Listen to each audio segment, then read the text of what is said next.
Thanks for being here. This is true crime and celebrity news. If true crime and live court trials and short videos your thing, with some celebrity news thrown in, please consider subscribing to my channel and also don't forget to hit the like button. If you enjoy the content, please check and make sure the notification bell is on.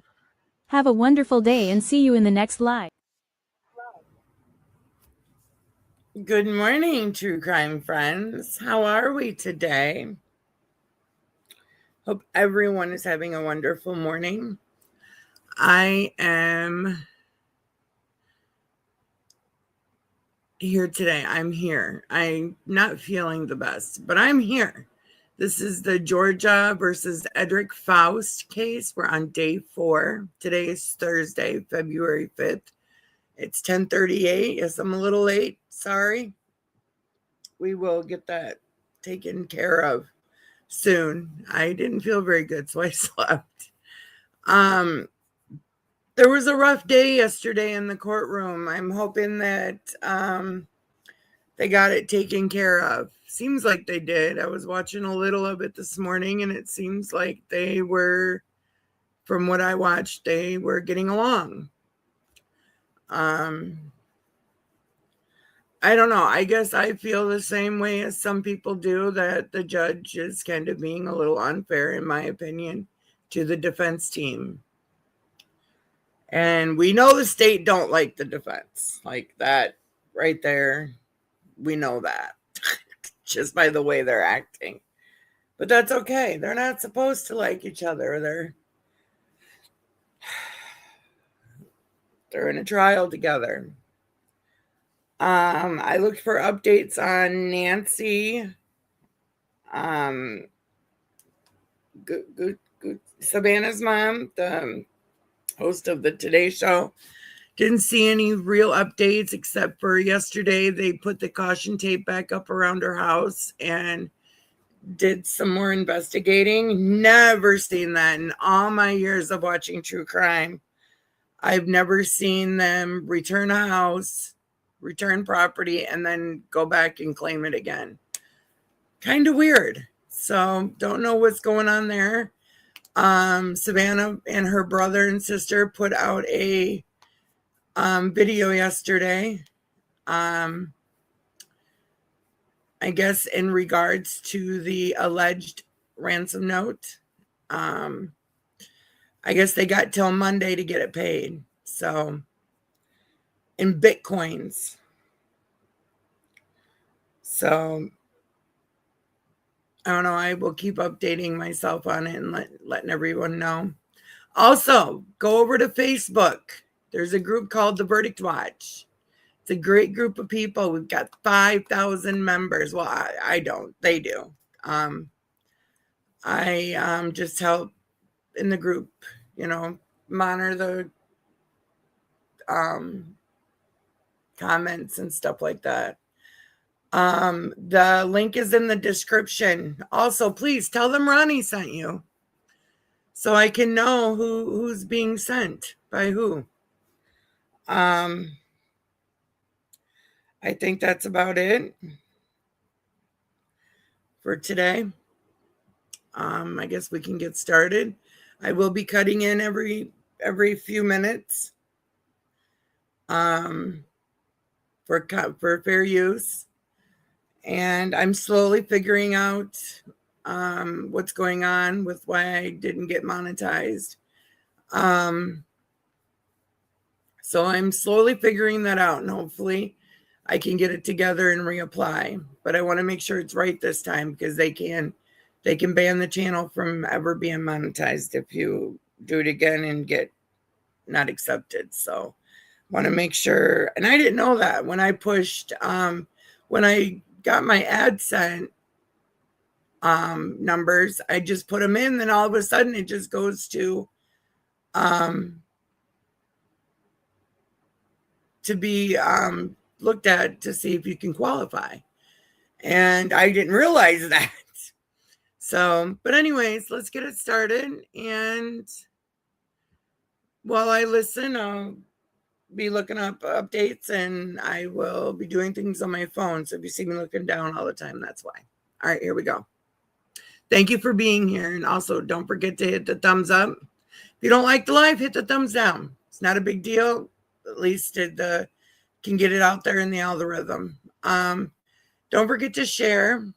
I really would appreciate it.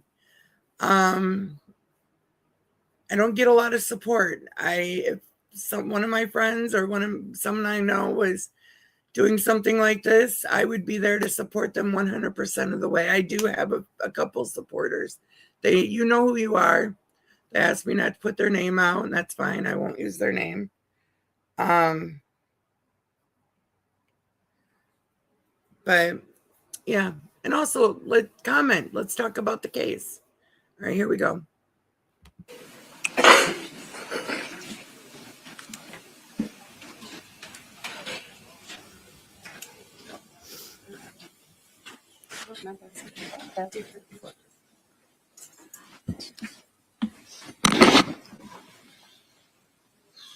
Looks like the judge is wearing a leather jacket and a black turtleneck today.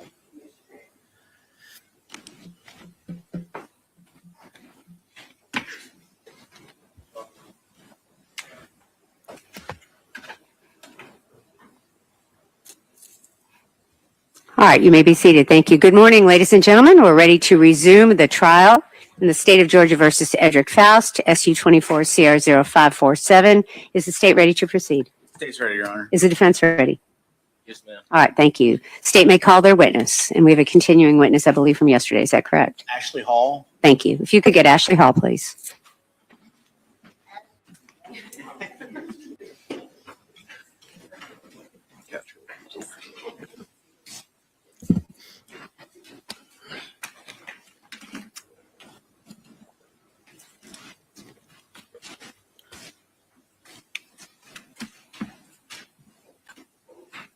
Mr. Cruz, you have the floor. Yes, ma'am. Good morning, Mrs. P.V. Hall. How are you? I'm doing well. How are you? I'm doing okay. Thank you so much for asking. Between us breaking yesterday and you testifying now, has any attorney spoken to you about this case, your testimony? I talked to the DA this morning for a little bit. Okay. Your Honor, I have a motion. All right. Ladies and gentlemen, I'm going to have you go back into the jury room. I'll see you in a moment. Please don't discuss the... Here we go.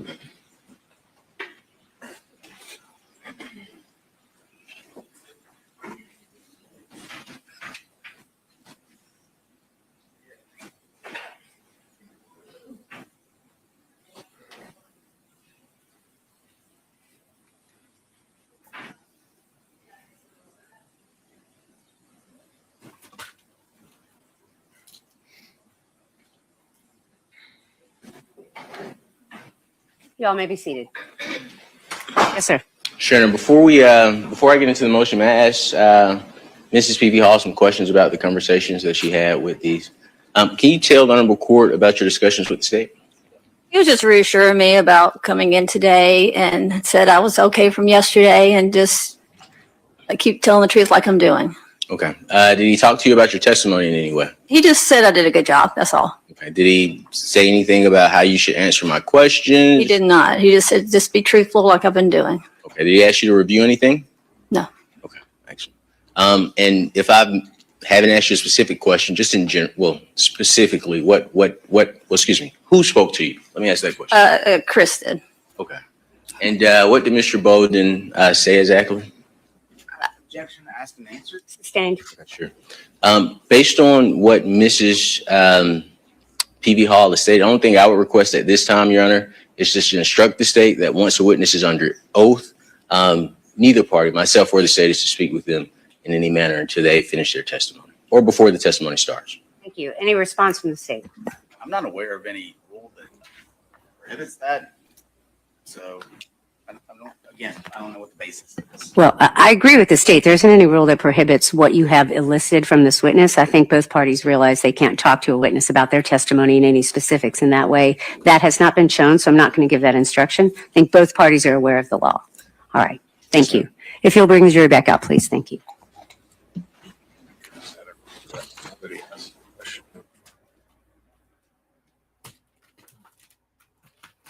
A jury is certainly getting their work out with this trial.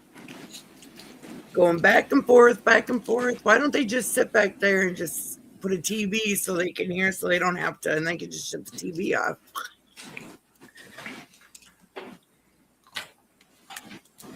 Sorry, y'all, I'm taking my morning meds.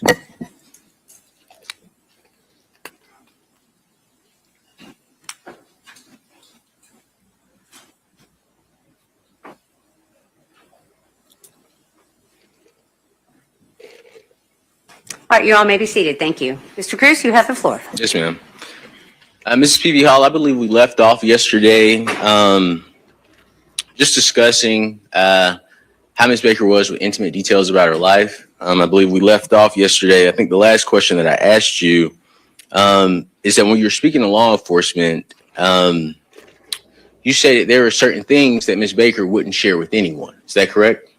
That would be correct with regards to her relationship. That would be something between her and her partner. And is it fair to say that Ms. Baker was not the type of person to share really intimate and private details about her life? When it came to her partner, yes. Now, would you agree that Ms. Baker was a down-to-earth person? Yes. Outgoing, Yes. fun, funny? Yes. Okay. She was in a sorority? Yes. And even while in law school, which you would agree is very tense, is that correct? Yes, I agree. She would still find time to go out, have cocktails, hang out with you? Not very often. Okay. Like I said, we were extremely busy at that time. We might try to get to a Georgia game, but it's definitely not like what undergrad was like at all. You might see a friend real quick after class, but you don't go out like you would in college.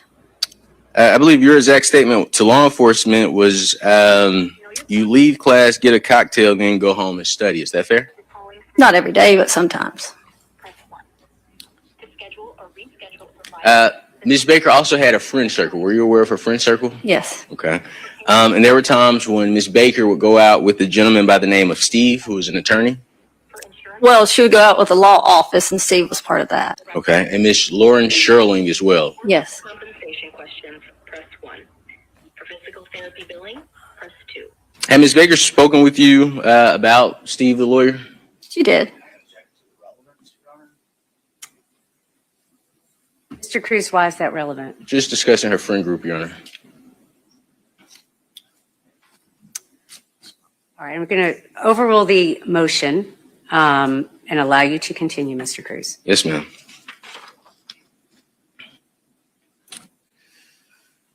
And I believe you stated this on the record, but I just want to make sure I'm clear. So just to make sure I'm 100% clear, the day before Ms. Baker's passing, which would have been the 18th, you were leaving home for the night. Is that correct? Yes, that is correct.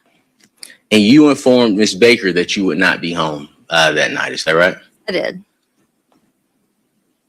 And you stated that she began cutting up, saying she was going to be alone for the night. Do you recall making that statement? Yes, we were sitting there just talking and cutting up about the week and what was coming up that weekend. So, yes.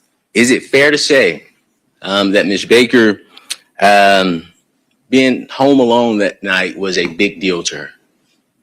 I wouldn't say that was a big deal to her. I think she was just cutting up just since we were all leaving. She was just excited. She had things to do. She was going to the law library to see her friends or to study. We've all been alone in that house at some point. It was not unusual.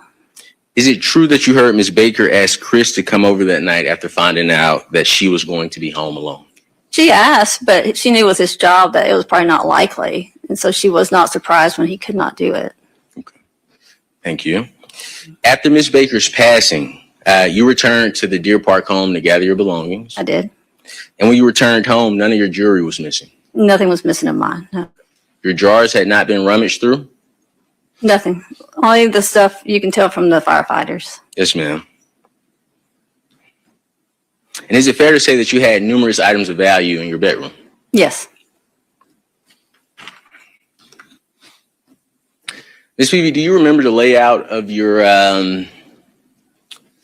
Deer Park home? I do. Okay, you had your own bedroom and you had your own bathroom. Is that right? That's correct.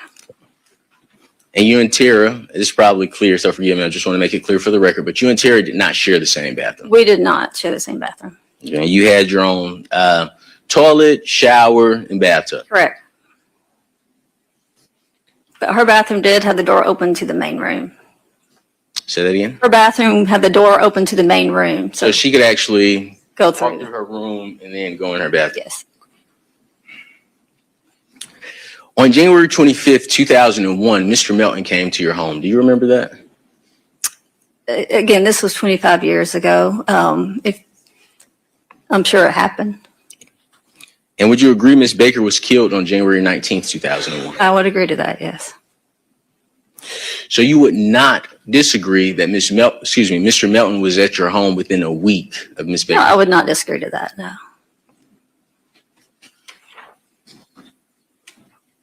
Do you remember on the day that he arrived to your home, he called the woman by the name of Miss Leah Tucker? I do not. Was seeing a summary of your statement to law enforcement refresh your recollection? That's fine. Court's indulgence.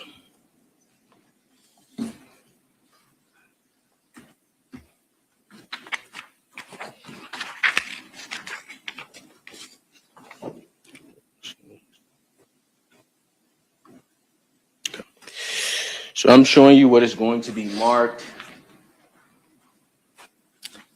as Defense Exhibit 22.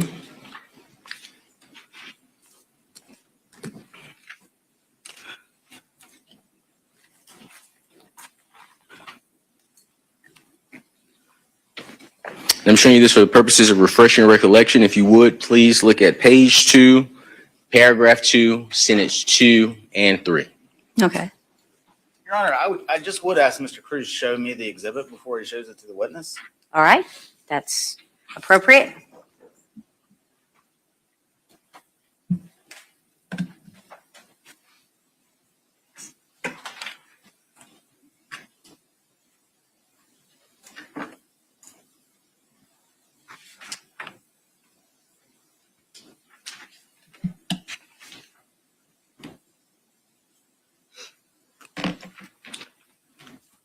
Mr. Cruz. Thank you.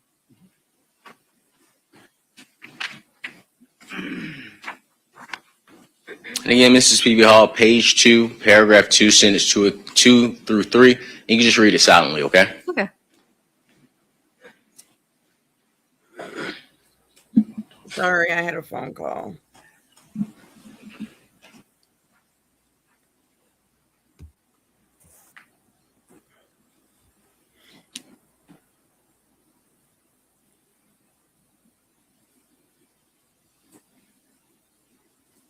Okay. Okay. Do you recall making that statement to law enforcement? I do. Okay. And that phone call to Ms. Leah Tucker occurred after 8:15 p.m. at night. Is that correct? I did not see that on there, but That is going to be paragraph 1 and 2. okay. Full paragraph 1, Mhm. paragraph 2, sentence 2 through 3. Yeah, I read that, but yes. So some around, I think on there it says sometime around 8 to 8:15. But yes, Leah Tucker was a cheerleader with him at Georgia College. And they were just really close friends. At the time, she was seeing someone as well. Yes, ma'am. And Mr. Melton set up a dinner with her for 5:30 on Friday, January 26, 2001. Is that correct? I do object again to relevance. Mr. Cruz, care to respond to the objection? Yes, ma'am. It goes to the evidence that we presented in our opening about Chris Melton's actions after Ms. Baker's death. Okay, I'm going to overrule the objection. You may continue. Repeat your question, please. Yes, ma'am. Please forgive me. Mr. Melton set up a dinner with Ms. Leah Tucker for 5:30 p.m. on Friday, January 26th. Okay. Is that correct? That's what it says in the statement. Yes, correct. And we would agree this is at a week after Ms. Baker's death. Is that correct? That's correct. But again, at this time, we were all reaching out to all of our friends and the people that cared about us at this time. Yes, ma'am. And the She knew Tara as well. I'm sorry. She knew Tara as well. Yes, ma'am. The next day on January 26th, Chris called a young lady by the name of Holly Hufford from your home. Is that correct? That's correct. And Chris set up a 1:30 p.m. lunch with Ms. Holly Hufford for January 26, 2001. 2001. Okay. Is that correct? That sounds correct. Well, not if it sounds correct. Is it correct? Do you recall making a statement based on a summary of your? From what you have in front of me, yes. Now, Ms. Peavy, Chris actually went to lunch with Ms. Hufford, right? Yes. And you know that because you joined Chris at the lunch with Ms. Hufford. Is that correct? I don't remember that, but I'm sure I did. If you'll look at page 3 of that document, we're going to start at paragraph 2, the first sentence. And after you read the first sentence, look up and I'll direct you to the next portion of that. All right, say that one more time. Yes, ma'am. Page 3, Yes. paragraph 2, Mm-hmm. the first sentence. Well, don't read it out loud. Just to refresh your recollection, you can read it to yourself. And after you read that sentence, look up and I'll direct you to the next sentence. Okay. All right, if you'll go to page 4 and read the 3rd through the 4th paragraph in full.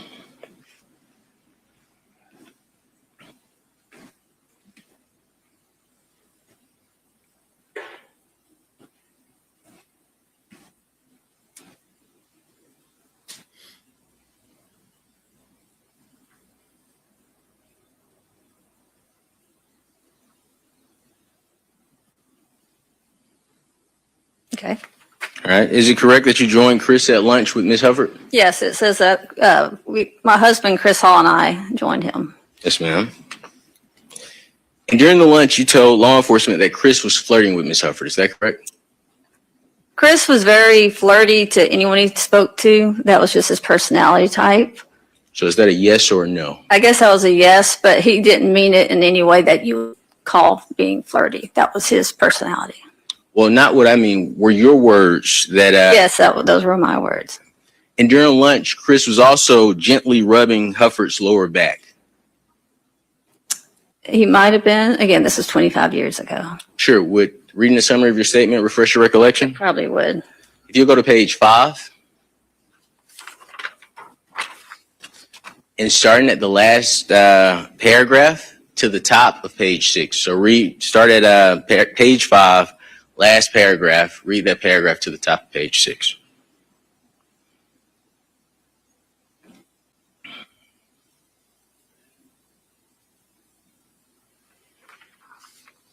No, at the time, you have to remember I was very protective of Tara. She was my best friend. And even when I met Tara, Tara met my now husband, she didn't even like him. We were very protective of each other. So Chris, even just talking to another girl in my emotional state was the reason I was upset about him talking to any girl. Yes, ma'am. My question is, during the lunch, was Chris gently rubbing? Yes, he was gently rubbing her back. And when you and your husband, He was my boyfriend at the time, yes. yes, ma'am. When you and Mr. Hall left, Chris continued to hang out with Ms. Hufford. Is that correct? Yes.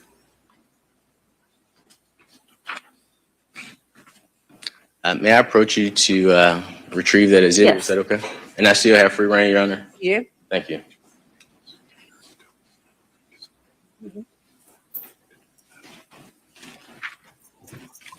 Those are my questions. Thank you so much for your patience. You're welcome.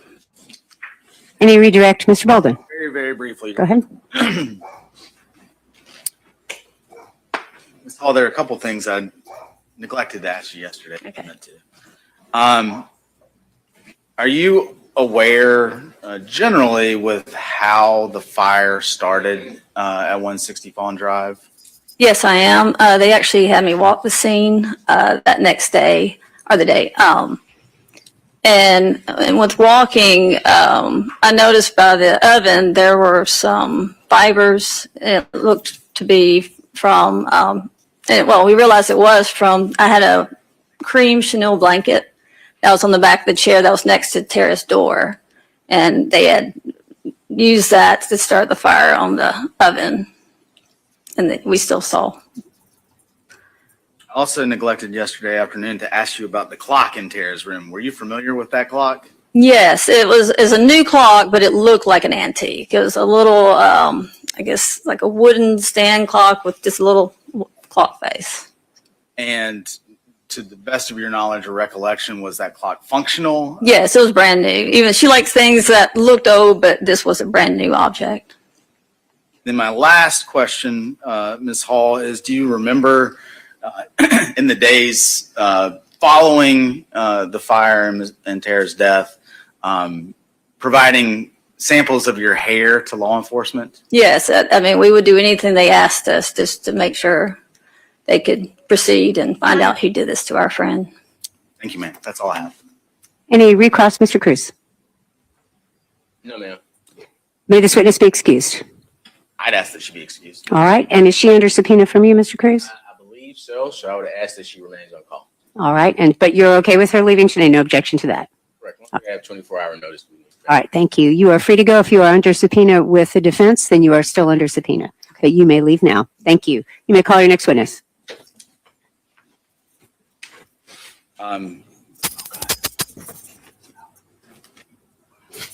Valerie Lowe. You please get Valerie Lowe.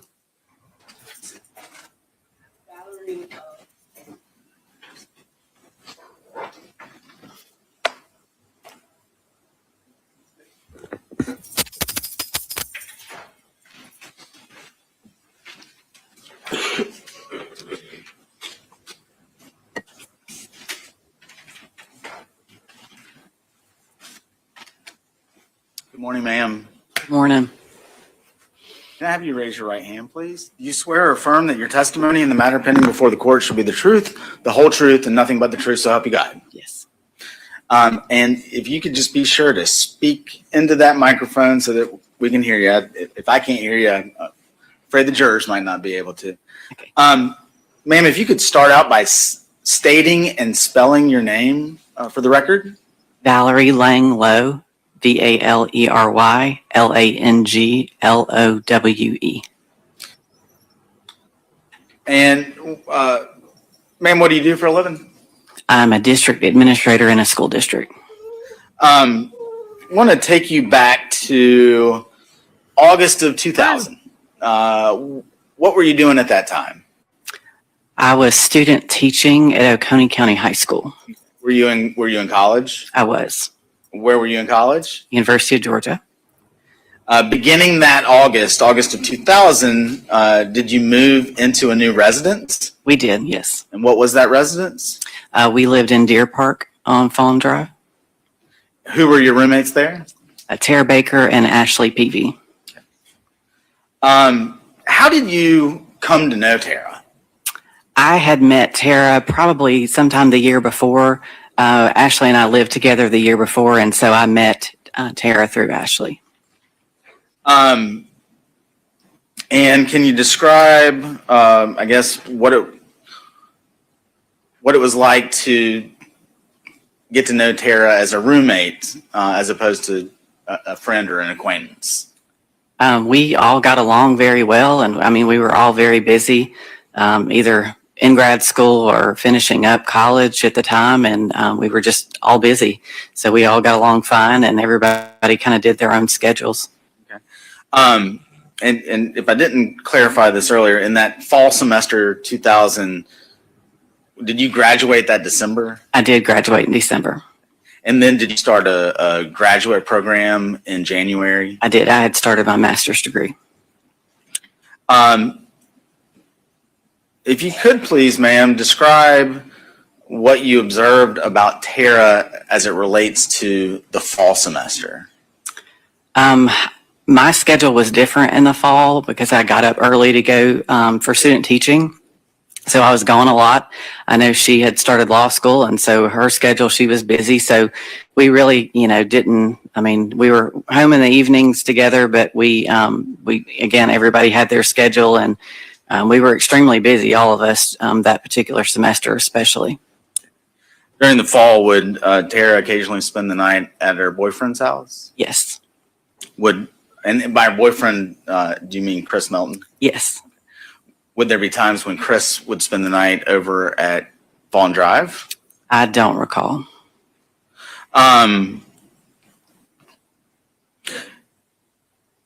As you transitioned from the fall semester into the spring, or I say spring, but January semester, did you notice a kind of a change in Tara's approach to law school? She had made comments that, And I'm sorry, I don't mean to interrupt. I don't want you to testify to anything that she may have said, but just did you get an overall impression as to her approach to law school? yes, she'd started another semester. I was starting grad school. So I think a lot of our patterns had changed just because it was a new semester. Okay. And what change was that, if you can recall? Probably at home more. I know I was at home more. What about Tara? Same. Mm-hmm. So on Thursday the 18th, do you recall what your schedule was like that day? I had class when I started my grad program. A lot of my classes were in the evenings, so I would have been home, and I think I left sometime before maybe 4 o'clock or around 4 o'clock. I can't remember the exact time, and I had class that evening till probably 7:15 or 7:30, I believe. And what did you do after class? I was going home for the weekend, so I immediately started heading in that direction when I left. So you didn't go back to Fawn Drive? I did not. Did you see Tara that day at all? I don't remember. I think that she probably got home the time I was leaving. I don't remember. Ma'am, what, if anything, do you remember about the weather that evening as you were leaving town? It was very rainy. I do remember that. Just driving in the rain and, it being dark, but I just remember that it was raining.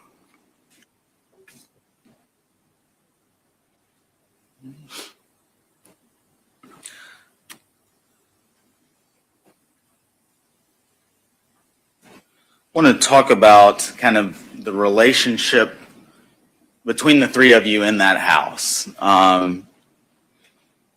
How did the three of you get along as roommates? We got along great. Ashley and I had lived together the year before, and it was no different when Tara moved in. I mean, we all got along great. There was no girl drama or anything like that sometimes can come along with roommates.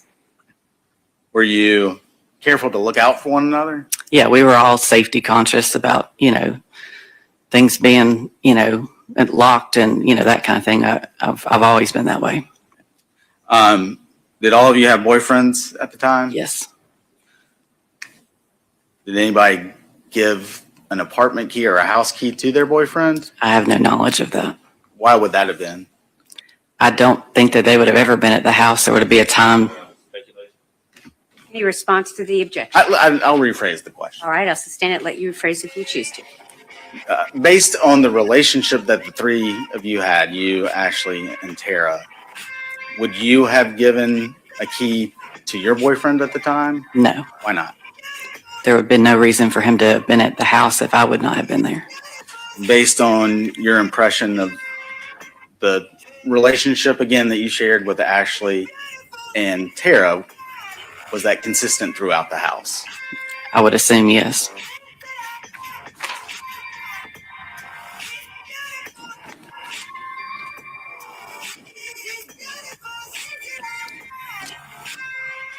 Ma'am, I've been told that, well, let me rephrase.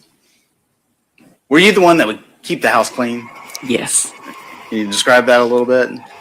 I was just the clean one of the group. There's always one, I guess, when you live with roommates. And so I was the one who would clean and tidy up the house. And just that was something that I enjoyed and still enjoy doing.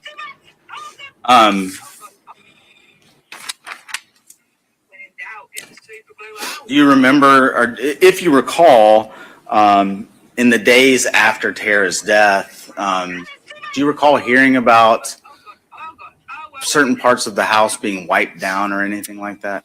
I do remember hearing that. What if anything, do you recall about that? I think at the time it was more about, fingerprints, or they were, doing whatever you do after something like this happened, and the house was clean and things were, wiped. Do you recall what areas of the house they were referring to? I remember they asked, if certain patterns of cleaning, if, I would have cleaned this or cleaned that, that kind of thing. But it was, maybe doorknobs or around the doors or windows, that kind of thing. And is that something that you would have cleaned? Not typically. I mean, I kept things dusted and vacuumed and just your normal thing, but I didn't like deep clean the house all the time.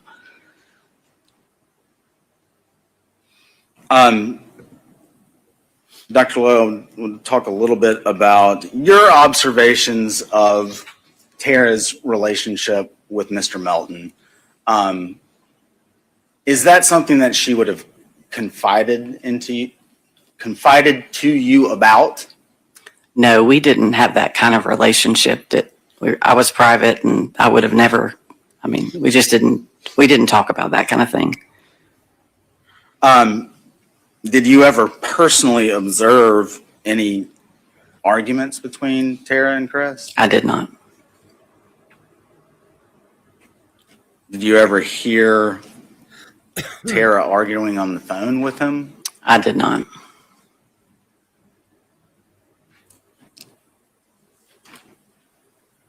Bear with me just a second.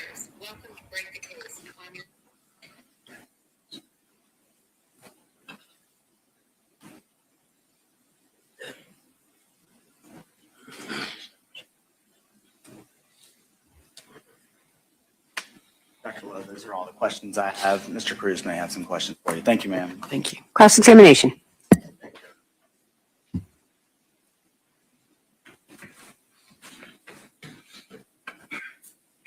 Dr. Lowe, first and foremost, I want to let you know I am sorry for your loss, tremendously sorry for your loss. I thank you for your courage in coming to testify in court to help the jurors find the truth in this case. My first question for you, are you nervous? I mean, I think anybody would in this situation. I tell you, don't be. I have some very softball questions for you, if that's okay. Okay. There was a statement that you made to law enforcement that I wanted to ask you about. Do you recall stating it was almost like somebody knew that we weren't going to be home? If you'll show me the transcript, I can. I don't have a transcript, but I can play the recording for you. Is that fair? Sure. Okay. Your Honor, excuse me. Would the recording refresh your recollection? Sure. Your Honor, I like to play the recording outside the presence of the jury. All right. Ladies and gentlemen, I'm going to have you go into the jury room. Please don't discuss the case. We'll be with you shortly.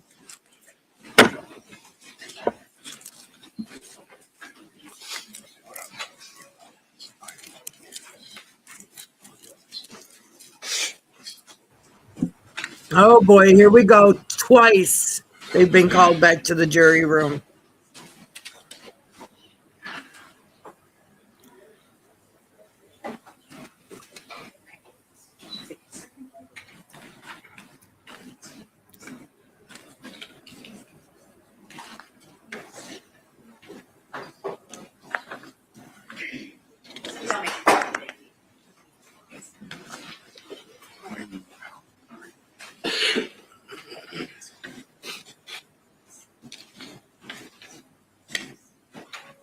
This case is, if the rate they're going is going to be 4 to 6 weeks.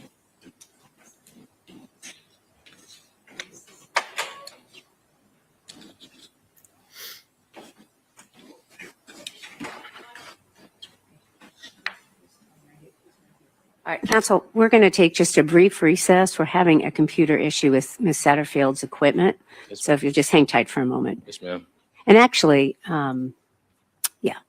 let's just hang tight for a moment.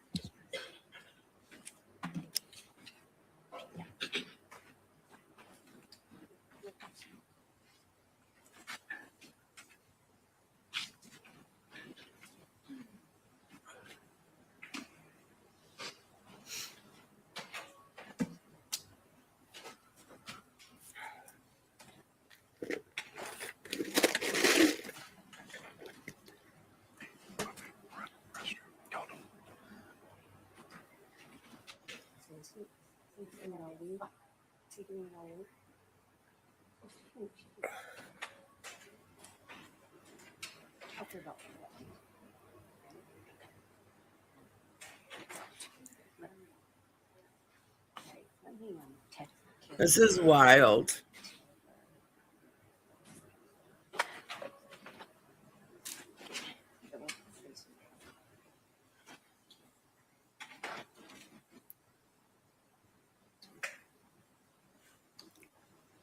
I don't, maybe they just got sent back because of the computer issue.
Excellent. Okay, thank you. Thank you, Mr. Dickey.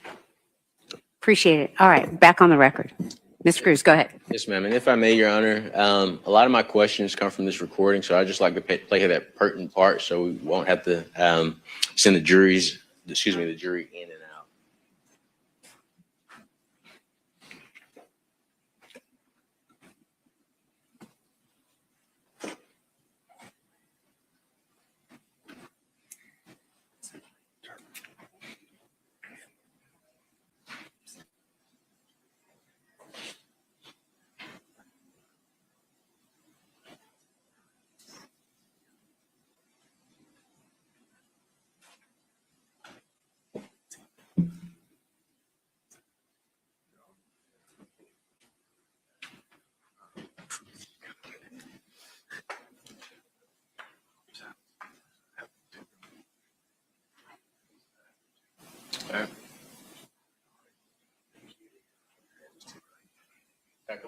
I'm going to play from minute mark 1524 for you.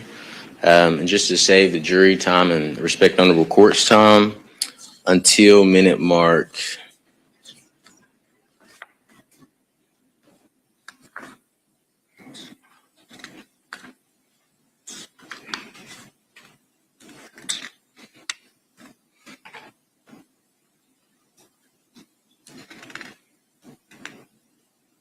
31:52. Is that fair?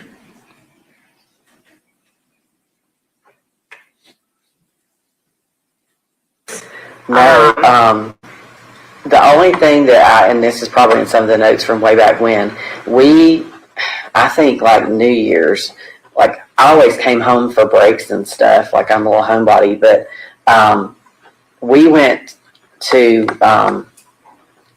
Ashley and Chris and Jeff and I went to Hilton Head for New Year's, I think. So we came through Athens maybe to pick them up or something, and Tara was there, and we were like, what are you, why are you here by yourself kind of thing, it's a holiday, This is of 2001, right? Or like 2001 and 2001. Yeah. Okay. And she's like, oh, I'm going to go, or maybe it was, I don't even remember, it may have been right before Christmas. At some point during the holiday, we went to Hilton Head just for the weekend. And she was there, and we were like, Tara, why? It was New Year's, because we wouldn't have been gone for Christmas. And we were like worried about her being there, like, you need to go home and be with your family, like during break or whatever. Like, we just were shocked that she was there. And, we went on our trip or whatever and came back to school, in January or whenever classes started back. But when class started back, we hadn't been there 2 weeks, because I had just graduated in December and I was starting my master's in January at UGA. We had not been back, whatever week or week and a half, whatever all that was when all this happened. She hadn't been going to Chris's house at night. So when I say she went there that often, it was weird that she was at home. Oh, okay. So I didn't catch that earlier. Like, she was at Chris's house, like, almost nightly? It was a lot. Okay. Okay. It was like for that, but like I said, I can only speak to like 3 first months, semester. yeah. I don't know, what her life was like before. But when we came back from break, and Ashley will tell you the same thing, there was a significant change in that. But again, like, that's her business. We didn't want to ask any questions. And I think maybe Ashley or I maybe did say, are y'all okay? And, so maybe they were having a tiff or whatever. But Tara was really private about her life and, details and that kind of thing. But there was definitely a change when we came back in January. She was not spending, she wasn't spending the time she had been spending at Chris's. Okay. Which is, why everybody was wondering if something was going on.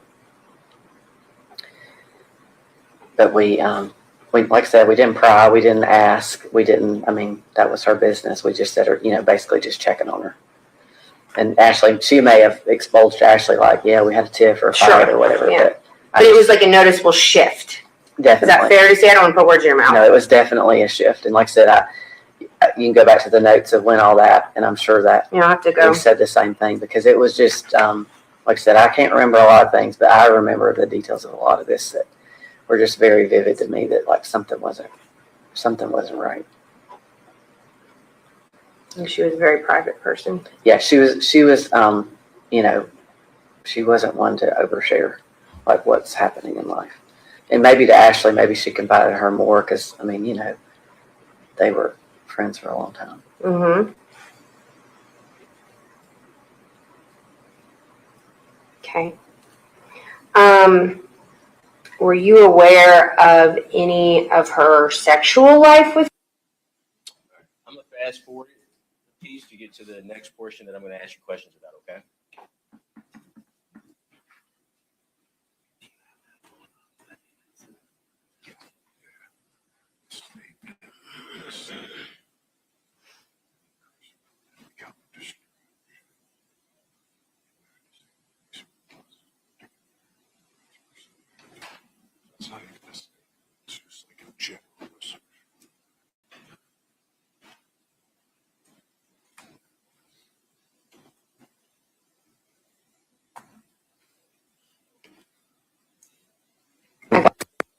More so probably day to day, doing stuff together, hanging out, because Tara was always doing the law school thing and studying. Okay. And, and I think going back to the whole Chris and January thing, I don't know. I remember one of the things she said was oh no, I'm just trying to buckle down and I'm basically she needed, that was a distraction for her. And she was buckling down on her studies was kind of the way she blew off, when we checked on her to make sure she was okay. Just because her behavior had changed. And not her personality or anything like that. It's just no, I'm just. Her routine. I'm just, yes. And if you live with somebody and something's completely. The last portion that'll be a part of the examination, Ms. Lowe, Dr. Lowe, excuse me.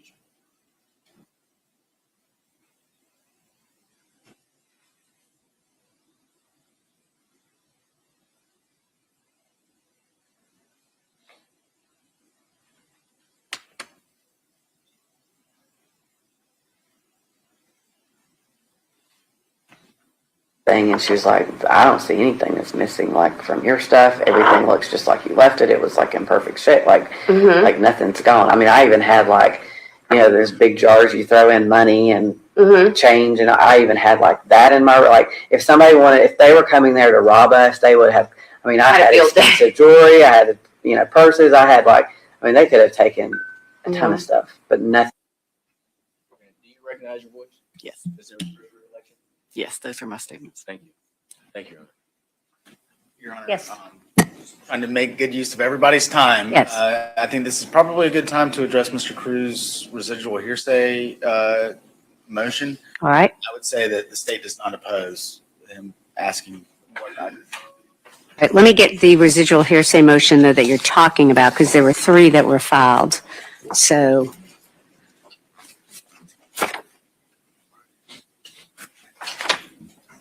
All right, so Mr.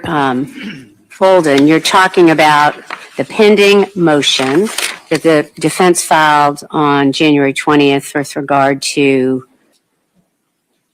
Dr. Valerie Lowe Lang. Is that right? Is that what you're referring to? Yes, Your Honor. Okay, and your position is? We don't oppose that motion. All right, any response? No response. All right, then I will grant it. Motion was filed, the state does not oppose it. All right, anything else before we bring the jury back? No, ma'am. All right, could you bring the jury back, please?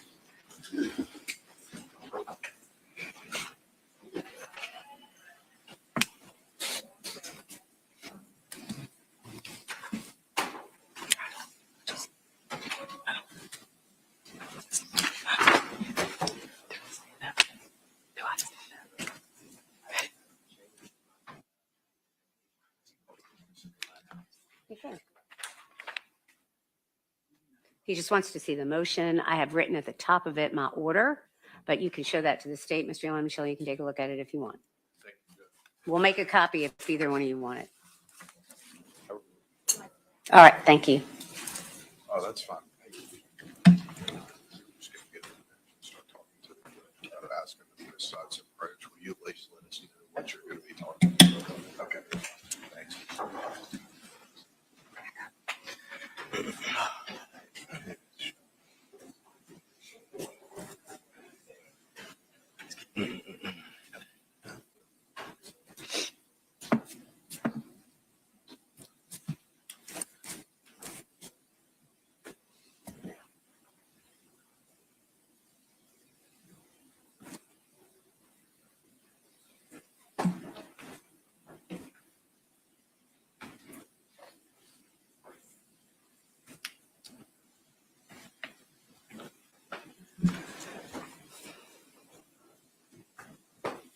Please be seated.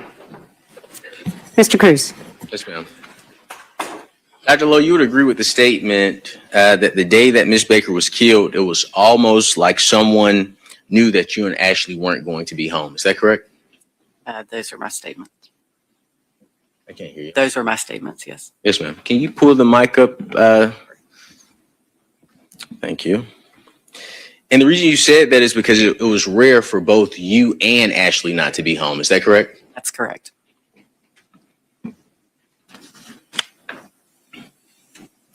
I'd like to discuss your observations of Chris and Tara's relationship. Is that okay? Yes. During the first semester of school, Miss Baker, Mrs. P.V. Hall, and yourself, you all stayed together at 160 Fun Drive. We would agree on that. Yes. Okay. You would agree that during the first semester of school, Miss Baker would always be at Chris Milton's house. Is that fair? I can't say always. Often. A lot. Do you recall telling Investigator Black, first semester of school,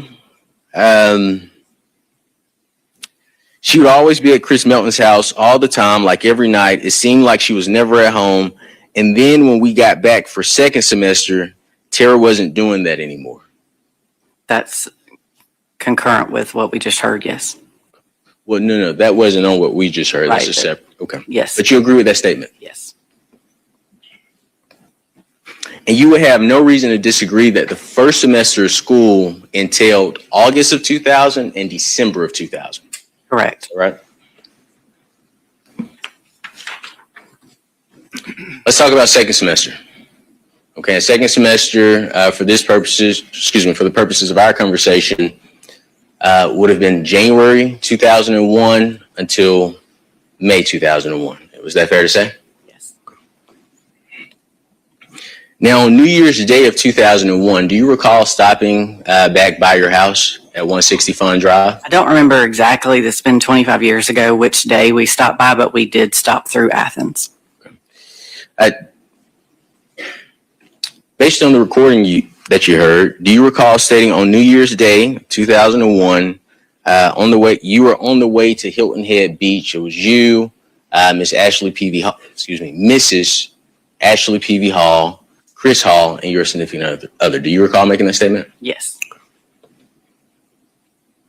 And when you stopped in at your home on New Year's Day, you found that Miss Baker was home alone. Yes. And you were shocked to find Miss Baker home alone on New Year's Day. Is that correct? Yeah, I mean, typically college students would go home during the holidays, but I hadn't lived with Tara, so I didn't know her patterns of when she went home and when she wouldn't have gone home. Okay, and based on our discussion regarding how she was with Chris from August to December, is it fair to say that you probably expected her to be with Chris? I don't know where I would have expected her to be. It was the holidays, so. But you and Miss Ashley P.V. Hall, you two are with your significant others, is that right? Yes. Now, from January 1st to January 19th, that's going to be the focus of this portion of our conversation, okay? You would agree Miss Baker has stopped going to Chris Melton's home, is that right? She hadn't stopped going there. She just wasn't going as often, I would say. I don't remember fully, how many days a week or anything like that. Do you recall making the statement, when class started back, we hadn't been there in like 2 weeks. We had not been back week or week and a half, whatever all that was when all this happened. She hadn't been going to Chris' house at night. Do you recall making that statement? Do you have the transcript, or is that what you just played? Do you recall making that statement? I'd like to see it. You would like to hear it? Yes. I would move to introduce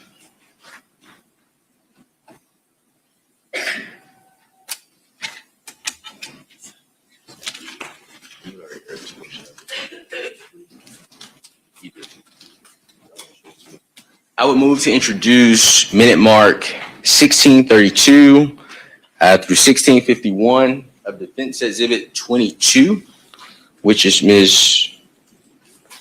court's indulgence. Ms. Lang, do you recall speaking with law enforcement agent Elizabeth Bigham? Yes. Okay. And do you see Ms. Bigham in the courtroom? Yes. Okay. And you've heard portions of your recording with Ms. Bigham, is that correct? Yes. And is it fair to say that it was you on that audio? Yes. Okay. Had it been altered from what you heard? Had it been altered in any way? I'm not aware that it had. Okay. Thank you. Your Honor, I would move to introduce portion or minute mark 1632 through 1651 of Defense Exhibit 22 into evidence. Any objection? I don't know that he's laid the grounds for it being an inconsistent statement. So I guess I would object on this ground. All right, I'm going to sustain the objection. I think that's correct, but I'm going to let you refresh your recollection, and I'm going to ask the jury to go into the jury room one more time. Please don't discuss the case, and we can do that. Well, Your Honor, I have a case for you. I'll let you. But outside the presence of the jury. Yes, ma'am.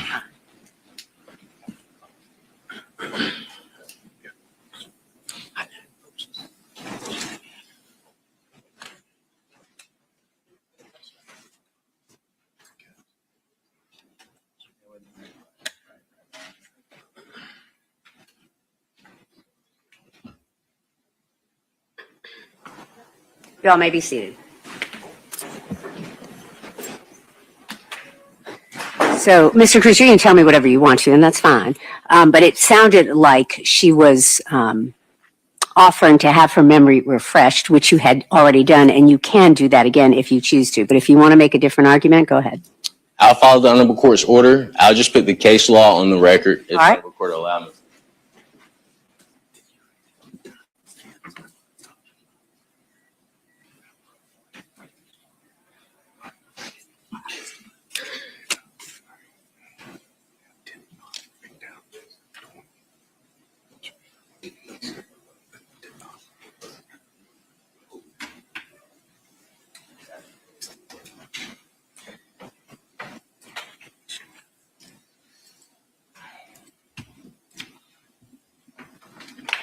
So, Your Honor, just for purposes of the record, I provide the court with Hayes v. State, which is 320 Georgia 505, page 518. That is 910 Southeast 2nd, 198. This is a 2024 case. It states, if a witness testifies that he cannot recall making a prior statement, this is the same as a denial, and extrinsic evidence of the prior statement may be presented in evidence.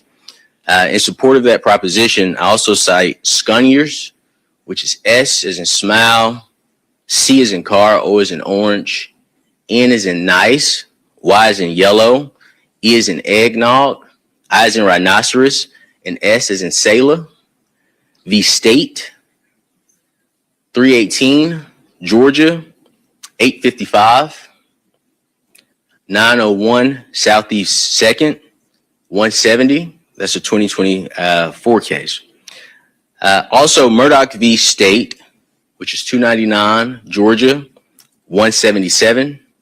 Page 179, which is a 2016 case, cites or states, if the witness testifies that he cannot remember the underlying facts, this is an implied denial of any prior statement on those facts.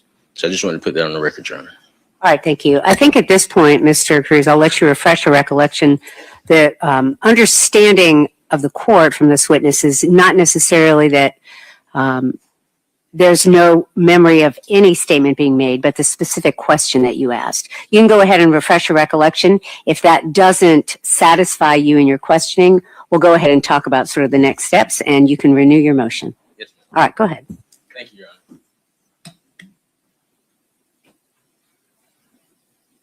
And let the record reflect that I am playing minute mark 1632 through 1651 of Defense Exhibit 22, which is identified as Ms. Valerie Lowe's interview with Agent Elizabeth Bigham.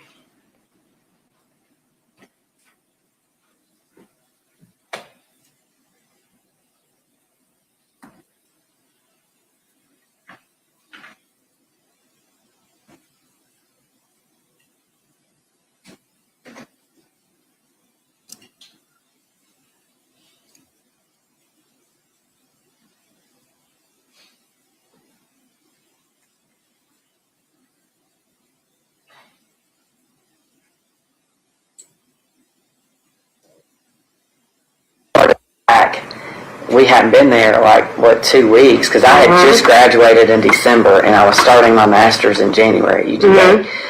We had not been back and a half, whatever all that was when all this happened. She hadn't been going to Chris's house at night. So when I say she went there that often, it was weird. Is there a fresh recollection? Yes. Any other questions of this witness?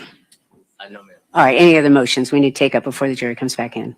Not from the defense, Your Honor. All right, thank you. All right, you may call the jury back in. And from the state. All right.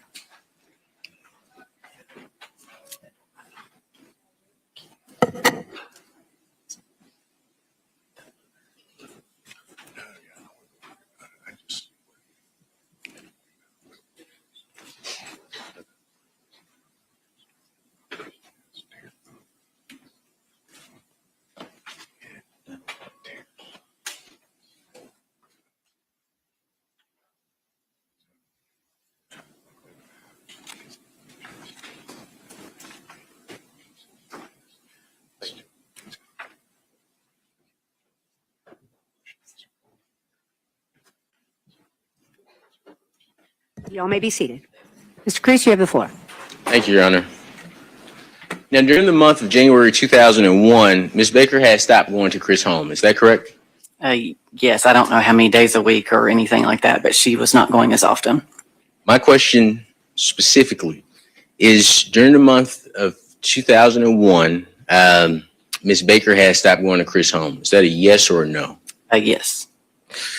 You also noticed that she was no longer spending much time with Chris. Is that correct? That is correct. You would agree that there was a noticeable shift in the relationship between Chris and Ms. Baker before her death? I don't know anything about their relationship necessarily, but her patterns had changed. Okay. Ms. Lowe,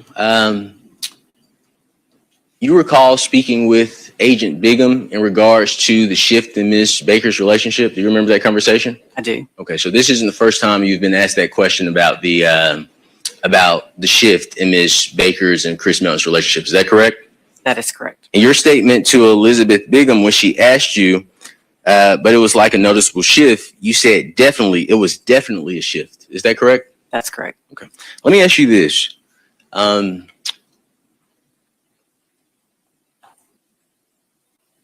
Would you agree that some of your answers have changed here today versus when you spoke with Agent Bigham? No, they have not. No? I mean, it's been 25 years, so I've been asked lots of questions over the years. That's fair. And you would agree that you spoke to Ms. Bigham last year. Is that correct? I believe it was, I don't remember when the arrest was, maybe 2023. Sorry, I am incorrect. Do you recall speaking to Ms. Bigham on May 3rd, 2024? Yes, I do remember speaking with her. And some of the questions that I am asking you, you've learned are the same questions that Ms. Bigham has asked you, correct? Yes. And would you agree that some of the answers that I've gotten originally have been different from the answers you've given Ms. Bigham? I don't recall that, but I mean, I listened to the statement that you played. Okay. Is there any reason that do you feel the need to protect Chris Melton? No, I don't. Okay. And you are going to be truthful and honest with the jury? Yes. Okay. After noticing the shift in Ms. Baker's relationship, do you recall asking her if everything was okay? Yes.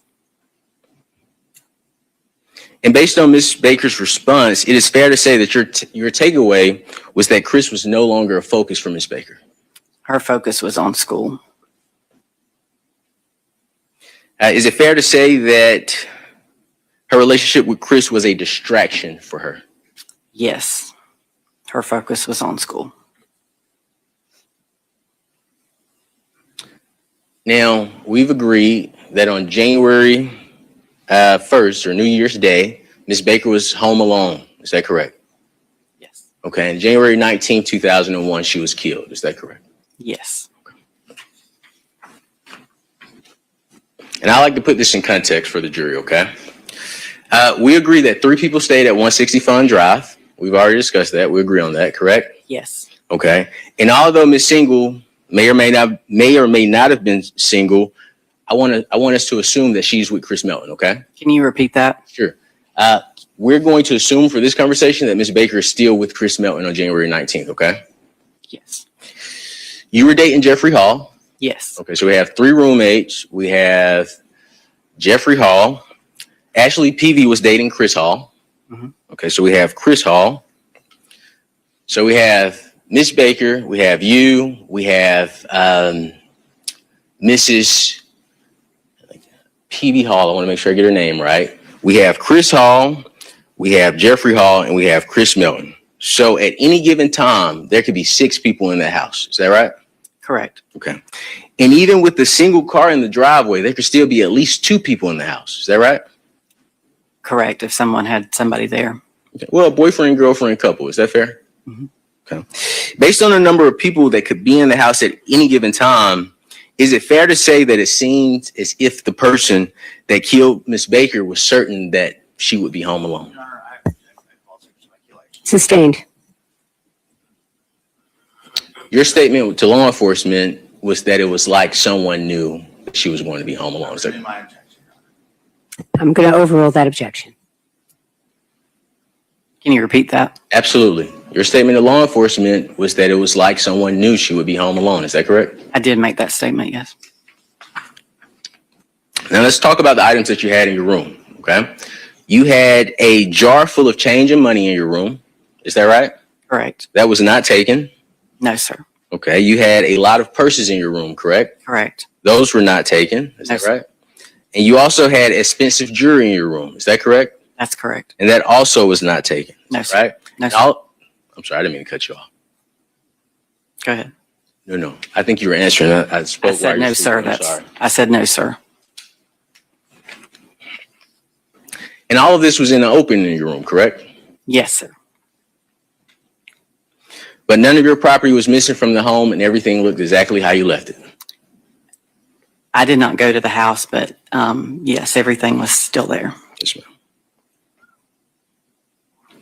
Based on none of your valuables in your room being stolen, is it fair to say that it seems that the person that killed Miss Baker came there specifically for her? Yeah. Speculation. Sustained. But nothing was taken from anyone in the home? No, sir. Or not from my room. I can only speak to myself. Yes, ma'am, that's fair. I have no other questions for you. Thank you so much, Dr. Lowe. Any redirect, Mr. Bolden? Briefly, Your Honor. Dr. Lowe, you mentioned that In the fall semester, Tara had been spending a good bit of time over at Chris's. Were you aware of where that apartment was? Yes, sir. I believe I remember. Where was it? I believe it was off Millage. Is that here in Athens? Yes. In January, do you have any knowledge of as to where Chris was living at that time? I think he was living in the same place, but I don't fully remember, but I think he was. Do you have any knowledge of him spending more time at his parents' house? I remember times that there were, if he had work, in that area, yes. And then lastly, Dr. Lowe, for some reason can't remember to ask this question. In the days subsequent to Tara's murder, do you remember being asked to submit samples of your hair in connection with the investigation in the case? Yes, sir. And did you provide those? Yes, sir. That's all I have, ma'am. Any recross, Mr. Cruz? No, ma'am. May this witness be excused? They would ask that she be excused. Any objection, Mr. Cruz? If she's under subpoena from our office, I just ask that she stays on call status. Is she under subpoena from your office? Abigail would know. Wilson would know. He'll be here Friday. But I believe she is. I believe all of Miss Baker's roommates and family members are under subpoena from our office. I just don't want to say it certainly without. All right.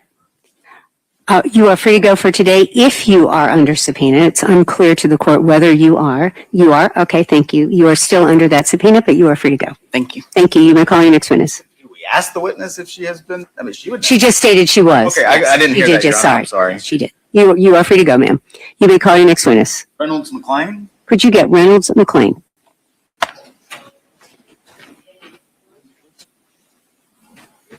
Your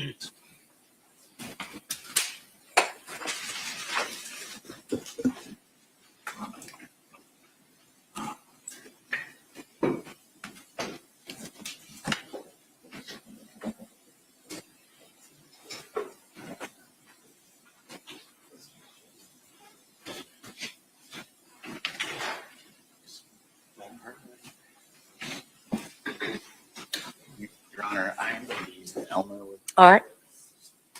trying to save us a little bit of time. Sir, if you could raise your right hand, please. Do you swear or affirm your testimony in the matter pending before the court should be the truth, the whole truth, and nothing but the truth, so help you God? Yes, I do. Okay. You can put your hand down, sir. If you could state and spell your name for the court reporter, please.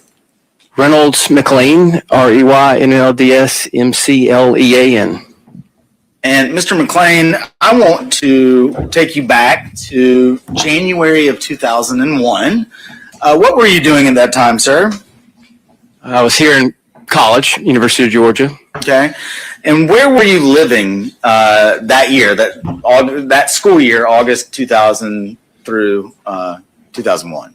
Yes, I lived in 147 Fawn Drive in neighborhood Deer Park. And who were your roommates?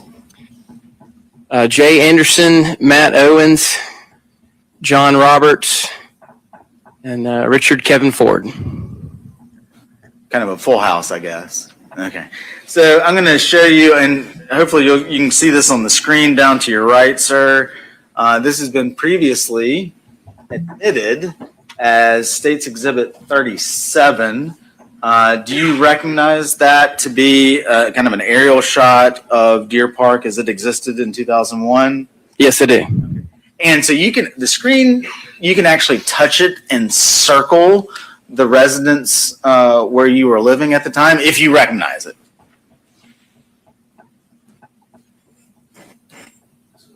Okay. That one right there. And we're going to leave that circle there for just a minute. And so on January the 19th of 2001, were you aware of a fire and a murder that had also taken place in Deer Park? Yes. It was a class. I came back around 11 or 12 o'clock that day, and fire trucks and all kind of craziness. So again, I'm just going to ask you to circle on that map. What house I'm trying to get my was charger to that? work for my phone.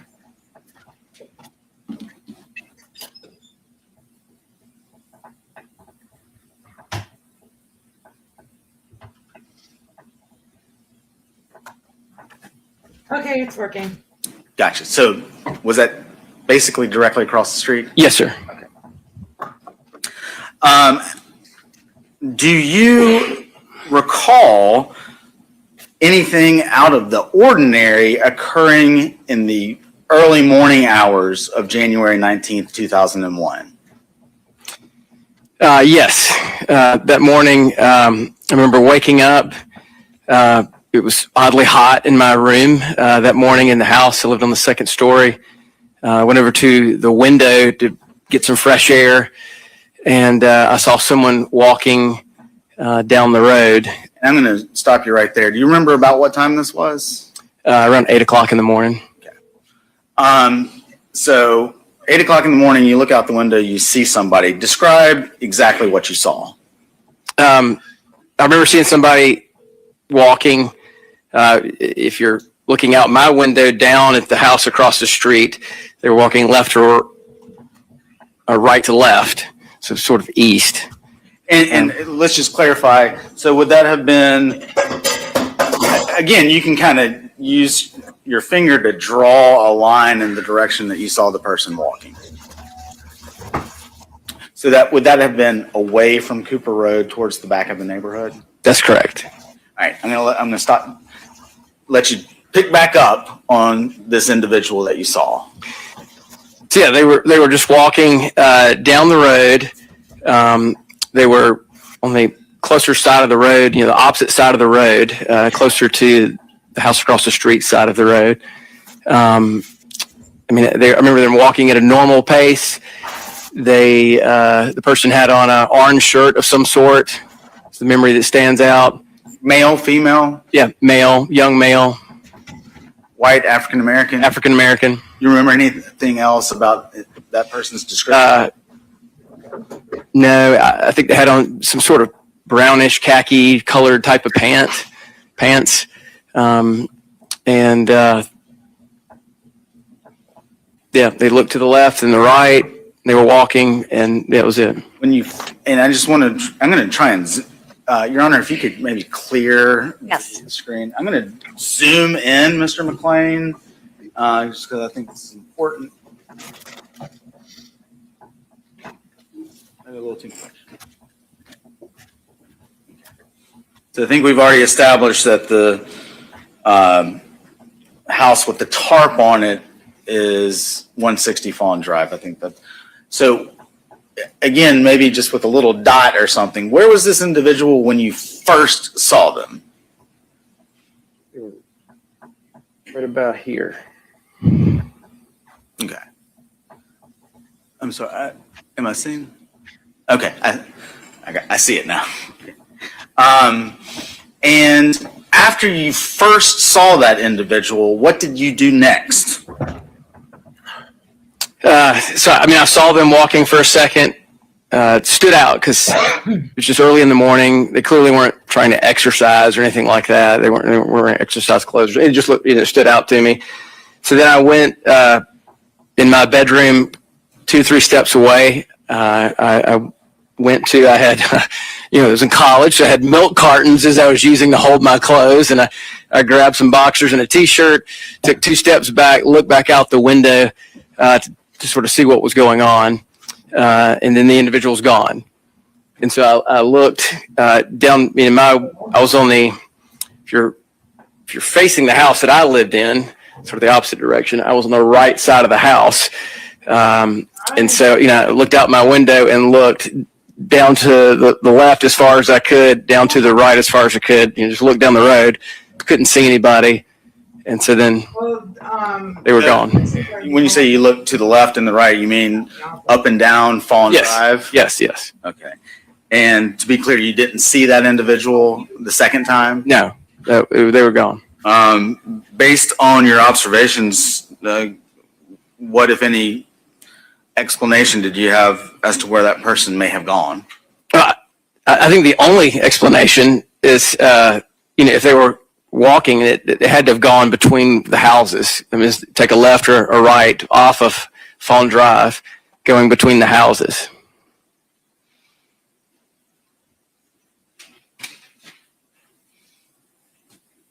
Sir, those are all the questions that I had for you. Mr. Cruz may have some questions. Thank you.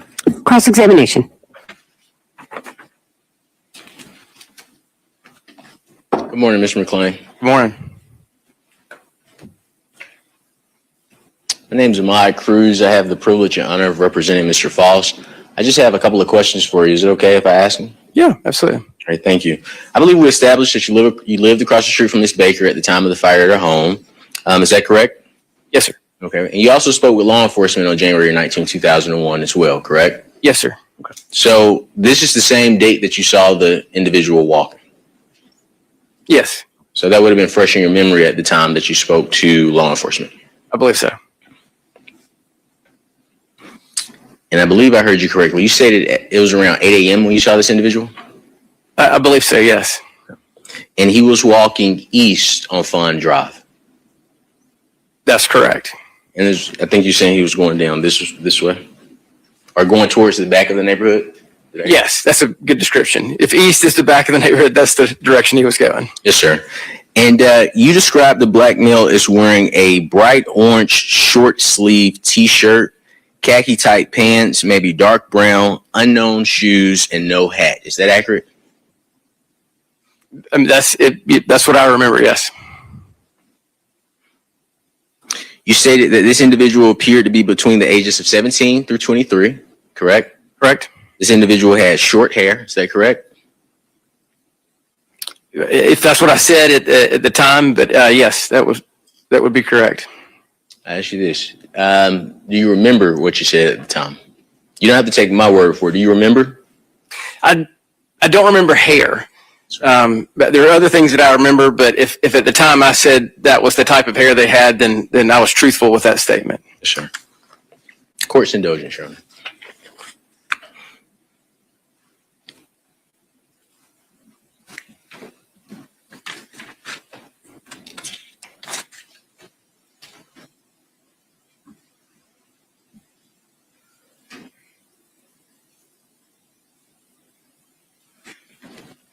Was seeing a summary of your statement refresh your recollection? I'm sorry, could you repeat that? Yes, sir. Please forgive me. Would seeing a summary of your statement regarding the description of the individual you saw refresh your memory? Yes.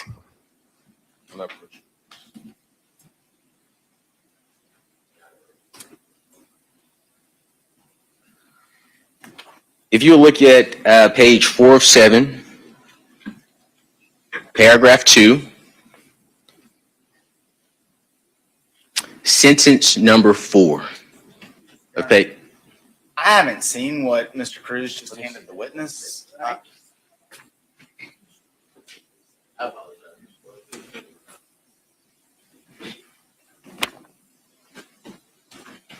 I know what that is. Okay, you see it? May I, Your Honor? You may.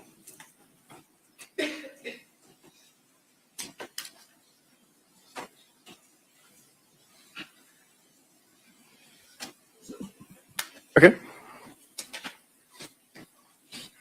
And read that sentence, and once you've had opportunity to read it and your recollection is refreshed, just look up.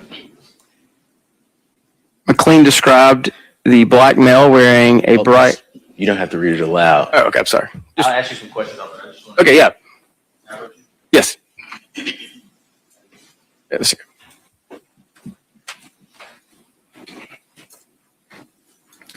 Would you agree that you described the black male who appeared to be between the ages of 17 through 23? Yes. Okay.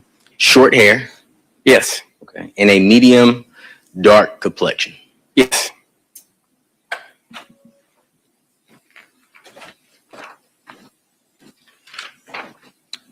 Now, we would agree that the individual was not wearing a hat. Is that correct? Yes. So it's fair to say that his face was fully visible? Yes.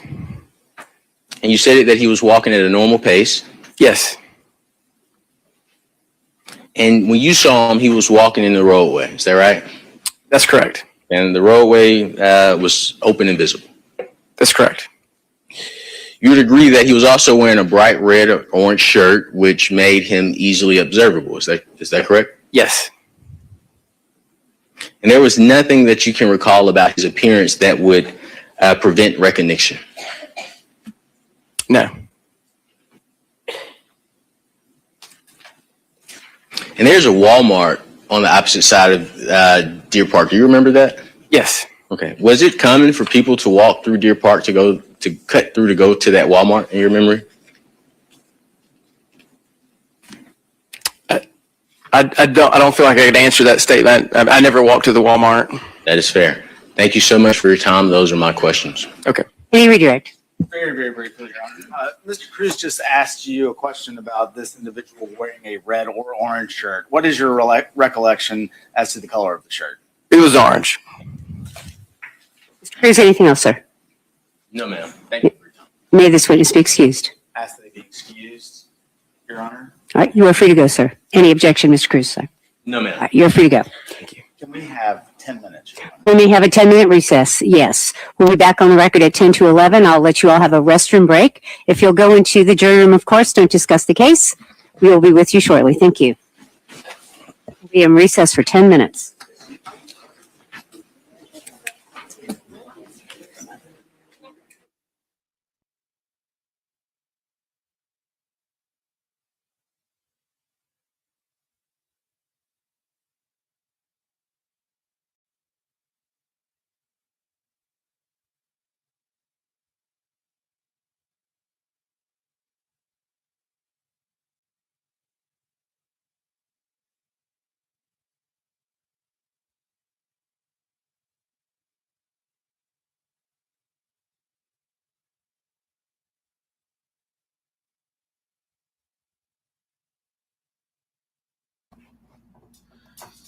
Sorry, y'all. I had to go to the ladies' room. I apologize. So I don't know. It's like a muscle game between these two sets of lawyers. My God.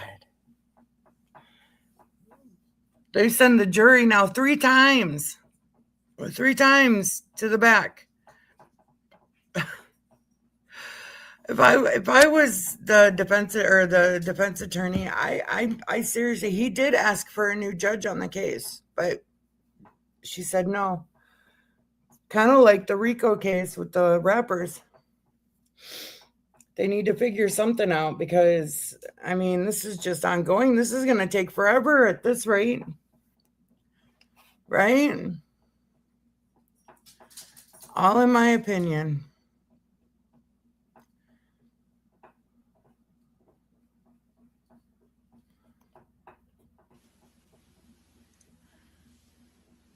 Thank you. Go ahead, sir.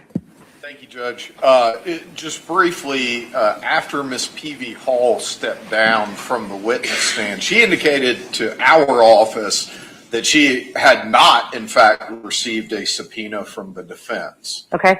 And was asking if she would be able to come into the courtroom to observe things. Told her we'd have to talk with the court about that. Okay. Any response? Did you think he subpoenaed her, or do you have any other information? Sure. Well, I do want to be candid with the court. If I could call the office, I would have known I would have called the office to confirm. But if I could call the office, I could let you know. We have tracking on all this. Okay, that would be great. Can you do that right now? Absolutely. All right, thank you. And there's one other thing, Your Honor. Hold on, Mr. Cruz. Don't go anywhere. Yes. Sorry. Our next witness is in a wheelchair. Okay. We're going to get her. She's confident she can get up in that witness stand, but I would ask that we do that before the jury comes out. I think it would just be better.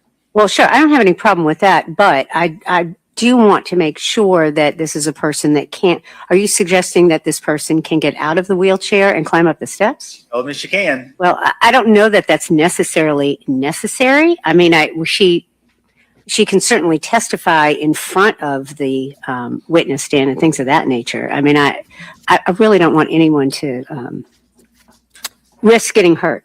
100% agreed, Your Honor. Again, I also asked her if she would be willing to testify from the floor or not. Okay. She said she could do it. So. I'll let you handle that, but I have no problem with her being next to the bench with the microphone. Thank you, Your Honor. All right. Go ahead, sir. If you'll make that call, that'd be great. Thank you.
This is wild. I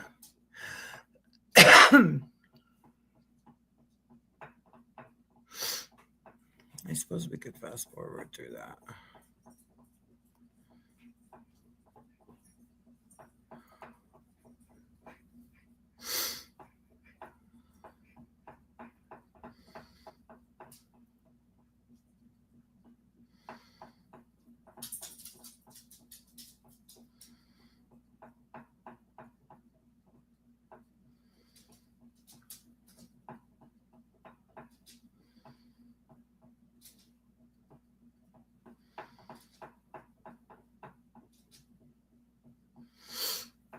I wonder if they know that the mic is off. Since those two individuals have elected not to be contacted by the defense and are victims in this case, or family members of the victim who are entitled to protection under Marcy's law, that we would accept service on their behalf. We never said that about Ms. Peavy Hall or Dr. Lowe.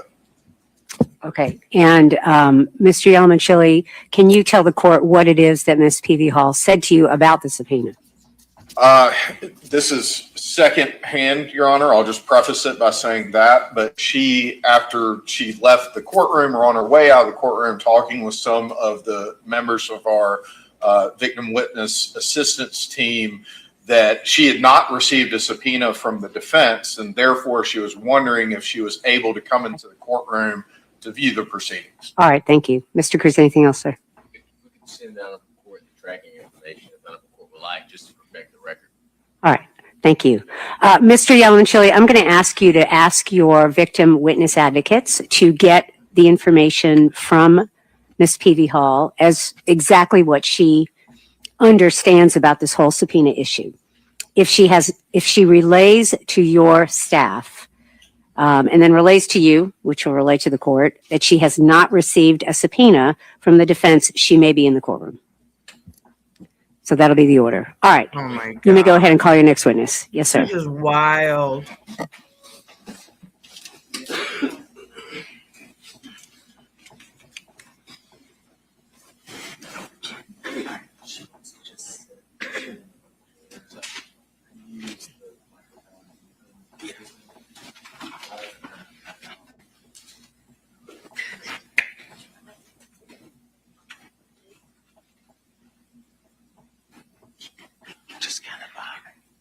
I would definitely be saying something if I was this judge or the defense attorney. He's been doing this for 15 years. The reviews on his Facebook or on his website is just phenomenal. I don't know what's going on.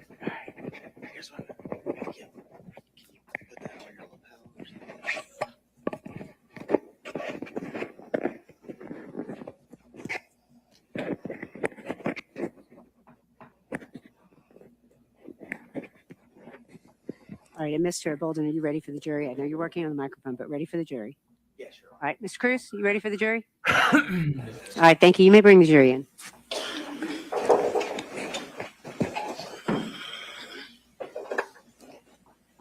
Also, please don't forget to give the live a thumbs up, and please share it out and comment. Let's talk about the case.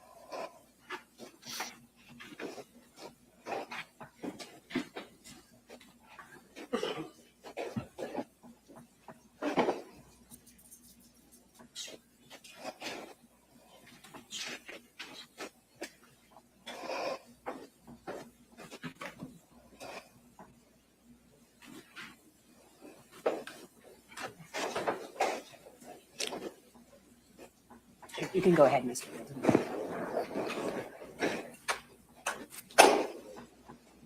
You all may be seated. Thank you. All right, welcome back, ladies and gentlemen. We are back on the record. Mr. Bolden, you may call your next witness. Thank you, Your Honor. Ma'am, I'm going to ask you, well, you got a battery pack in your right hand. Maybe, can you raise your right hand? Yeah. Okay, there we go. Ma'am, do you swear or affirm your testimony in the matter pending before the court shall be the truth, the whole truth, and nothing but the truth, so help you God? Yes, sir. Okay. And I'm going to ask you, please, to state your name and spell it for the court reporter, please. Marla Lawson. MARLALAWSON. And Ms. Lawson, want to talk to you a little bit about your career. Can you tell this jury what you have done for a living, ma'am? Oh gosh. Well, I started out in the 1970s at the Atlanta police, at underground Atlanta, and was a street artist, and they hired me on the Atlanta Police Department as a typist. So I typed reports mostly, and then word got out around the bureau that there's a girl downstairs who can draw a face. So, I mean, that's about the way it went. I started drawing the faces of perps and everything else for the detectives. And stayed there for about, 20 years. Okay. Did you then go on to draw faces for Coweta County? Yes, sir. I drew them for Coweta. Well, heck, I drew for everybody. The whole time I'm, just working. Coweta County, Cobb County, most of the cities. Did you spend about 16 years as, I'm sorry, I didn't mean to do that. Doing forensic sketches of, did you spend about 16 years doing forensic sketches or for the Georgia Bureau of Investigation? Yes, sir. Can you talk a little bit about your training and background as it relates to forensic sketch artistry? Well, I don't really have any background or any training. I just kind of picked up a pencil and went to town. And after I did that, I wound up doing it for almost 20 years. I don't know. I just always have fallen into the right job for whatever somebody needed. Your Honor, can you turn the Elmo off? Thank you.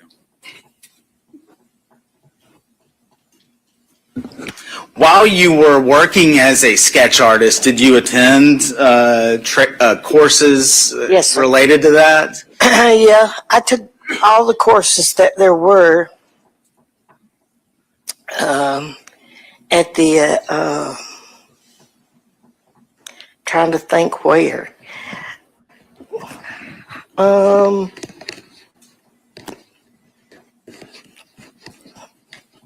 the courses that they offered, at the. I tell you what, Miss Lawson, I'll move on. Did you ever win any awards for your forensic sketches? Yes, sir. But the most public display of awards was for Eric Robert Rudolph, because when the Olympic Park bombs went off, they called me and I go over there to draw his face. And he was relatively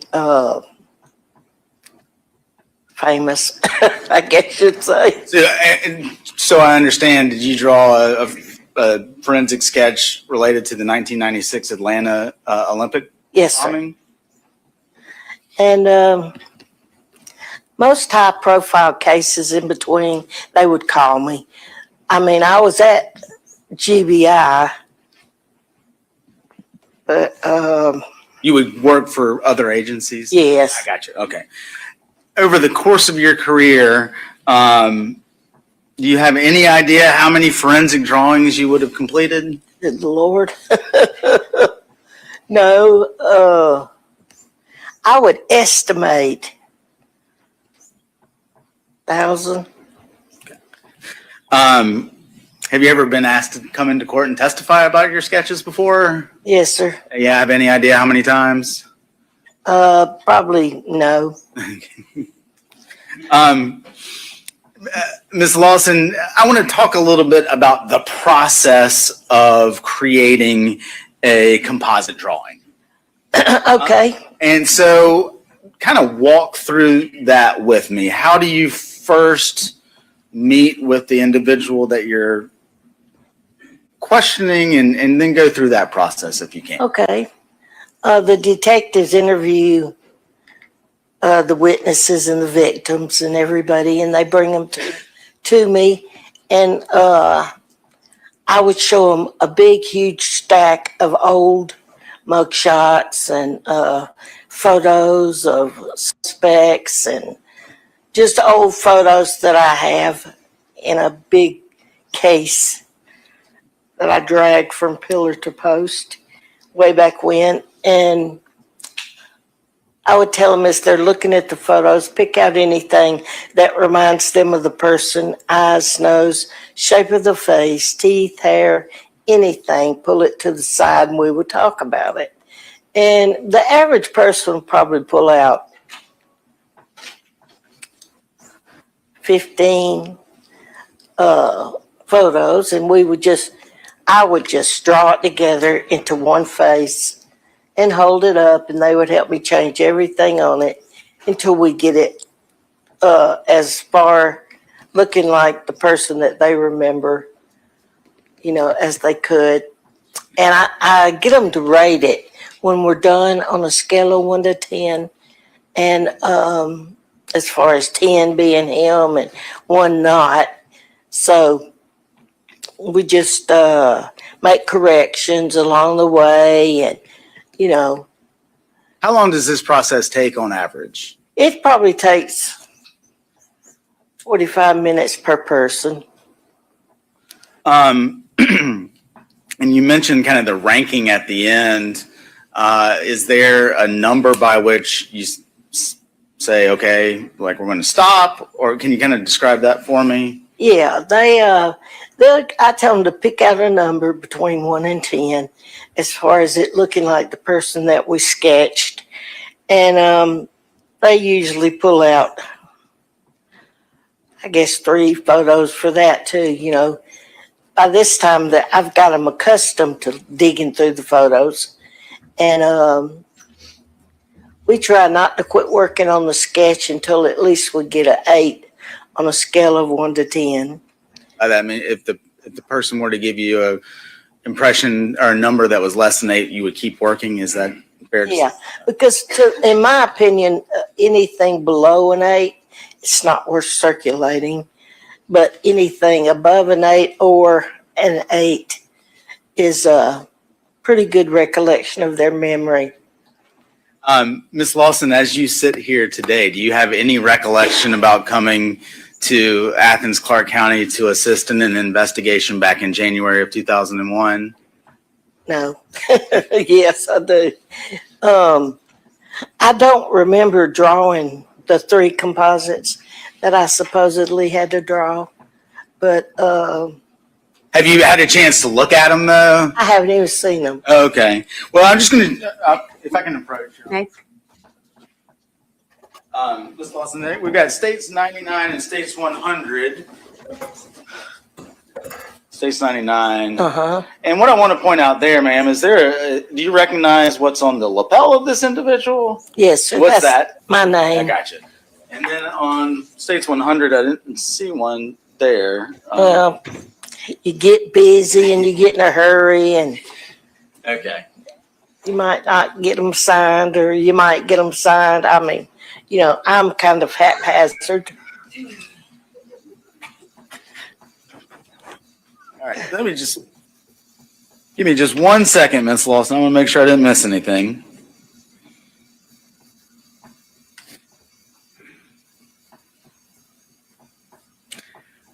Ma'am, I don't have any further questions for you. Defense counsel may have some questions. Thank you, ma'am. Mr. Cruz, cross-examination.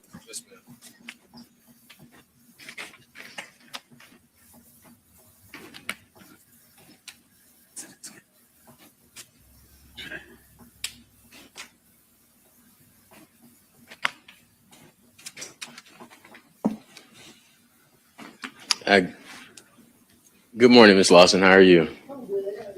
I'm doing okay, Ms. Lawson. I'm maintaining. I thank you for being here today. I just have a couple of questions for you, if that's okay.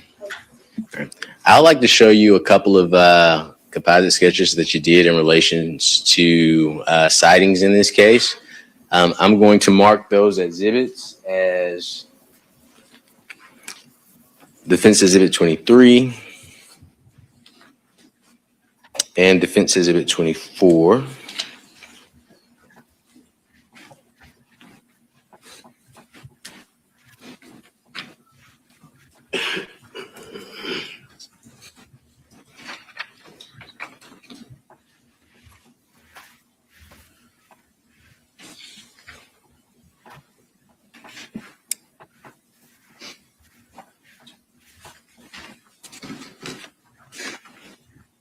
I do have an objection to these exhibits, Your Honor. It's under 401 and 403. All right. Let me ask you this question, Mr. Bolden. Do you have an objection to the admission of those exhibits? Okay. All right. I'm going to let you get started. And if you choose to try to tender them, I will hear your objection. Yes, ma'am. Thank you. Ms. Lawson, do you recall completing sketches on Friday, January 26, 2001? Okay. I'd like to show you, and would you recognize those sketches if you saw them? Okay. I'd like to show you two sketches.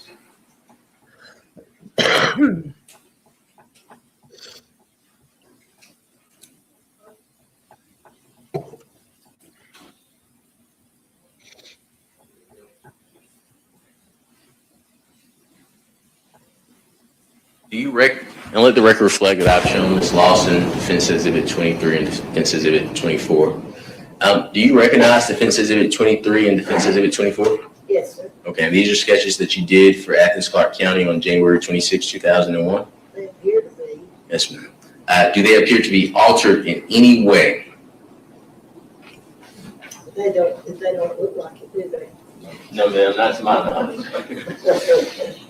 Your Honor, I would move to admit Defense Exhibit 23 and 24, and I can respond to the state's relevance objection. I do have an objection under both. Of course you do. All right. Do you care to elaborate? Yes, Your Honor. Well, one, none of the witnesses that would have potentially given a description to Ms. Lawson have been in court and testified. I do think we need to address some of this outside the presence of the jury. All right, we will do that then. Ladies and gentlemen, I'll have you go sit in the jury room. Don't discuss the case. We'll be with you shortly. 4 times now. Good Lord. No, something needs to. No, I'm sorry. I don't. While the jury is leaving, I'm just going to say for the audience, there are a number of people in here who may not have been here yesterday. So I want to make sure everybody understands the court's rule about cell phones.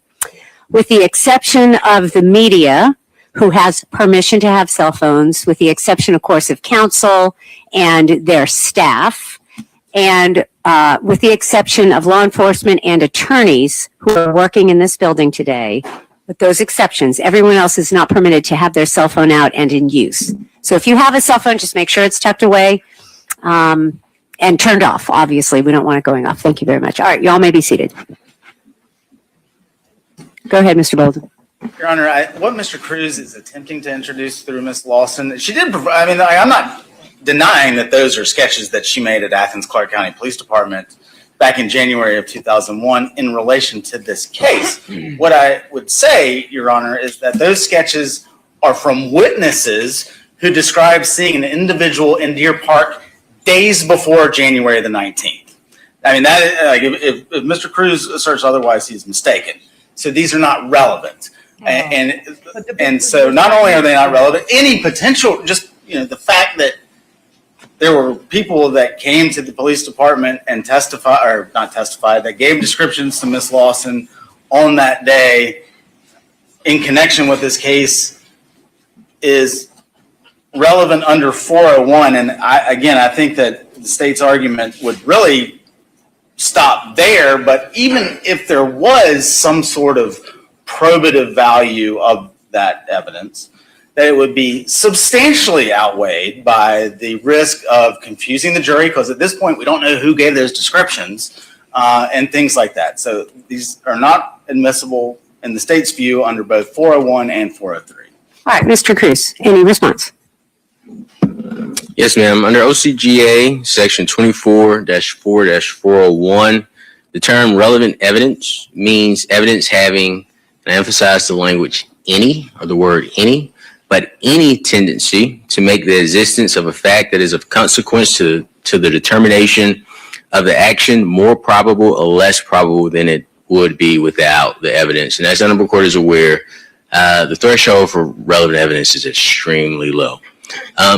The relevance of these photographs are that, the relevance of these photographs is that law enforcement, when they were speaking to individuals in the neighborhood, the individuals that they requested sketches of, as the Honorable Court is aware from the other states' exhibits, are any African-American individuals that were seen either the day of the crime or the day before the crime. I believe, I'll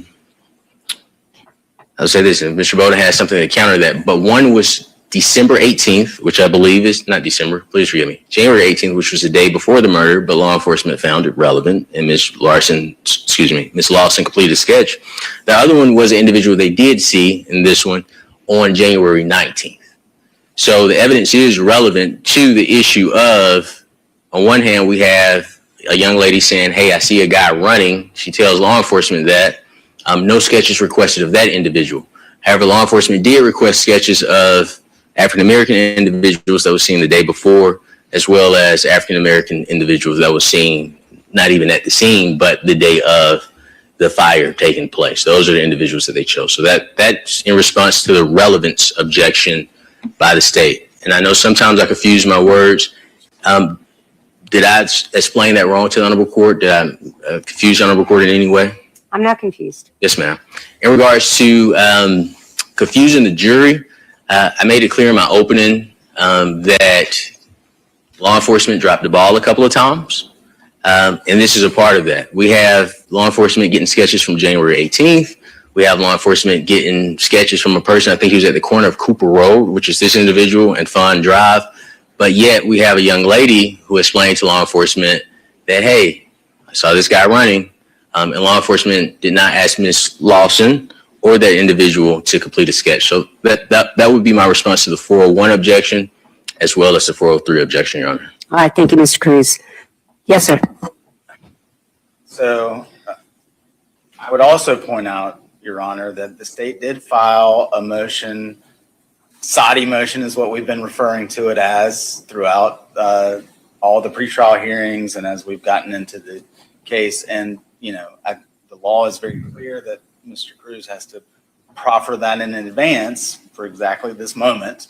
The only person he identified in that SODY motion was Chris Melton. So, and the whole purpose of that is for the court to be able to undergo a preliminary 403 analysis. I cited the cases to the court. I just remind Your Honor, among those being the Crumpton case out of the 11th Circuit. And so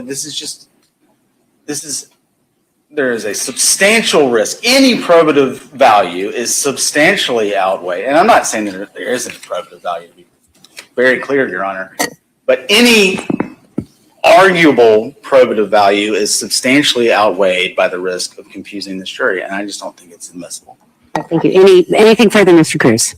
No, ma'am, I stand by my argument in regards to the 401 objection as well as the 403 objection. Thank you. All right. With regard to this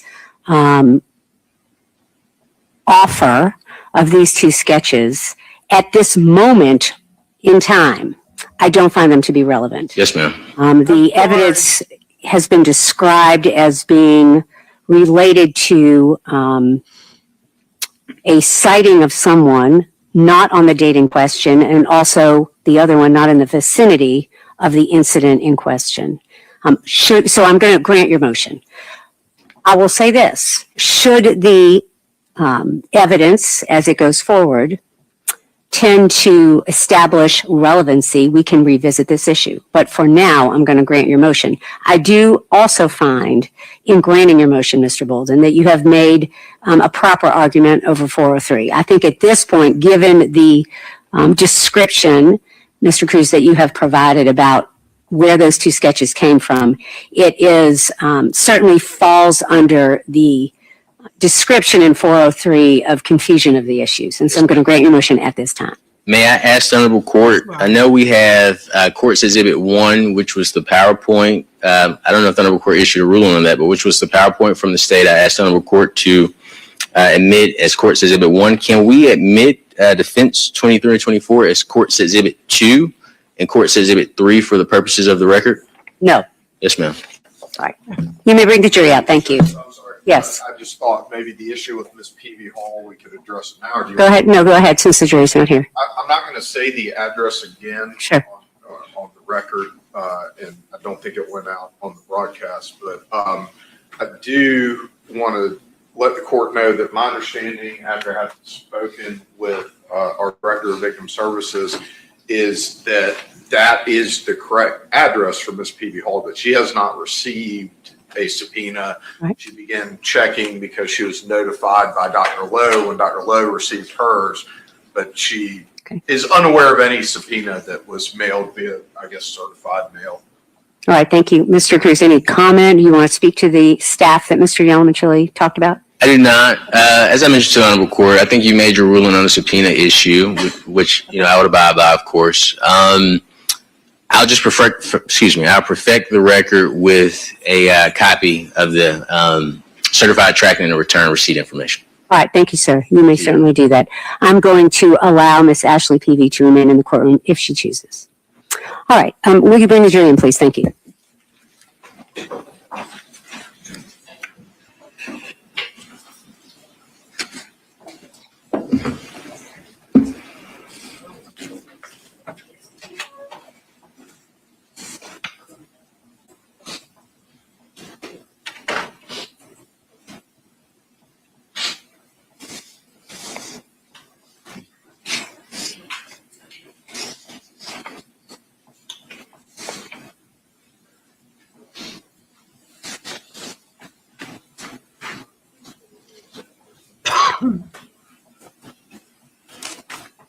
Thank you. All may be seated.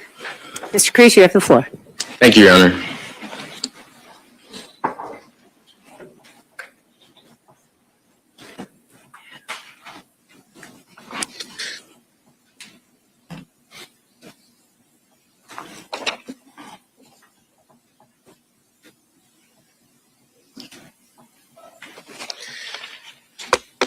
Ms. Lawson, please forgive me. In regards to your process, I understand that you have them look at photographs, and from there they pick the shapes and different portions, eyes, things of that nature that fit the individual that they see. Is that correct? Okay, and I've had opportunity to look at the Eric Rudolph sketch. I'm sure you have because you've completed it. Typically, when you complete sketches and they're on the 8 scale, as you mentioned, are they pretty much similar to the person's description, accurate to the description that you receive? Okay, excellent. Do you keep any notes in regards to those pertinent, or at that time, would you keep any notes in regards to the pertinent facial features that an individual described? I fill out incident reports on each composite drawing that I do, and will sometimes. Oh wow! I had my saliva go down the wrong state too. whether or not I had I have to go use the any lady. problems or anything was said about when we were complete, and should they circulate or whatever. Did they feel good about it? And that's why how we determined the completed, sketch. Absolutely. So there's I'd like to show you a document. I asked for your patience for a second. I'd like to show you a document that I am going to mark as Defense Exhibit 25.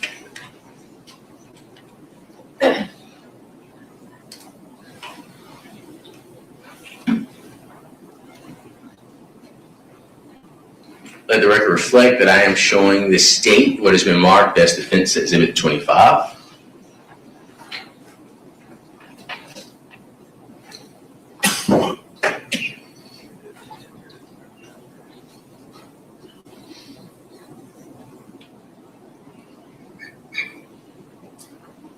Okay, if I approach you, Ms. Lawson? Yeah, come on.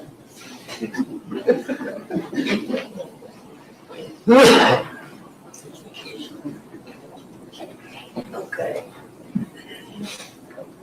Yeah.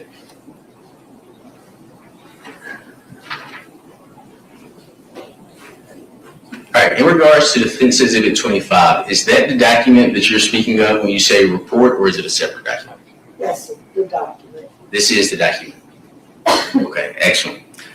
Your Honor, you recognize this document, correct? Yes, sir. Okay, and is it a fair and accurate depiction of the document as you remember creating? Yes, sir. Okay, and does it appear, outside of the defendant's exhibit sticker, does it appear to be altered in any way? No. Okay. Your Honor, I would move to admit Defense Exhibit 25 into evidence. Any objection?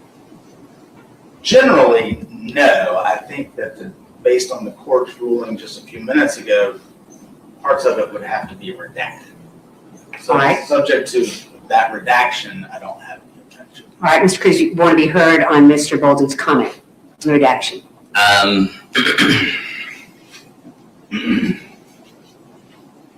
Yes, I do. Court's indulgence. Let me make sure I'm 100% clear on that.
In regards to the state's objection, and I do believe, based on your prior ruling, I would not be able to admit that evidence.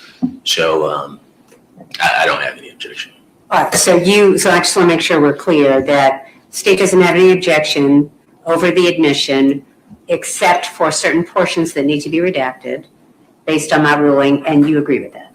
I don't agree, but I respect You're not your objecting to position. that? Correct, yes, Okay. ma'am. All right. And I just want to be clear because what I think I heard, and correct me if I'm wrong, is that he's now not intending to tender the document? No, that's incorrect. I do intend to tender the document, Your Honor. But you're not objecting to the comment, the argument that Mr. Bolton made about certain portions need to be redacted according to the ruling the court has made?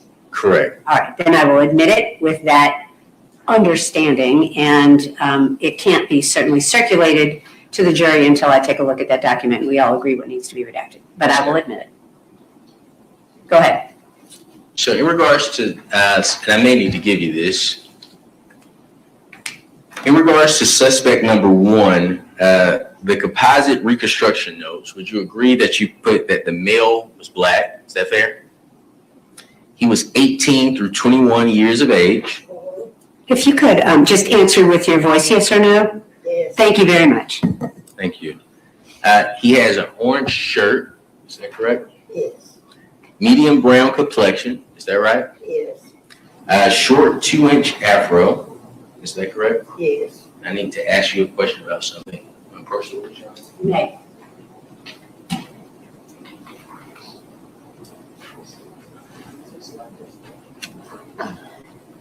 Yes.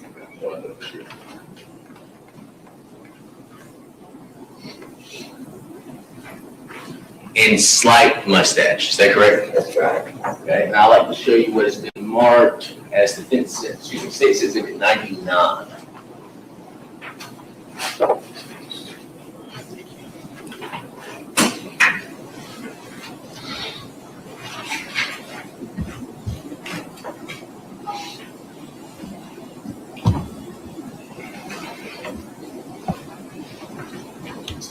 Give you both of these Friday. I'm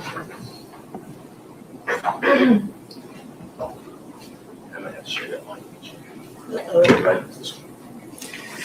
With the description that we put in our report, which exhibit does that description apply to? You know, I don't know. That's fair. Either the suspect 1 or 2, but I should have wrote it legibly across the top maybe, so we, this long gone of a time period, could have figured out who was who.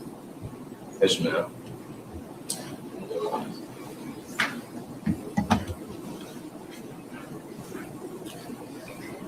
In regards to Miss Tiffany Riker, I'm going to show you what's been marked as defense exhibit 25, okay? Okay.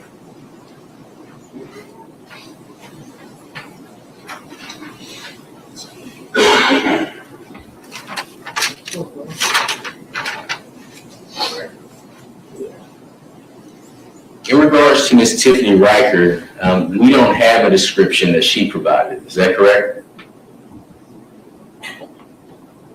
Let me see if I wrote anything down.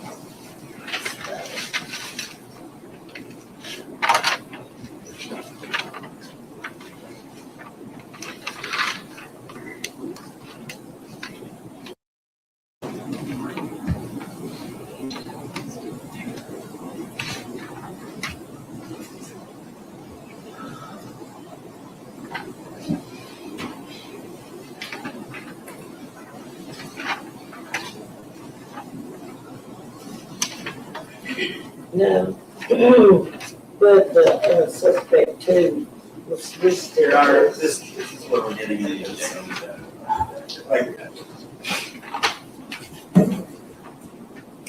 Say objection was sustained as to portions of that document being redacted, and now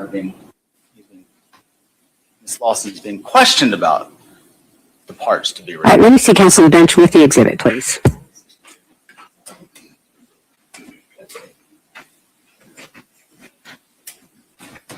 I didn't hear a question. I mean, she may have started talking about what is it that you. All right. Okay, so what was your objection based on?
So 3 of you confer, 4 of you confer, and then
I move to admit defense exhibit 25 into evidence. well, it has actually been admitted, but 25 has been admitted.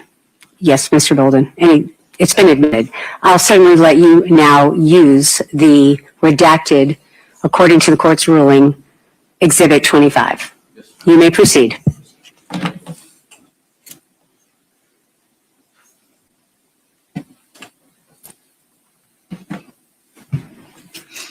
Ms. Lawson, please forgive me. All right. Excluding the redacted portion. In regards to this Tiffany Riker,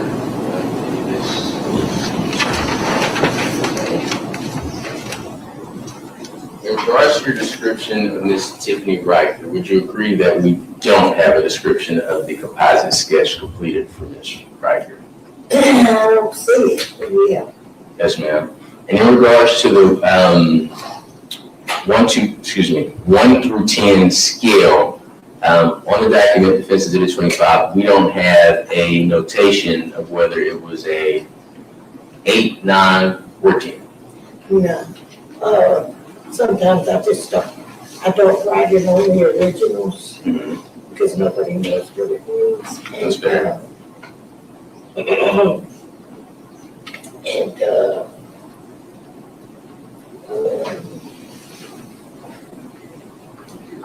I guess I should have written it on there. Yeah, you probably should have. I'm just accustomed to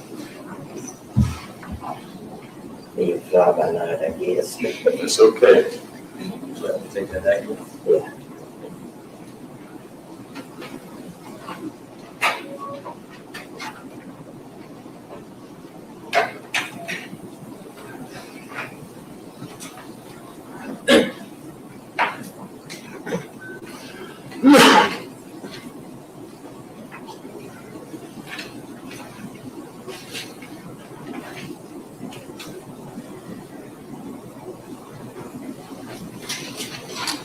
I'd also like to show you what I am marking as Defense Exhibit 27.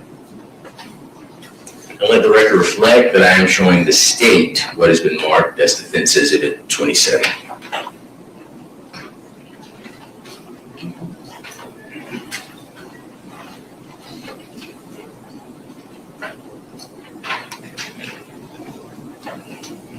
Let the record reflect that I am showing the witness what has been marked as Defense Exhibit 27.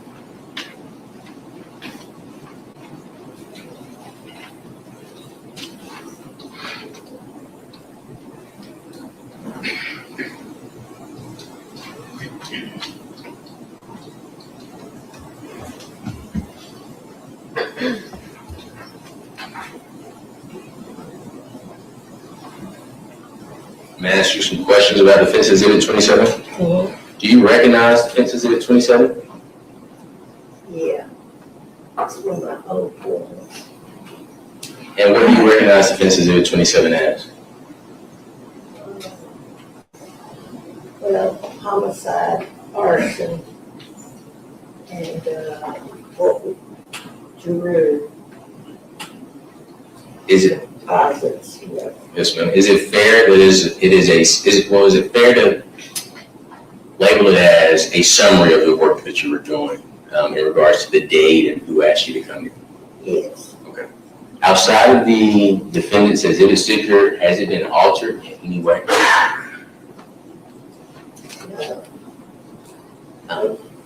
And that is a fair and accurate description of the document as you remember it. Yeah. Thank you. I will move to admit defense exhibit 27 into evidence. I do have an objection under Of course you do. 403 to the entirety of that document. All right. You want to be heard outside the presence of the jury. Oh my. I think it's probably necessary, Your Honor. All right, ladies and gentlemen, if you're going to the jury room, don't discuss the case. We'll be with you shortly. We are taking a lunch break relatively soon. 5 times now.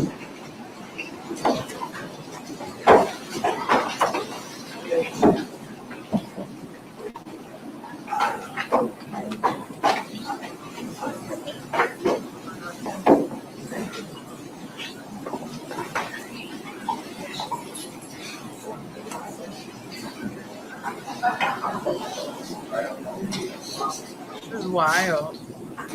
Also, don't forget to like, share, and subscribe. Are your objections voted? Yes, Your Honor. So what Mr. Cruz is attempting to introduce here is basically just a cover sheet of Ms. Lawson's report.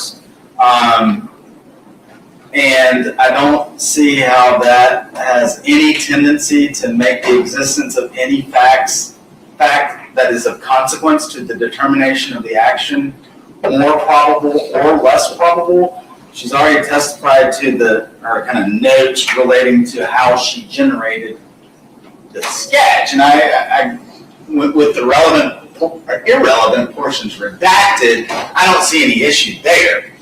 But now we're getting into the cover sheet of that report, and I just fail to see how that makes the determination of anything more or less probable. The witnesses have both testified that they recognize the sketch. They have been admitted.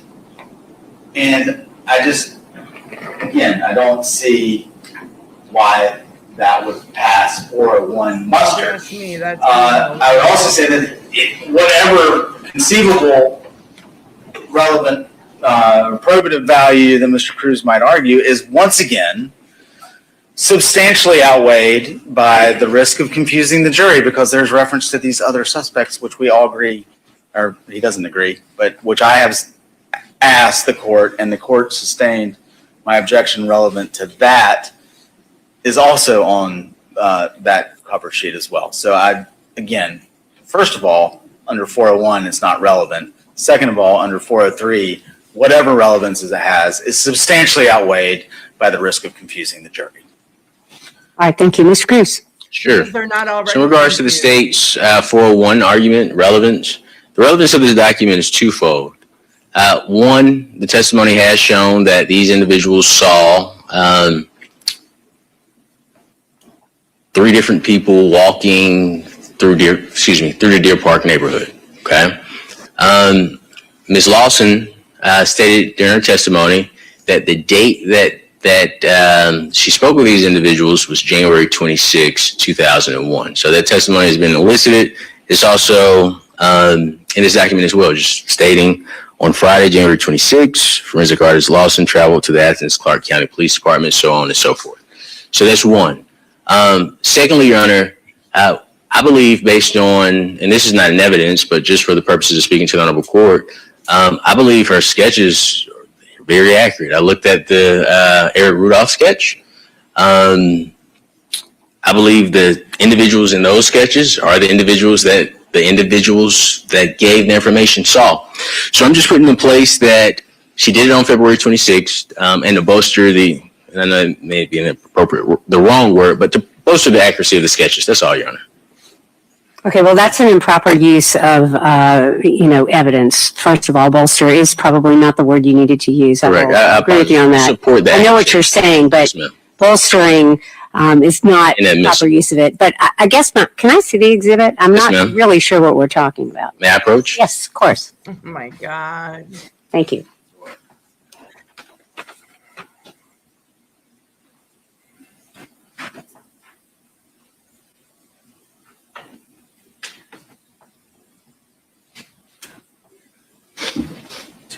And if I could add, it's a memorialization of the date that she conducted those sketches.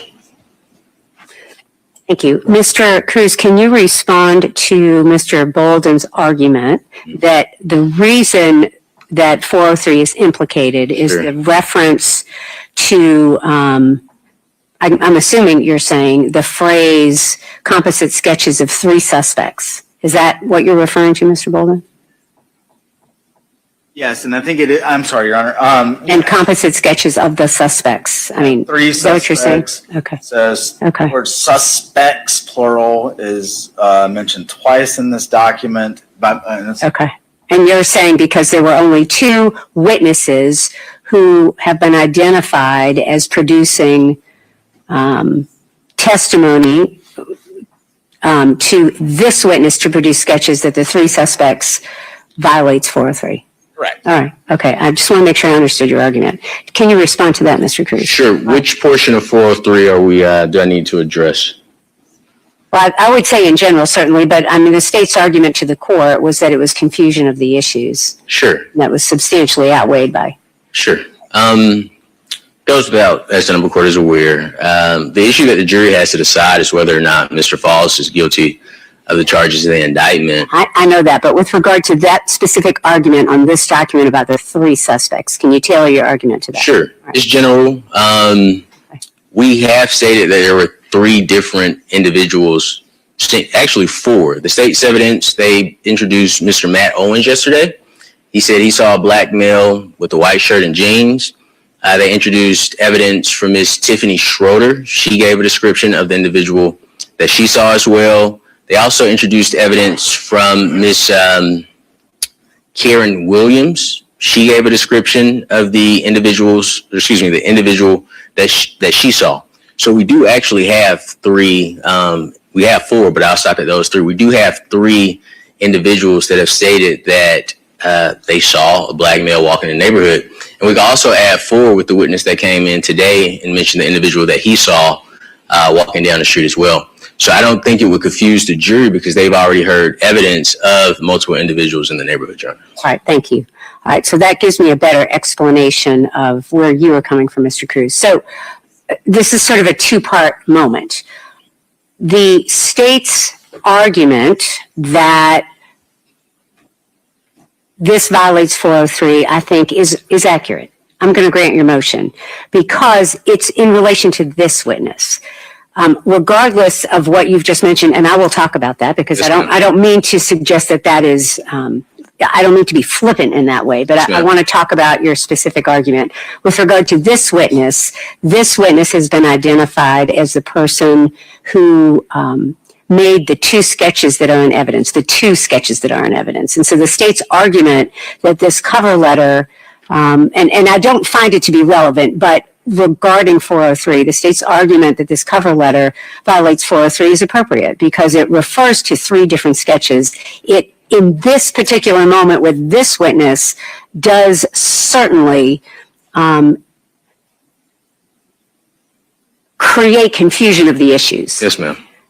I am not prohibiting you from discussing the testimony in the way that you have just described it. You have described the 4 witnesses that the state has presented talking about a person they saw in the neighborhood as being 4 different suspects. The state may choose to refer to those witnesses' testimony differently. But I'm not prohibiting you from talking about those, the comments that the witnesses have made in court about the person that they saw in the way that you've just described. Yes, but ma'am. with regard to this witness and this exhibit, I am going to sustain your objection. Your Honor, I'm going to grant your motion, sustain your objection. Yes, ma'am. Those reasons. Your Honor, for the purpose of the appellate record, would the Honorable Court be willing to admit this as court's exhibit? I believe that would be 4. I don't think that's appropriate, Mr. Cruz. I'm not Yes, going to ma'am. do that. right, but I'm going to give this back to you. All right. Anything else before we bring the jury back in? No, Your Honor. All right. Mr. Cruz, you ready for the jury? Yes, ma'am. All right. Thank you. You may bring the jury back in.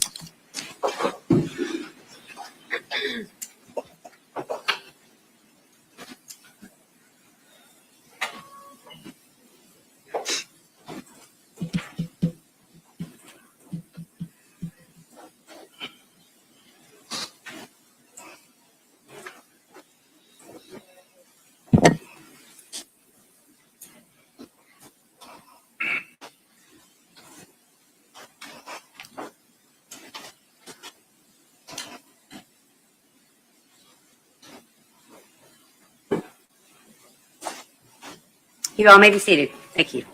Mr. Cruz? Yes, ma'am. Ms. Lawson, I want to thank you so much for your time. Those are all my questions. Oh, thank you. Thank you. Any redirect, Mr. Bolden?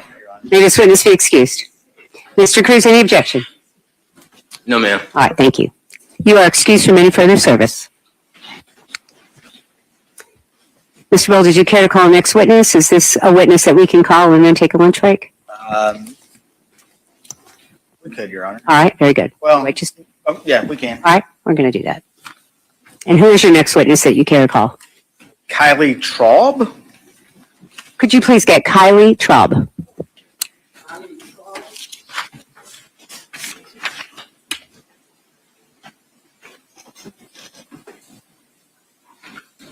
Just make sure I'm right.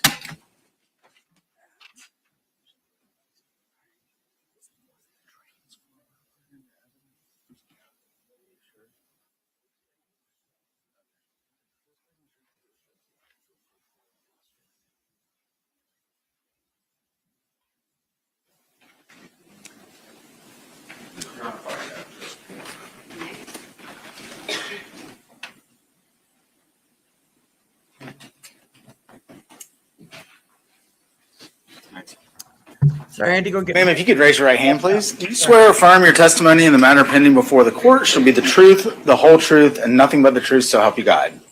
Okay. You can have a seat.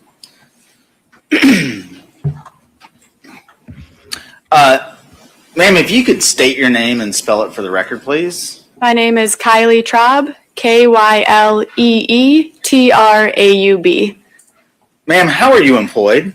I am employed as a latent print examiner at the Georgia Bureau of Investigation in the Division of Forensic Sciences, and this is commonly referred to as the State Crime Laboratory. What are your responsibilities in the at the crime lab? My responsibilities include, but are not limited to, processing evidence for the presence of latent prints, photographing any latent prints that are developed on these items, conducting comparisons of latent fingerprints to known fingerprints, running searches on the FBI NGI database as well as the Georgia APHIS database, and writing all of my conclusions in a report that I can testify to in court. Can you tell us a little bit about your education, training, and experience as it relates to that job responsibility? I received my Bachelor of Science degree in chemistry from the University of Wisconsin-Green Bay.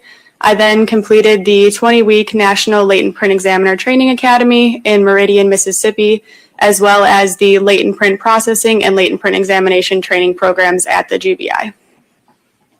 And can you testify generally about how one might search for fingerprints on items of evidence? So for items of evidence, they are typically processed based on what type of evidence they are. So a non-porous item such as glass, metal, or plastic would be processed one way, whereas porous items such as paper, cardboard, or things like that would be processed in another manner. Okay.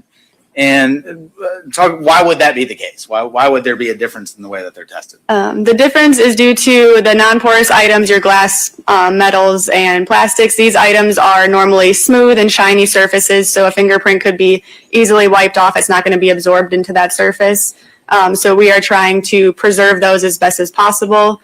And then a porous item, paper, cardboard, these items are going to more absorb the fingerprint residue. So we are going to apply different chemicals to be able to make those visible to the naked eye.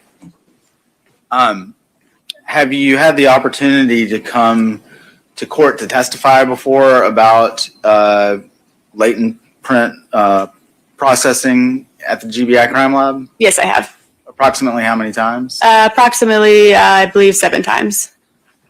And during those times that you previously testified, have you been qualified as an expert? Yes, I have. In what areas? In the area of latent print processing and examination.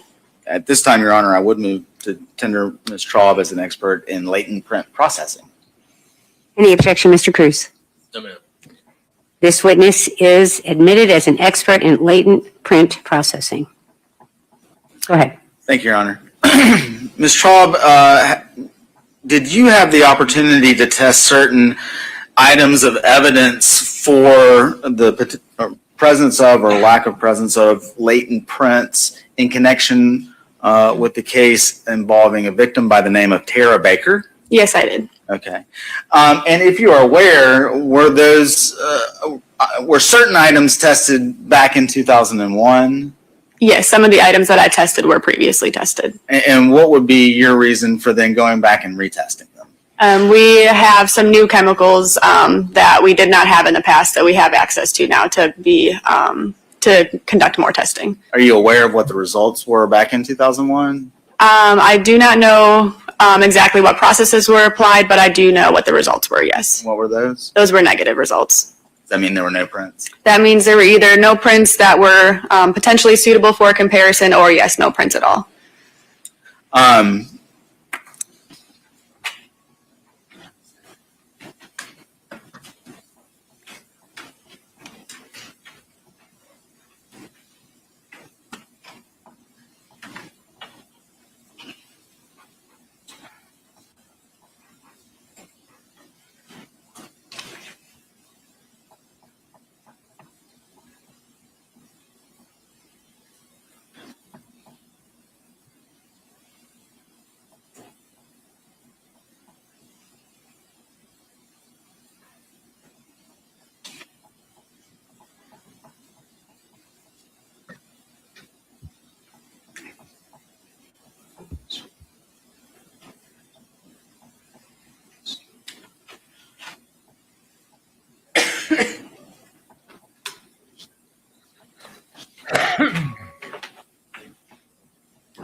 May. This has been marked in States 107. I'm just going to ask you to hold on to that for the time being, okay? So you mentioned testing some items of evidence as it relates to this case. Was one of those things a power transformer? Yes. And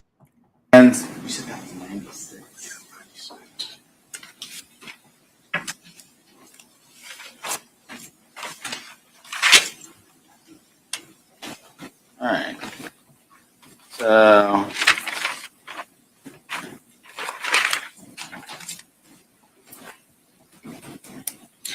do you recall what testing procedures you performed on that piece of evidence, ma'am? If I'm able to refer to my notes, I do. Absolutely.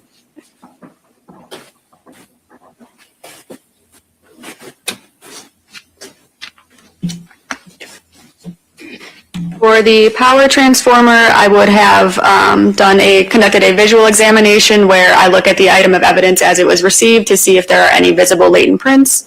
I then applied a chemical known as lumicyano. This is a fluorescent superglue, so any latent prints that are developed would also fluoresce so that I could look at them under a light source. And then I also applied what is known as powder in suspension. This was a white in color chemical, and this can render any fingerprints that might be in blood visible to the eye. Moving along to the next piece of evidence, that the knife set.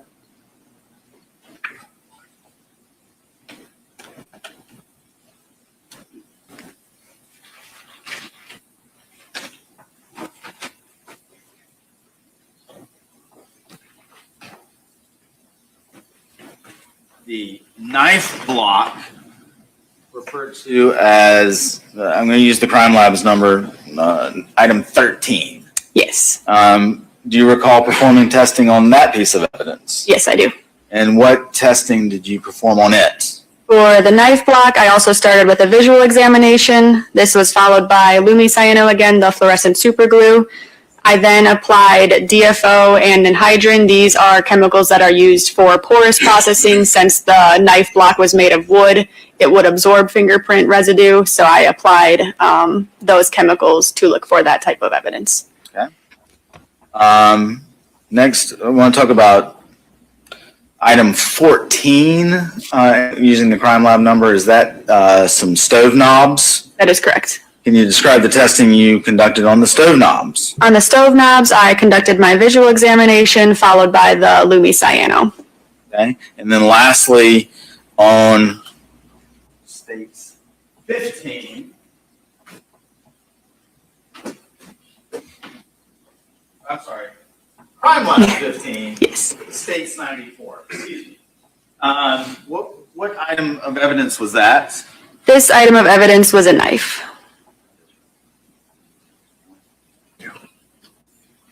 What testing did you perform on the knife? On this knife, I performed my visual examination, followed by lumicyano and the white powder in suspension. As it relates to all four of those pieces of evidence, can you testify as to the results of your search for fingerprints? For all of those items, the results were negative for fingerprints. And is States 107 a report that fairly and accurately summarizes the testing that you performed and the conclusions that you reached? Yes. And is it signed and dated by you? Or signed with a date on it, I guess? It is signed with the date that the report was released, yes. The tender States 107 at this time. Any objection? Yes, you're saying.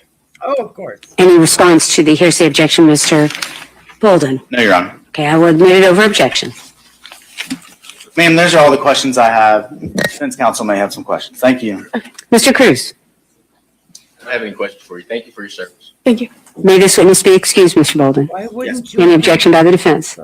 No, ma'am. You are free to go. Thank you. You may call your next witness. I think we're going to get into. So we're waiting for lunch to arrive for the jury, so we're going to keep going. Okay. Bear with me just a second. All right?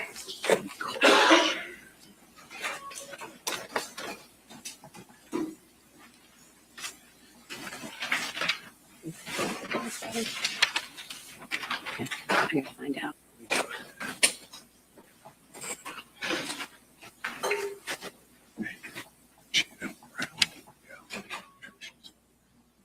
Judge, could I step into the hallway for just a minute? Sir. to Make sure the witness is out there. Yes.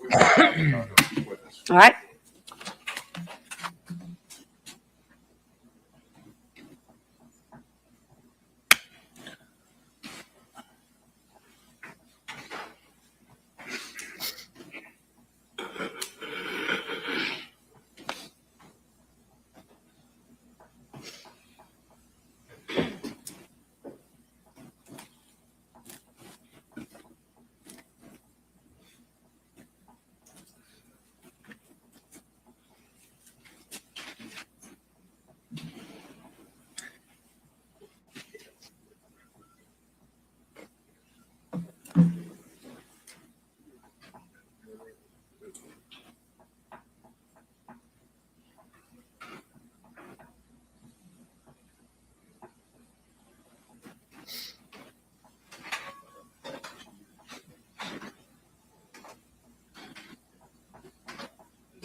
I wonder what she's getting them for lunch.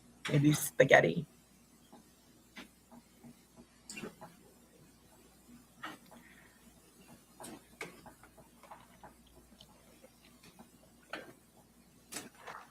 Come on, lady, stop picking your eyes. You get an infection. An infection.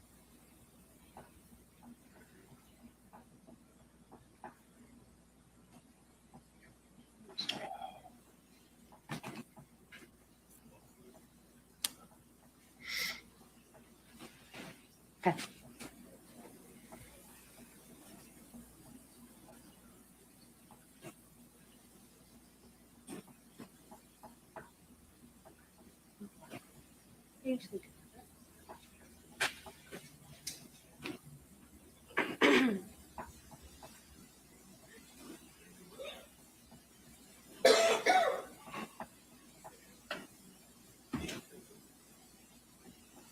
Oh, geez, lunch will be there before he gets back.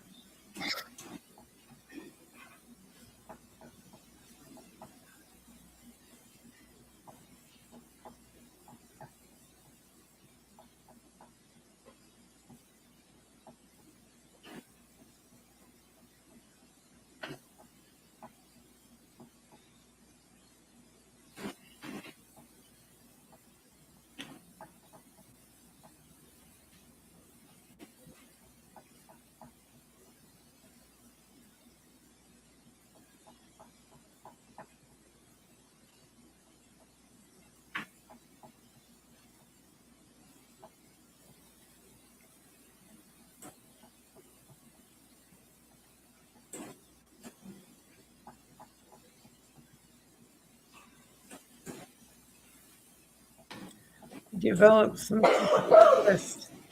On my wrist. So I can see.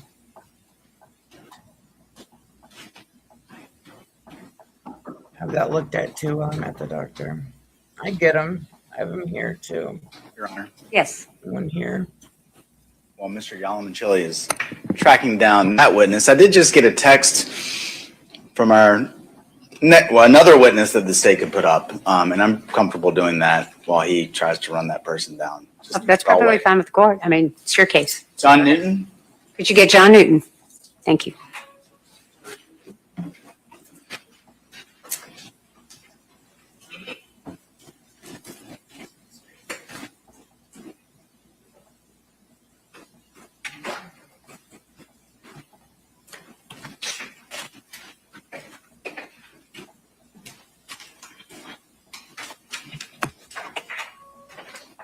Sir, if you could raise your right hand, do you swear or affirm that your testimony in the matter pending before the court should be the truth, the whole truth, and nothing but the truth, so help you God? Okay, you can have a seat. If you could state your name and spell it for our court reporter, please. My name is John Newton, John Newton. And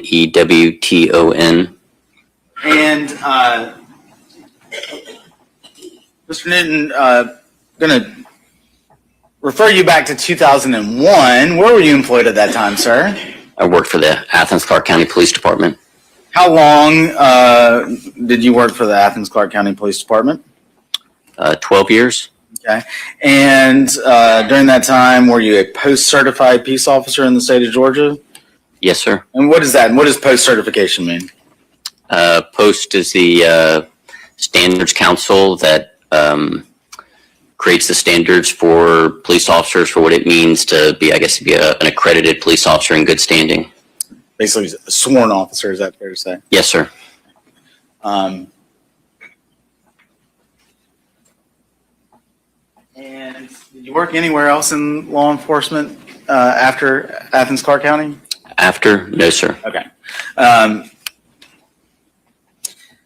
Back in 2001, did you help with other officers in the investigation into the sexual assault and murder of Tara Baker at 160 Fawn Drive? Yes, sir. And are you familiar with that, where that address is? I'm familiar with the general area. I don't think I could drive you to right where it is, but right off of Lexington Road, near the church and that neighborhood back in there. Is that in Clarke County? Yes, sir.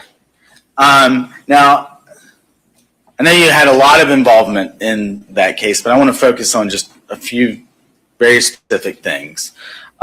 In the days immediately following Ms. Baker's death, did you have an opportunity to collect head hair samples from certain persons in Tara's orbit? Yes, sir. Okay, did that include known hair samples of her roommates, Ashley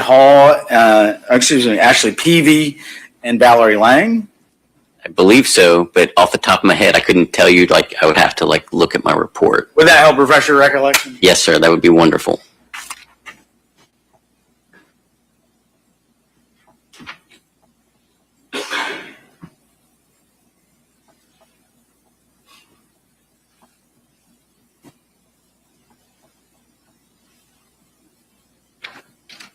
May I approach the witness? You may.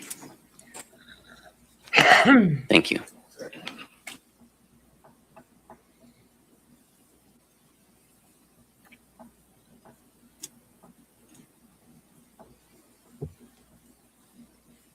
Yes, sir. I asked the same question. Did that include collecting known head hairs from her roommates, Ashley Peavy and Valerie Hall? Yes, sir. Did it also include collecting head hairs from Chris Melton? Yes, sir. Let's-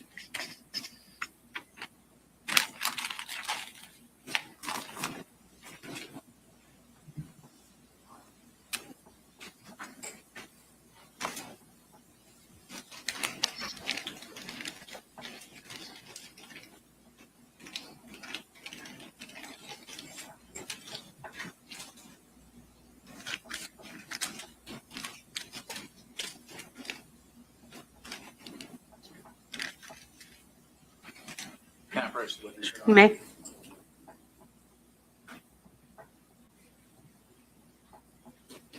Then I'm going to hand you what I marked as states 108, 109, and 110. Do you recognize those items, sir? I recognize what they are. I can't say like off the top of my head, Sure. This is it. But yes, this is my handwriting on these, and these would be evidence bags. And do you take your time to review those items in their entirety? On each of those items, do you see your name or initials on a piece of evidence tape? Yes, sir. My initial is on, or my signature and or my initial, and my handwriting is on each of these. And what do they appear to be? One is the known head hair of Ashley Peavy. Is that 108? With the evidence stickers? Yes, sir. States 109, what is that? Known head hair of Valerie Lang And then 110? is the known head hair of Chris Melton. And again, just to be clear, when you collected each of those items, 108, 109, 110, what would you have then done with them? Put them in the bag, sealed them, put my initials on them, and placed in an evidence locker. Okay. And from that point on, would you have any idea what may have happened to those pieces of evidence? I would have an idea, but I wouldn't do anything with them. Okay. I mean, I put them in there for the purpose of, further examination, but I wouldn't be involved in that. I would move to tender states 108 through 110 at this time. Any objection? Yes, ma'am. Lack of foundation. One, we don't, excuse me. First, lack of foundation. We don't know if anything is in the bag. I would ask that the witness is allowed to identify what's in the bag. Two, if the bag is what the state seeks to introduce with the writing of whose name it is, I would object to relevance, as the bag is irrelevant to any issue in this case. It's what's inside of the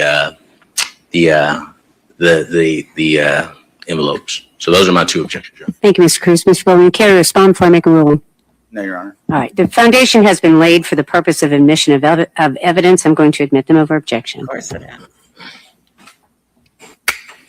I'll take those back from you.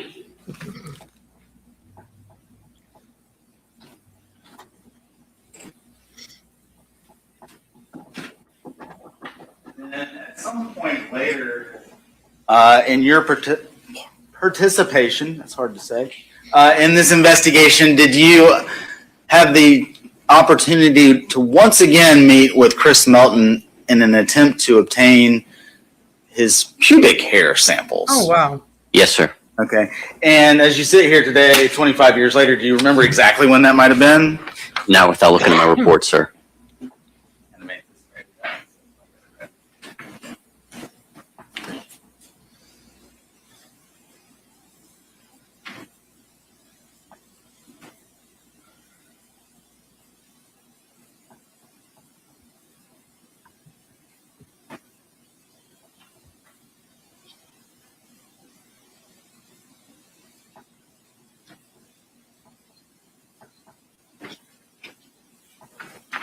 May I approach again, Your Honor? You may.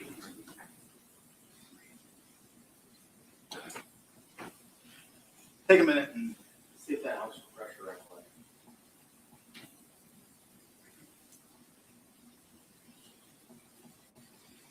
Yes, sir.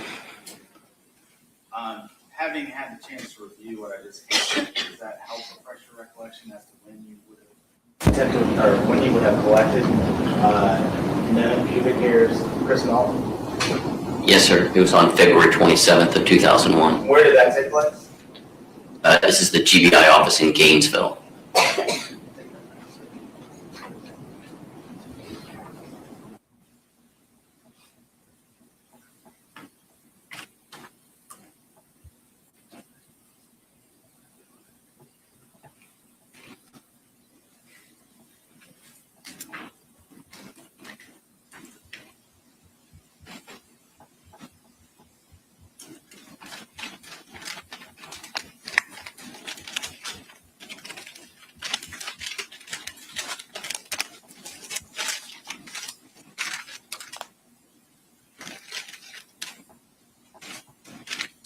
May I approach, Your Honor? You may.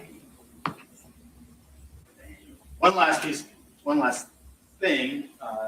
states 111, actually take a look at that. Yes, sir. And do you recognize that? Again, I recognize my handwriting and everything that's on it.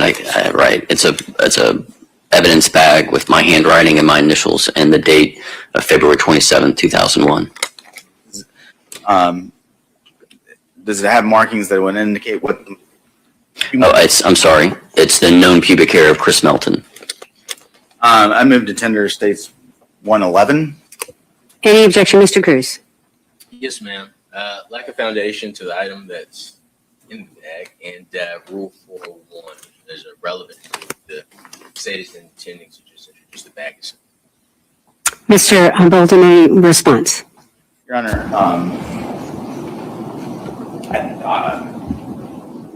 it is relevant. Mr. Cruz made chain of custody an issue in this case, so we're attempting to introduce the bag.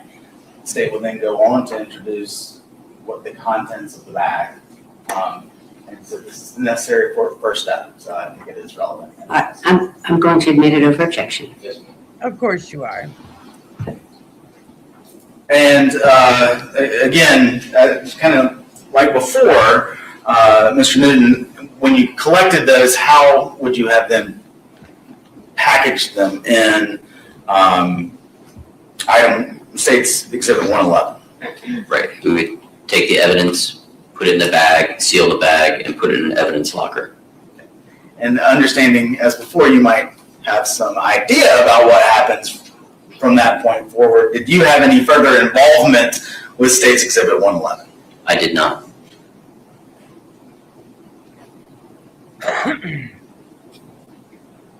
Sir, those are all the questions that I have at this time. Defense counsel may have some questions. Mr. Cruz, cross-examination.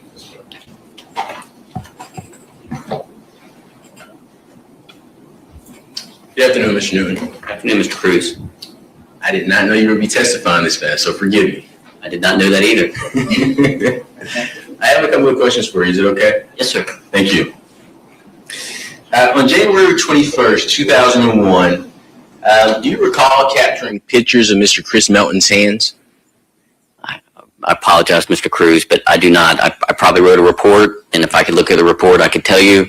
But this long afterwards, I can't say that I have an independent recollection of what happened. Yes, sir. That is fair.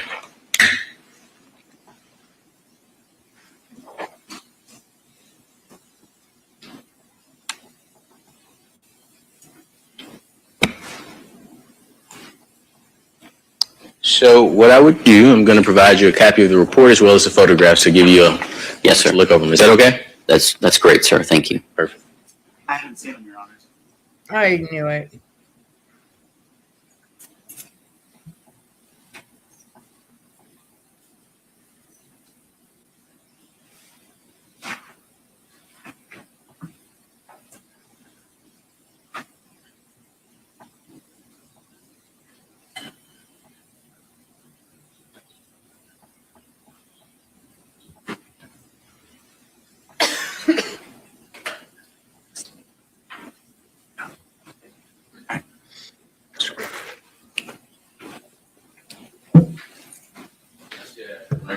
Yes, sir.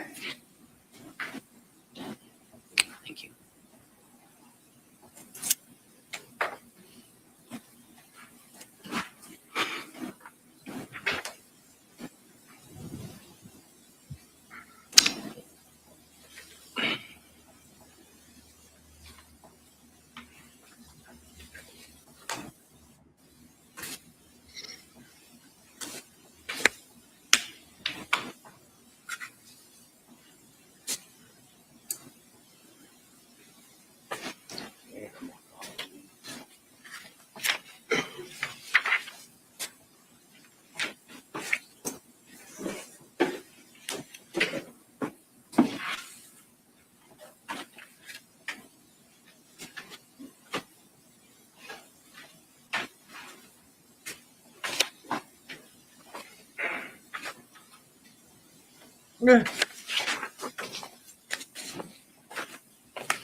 Yes, sir.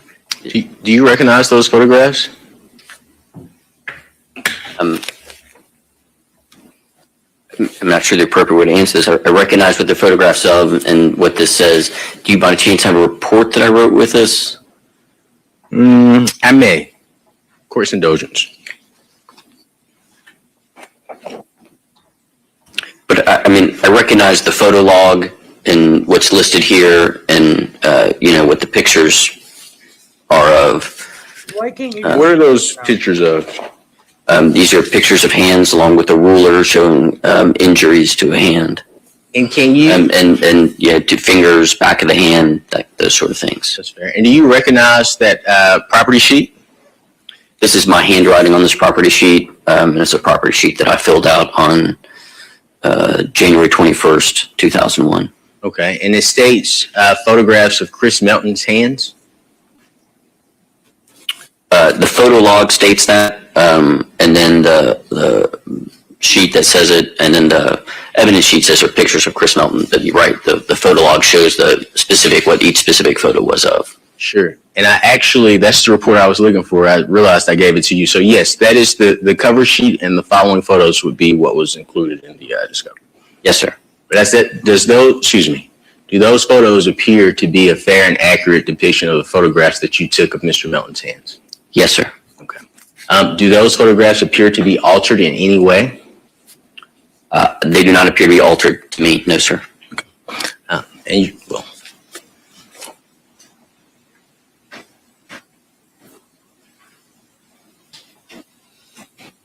Let the record reflect that I am marking Detective Newton's property and evidence record sheet of pictures of Chris Melton as defense exhibit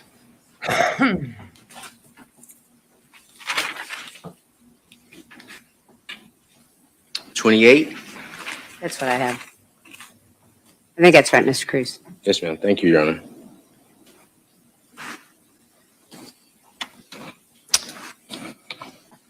And let the record reflect that I am marking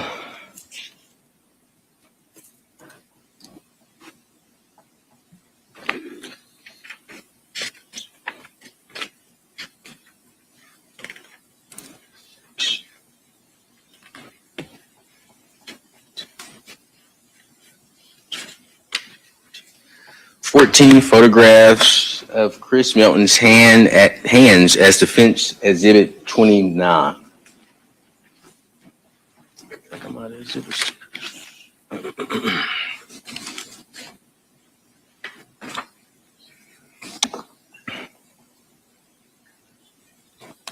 Oh.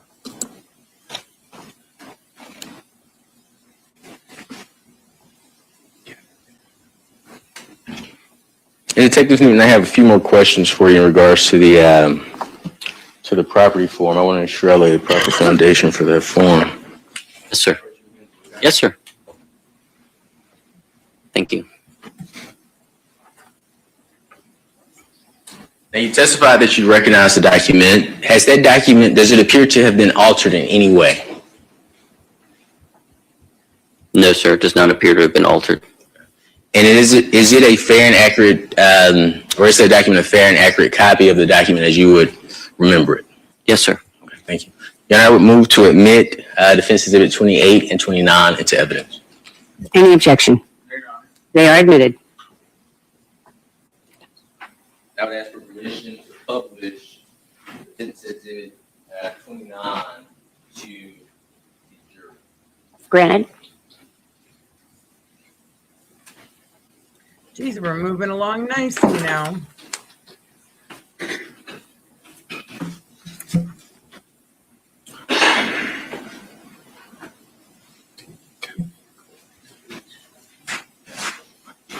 And Detective Newton, you would agree that those photographs were taken 2 days after Ms. Baker's death? Okay. I would agree they're taken on that date. I apologize. I don't remember the exact date of the incident, but on the date that's listed there, I would agree. Yes, sir. Okay. January. And being that that's probably 2 days, an answer yes, but I apologize. I didn't review very few things before coming here. That's on me. So I'll say this.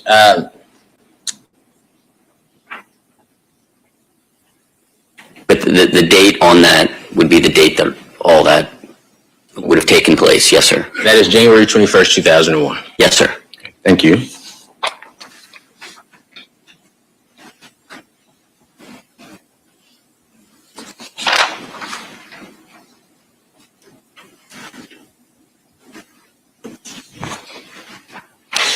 Do you recall obtaining phone records from Miss Tara Baker? I don't recall that specifically, but I would be surprised, if that's not something we did. Would seeing and for purposes of the record, it is a copy of Detective Newton's affidavit in reference to phone records, court order for the phone number 706-316-9760.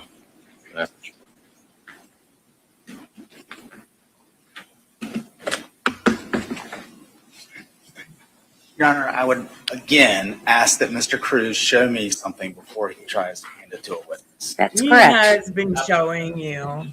Too fast, I'm sorry.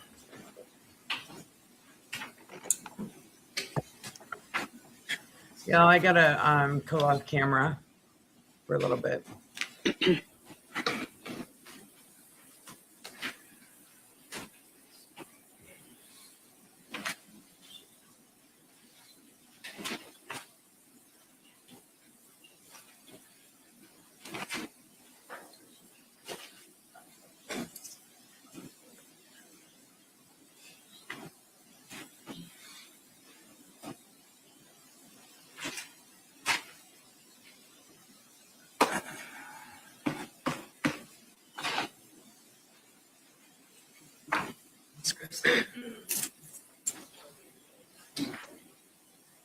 Is it okay if I approach? Yes, sir.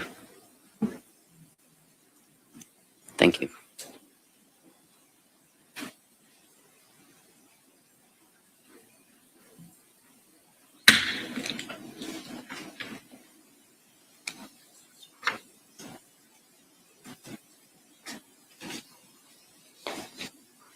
And after you've had opportunity to review those records, just look up. I'm going to have a couple of questions for you about those records. Yes, sir.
All right. Have you had opportunity to look at the documents provided to you? Yes, sir. Okay. What would you describe those documents as? Phone records for the phone number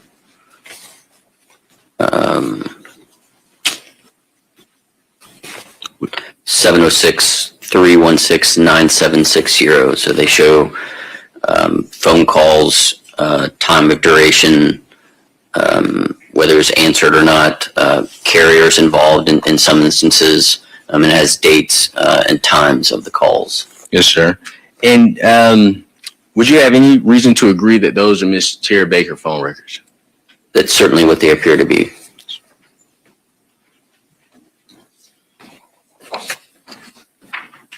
May I approach you? Yes, sir.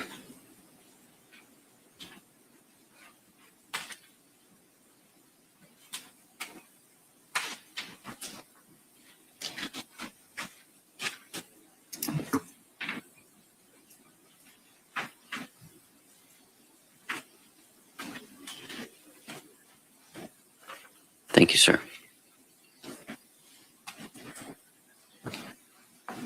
Let the record reflect that I provided you with a pen and a sheet of paper. Is that correct? Yes, sir. Blank piece of paper with lines on it, blue pen. And a pen. You're actually going to need these two. So let me... Yes, sir.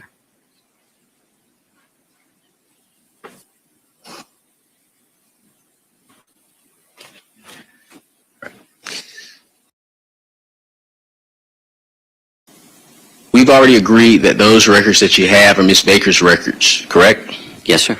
Would you mind writing on that sheet of paper Miss Baker's phone number based on those records? I would object. He is asking the witness to testify about an item that is not in evidence. Any response, Mr. Cruz, to the objection? No, ma'am.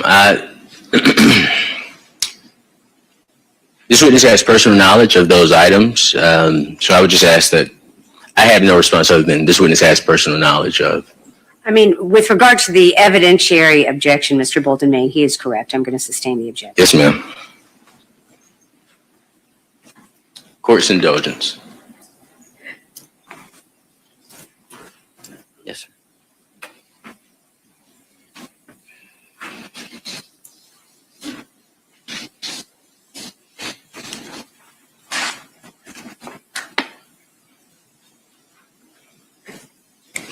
Let the record reflect that I am marking the items identified.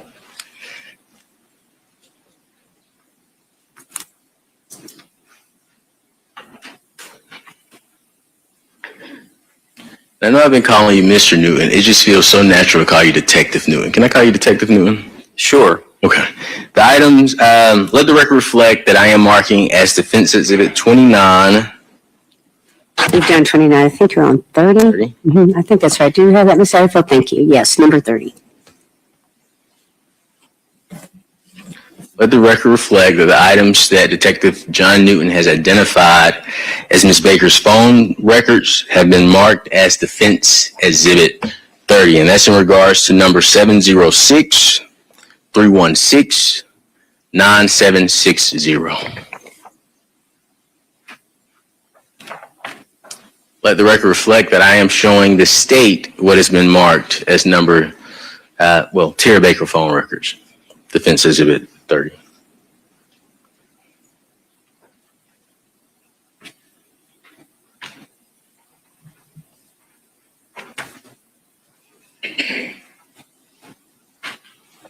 Any of these phone records appear to be altered in any way? No, sir, they do not. And is this a fair and accurate depiction of the phone records as you remember seeing them 20 plus years ago? It's a fair and accurate representation of what we would receive as phone numbers. Yes. Again, I don't know that I have any independent recollection, but to the best of my knowledge and ability, those would be the phone records. Yes, sir. Thank you. Your Honor, I would move to admit into evidence Defense Exhibit 30. Any objection? I don't think that's a proper foundation for the admission of business records. So I do object to Mr. Cruz attempting to tender those records to this witness. All right, Mr. Cruz, any objection before I make a ruling? Any response before I make a ruling about the objection? Sure. So Detective Newton obtained these records via a court order. So I do believe there's to respond to their objection. He received these records via a court order, Your Honor. I don't think that overcomes the objection that the state has produced, which is that it's not a proper way to introduce business records. So I'm going to sustain the objection. Yes, ma'am. Court's indulgence. May we take a 5-minute break, Your Honor? Well, I think this would, well, yes, we can. The answer is yes, but it may be more than 5 minutes. So can I ask the counsel at the bench about timing issues?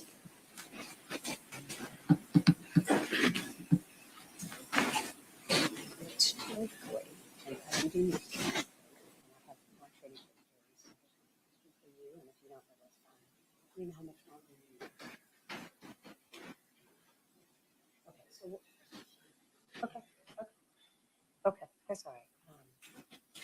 We're going to go ahead and it's 12:40. So, all right, thank you. Yeah.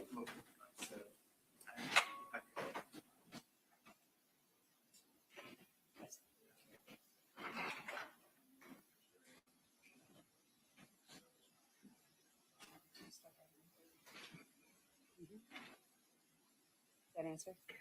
Okay. All right, ladies and gentlemen, we're going to take a lunch break. Lunch has arrived for all of you. I'm going to send you to the jury room. We're going to bring the lunch for you. Please don't discuss the case, of course. Do any independent research and things of that nature, as we have discussed. I do know there are several of you, or maybe one of you, that needs to run an errand, and certainly that's fine. We're doing lunch in because I'm not going to have a long lunch break. We're going to be back on the record at 1:30. But if you need, I know there's somebody that needed to do an errand here in town, and that's absolutely fine. Same instructions apply, right? You can't talk about the case, do any independent research, or go anywhere you may have heard about. But I am going to ask you to have lunch inside the jury room. When you are ready to come out, if you would just knock on the door and alert the bailiff that somebody is going to come out of the room, that would be very helpful. We need to do that. But other than that, enjoy your lunch. We're going to bring it in just a moment. We'll see you all at 1:30. Counsel, as soon as the jury is back, I'm going to release all of you for lunch. And you are still under oath, and if you'll come back at 1:30. Thank you. Left here, Your Honor. Yes, sir. Everybody remain where you are.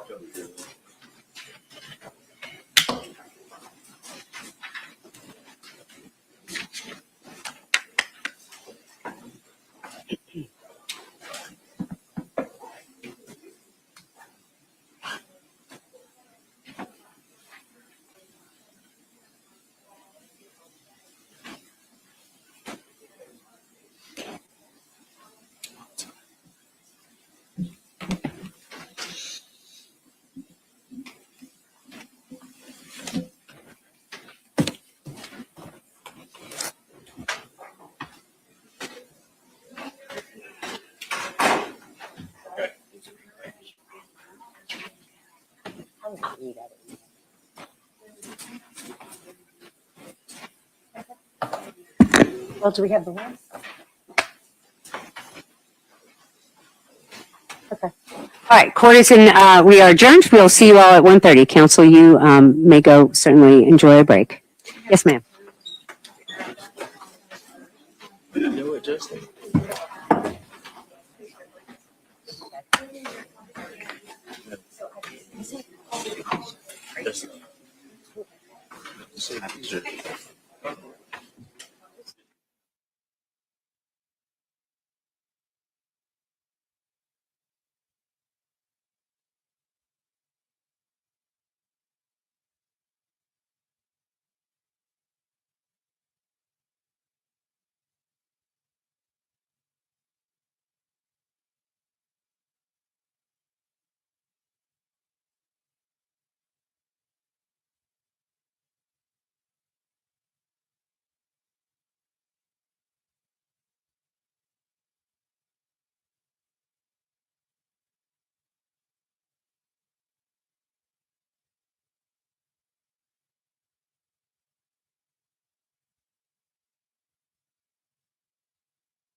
All right. Sorry, y'all. I had to go to the bathroom and then I had a phone call.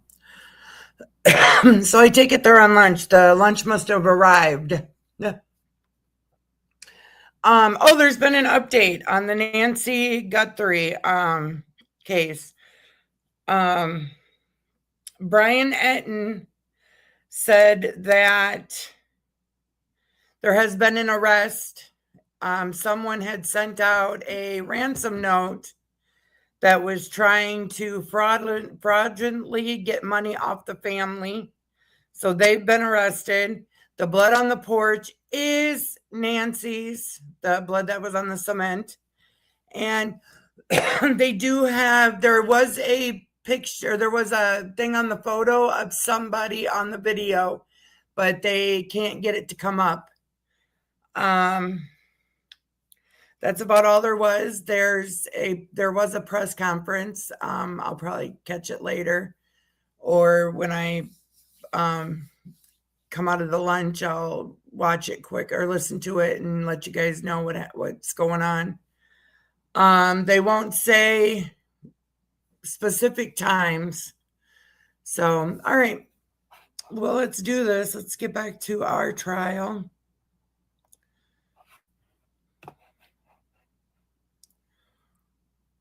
It's too bad.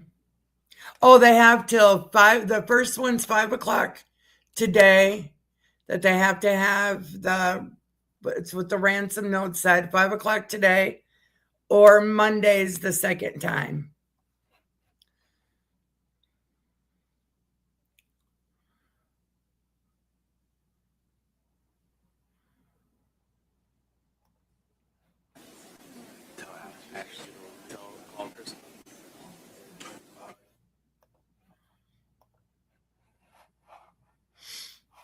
Thank you all for being here. If you're also in the replay, don't forget to like, share, and subscribe. And I put a link in the description box. It's for Facebook to the Verdict Watch. Great group of people over there. We talk about the trials. We do polls when the trial is done on if the person's guilty or not guilty and how long the jury will take to come with their verdict. Just random talks about different stories that are going on, different crime cases that are going on at the time. So go on over there and tell them Ronnie sent you. Kind of want to have an idea on how many people I get to send over there.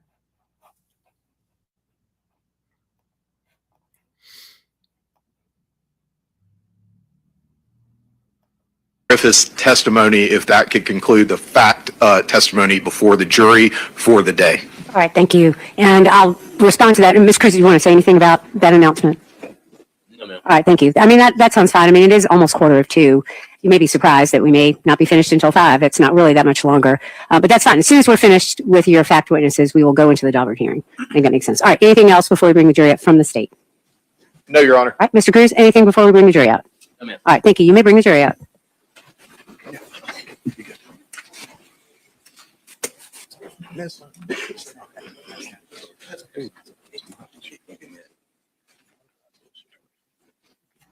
Y'all, I'm talking to myself.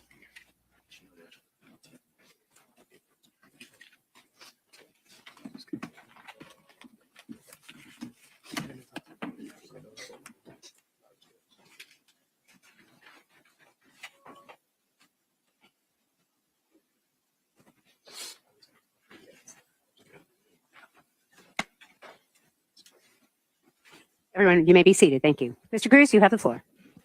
We're back on the record. Sure, and I think before we broke, the state had an objection to the introduction of phone records. I responded and asked for a short recess to look over the law regarding those records. The question I have, I don't think Mr. Bowden was specific with his grounds for objection. If I remember correctly, he said that it was inadequate or inappropriate foundation for business records. Are you talking about Exhibit 30? Yes, ma'am. I've already sustained the objection. If you would like to put some case law on the record, you may, but I've sustained the objection. Yes, ma'am. Understood. What was the specific objection, just so I could put... I actually don't remember. I don't write that down. We'd have to go back in the records. If you don't remember and not prepared to present some case law, and I'll let you put case law on the record if you want to. But we need to move forward. I ask this. Can I be heard in regards to his objection? I can't What I'm asking is, I don't know what the specific legal ground of the objection. I remember he said something that the court agreed to and granted, but in order for me to perfect the record, I would just need to know the specific legal ground. If he's Well, I will just say this, counsel. I'm going to ask you to move on with this witness. I already gave both parties the opportunity to respond, and so I'm going to ask you to move on. Yes, ma'am.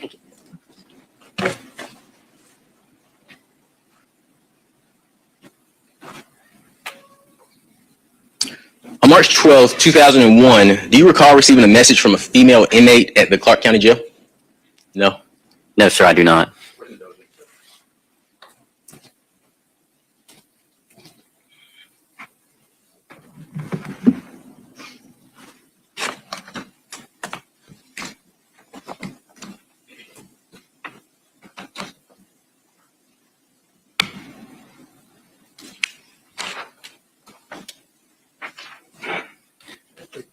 Mr. Cruz, if you'll go ahead and show Mr. Bolden what you're going to be working with. Thank you.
Thank you, sir.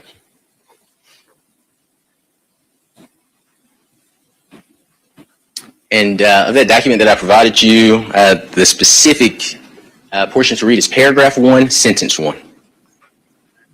I object, Your Honor. I don't know that there was a question. I don't know that the witness had said that there was something that you could call. Maybe I'm mistaken, but that was. I think that's right, actually. I think you need to sort of start over and lay whatever foundation you need to with regard to this document. Yes, ma'am. All right, go ahead. On March 12th, do you recall receiving a message from a female inmate at a Clark County jail? Yes, sir. Okay. And what did she, she messaged you because she wanted to speak with you about the Tara Baker murder, is that correct? Yes, sir. Okay. And you met with her upon receiving the message from her, is that correct? Yes, sir. You went to the jail and spoke with her, correct? Yes, sir. And she provided you information about who she believed committed Miss Baker's murder, is that correct? And it'll be paragraph 3 if you're looking at the report, sentence 1, 7, and 9. I do have an objection on the motion that the state previously filed, and. Can you bring that microphone towards you, Mr.? Same as before, Your Honor. Okay, Mr. Bolden, will you bring that microphone towards you? Just repeat it just so I can Same objection as before. This state's previously filed a motion. I don't think this is relevant under 401. I think it's 403. So I do object to this line of question. What previously filed motion are you referring to? The Saudi motion, Your Honor. Okay. All right. Based on our prior discussion of those kinds of objections, I'm going to send the jury out again. So if you'll go back into the jury room, please discuss the case. Thank you.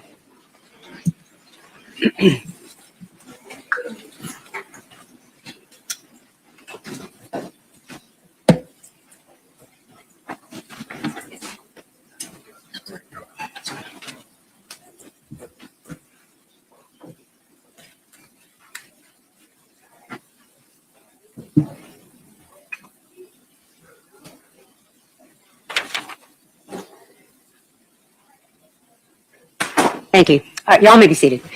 Mr. Cruz, do you want to make any more of an objection? Let Mr. Cruz respond. Yeah, Your Honor. All right, Mr. Cruz. Okay. To make sure I understand the legal basis for the objection, Mr. Bowden has stated Rule 401, which is relevant, Rule 403. I would ask the specific grounds under 403 that wasn't stated in the Saudi motion, but if I could get the specific grounds for 403, I could address all three, Your Honor. All right, Mr. Bolden, specific grounds that you were referring to. 403, Your Honor. I think that what I expect the line of questioning that Mr. Cruz intends to ask of the witness would go to potential alternate suspects, alternate perpetrators. The state did file its motion back in October specifically related to these types of issues. We, at our hearing on January the 21st of this year, Mr. Cruz indicated that the only alternate perpetrator that he intended to identify was Mr. Melton. I think that's been very clear throughout this trial to this point. And so what I suspect he's attempting to do here is to run through every tip or piece of information that the police got relative to anybody over the course of this 25-year investigation, not all of them through this witness. But one, my first point is that the motion that the state filed back in November and that we heard arguments on the 21st, the court granted the state's motion, and except with respect to Mr. Melton. So, to the extent that Mr. Cruz may now be trying to assert that they're alternate perpetrators, that's the whole point of the motion. There has to be evidence proffered to the court before he can ask that type of information in front of the jury, so that the court can make a determination about whether or not any probative value is substantially outweighed, and I will be specific here, confusion of the issues and waste of time. So that is the state's objective. Thank you. Mr. Cruz. If I may, I don't quite understand. It was a lot of information, forgive me.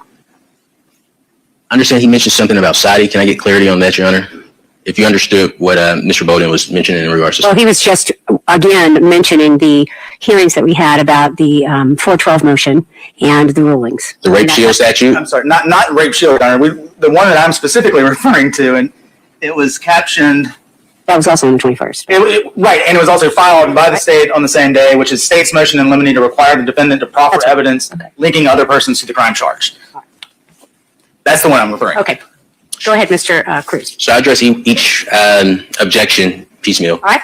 So in regards to the Rule 401 objection, which is relevant, the relevance of this line of questioning is just simply to show that a individual that's in custody calling law enforcement and saying, hey, I have information on this case, it isn't something unique to this case. Throughout the history of this case, multiple detectives have spoken with individuals in custody, and they'll call and say, hey, I know who committed this crime, and the information would turn out not to be credible. The specific line of questioning that I was going down with Detective Newton was simply to get to the point that this individual offered information to get leniency, which we believe to the jury would be relevant in determining Mr. Cedric Jeffries' testimony.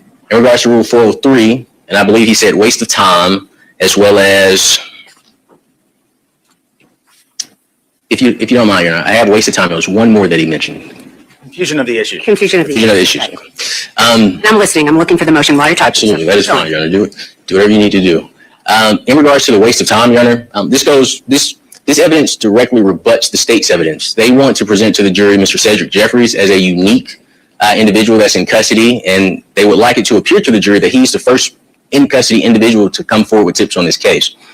This evidence would rebut that image that the state would portray to the jury if Mr. Jeffries is simply allowed to testify.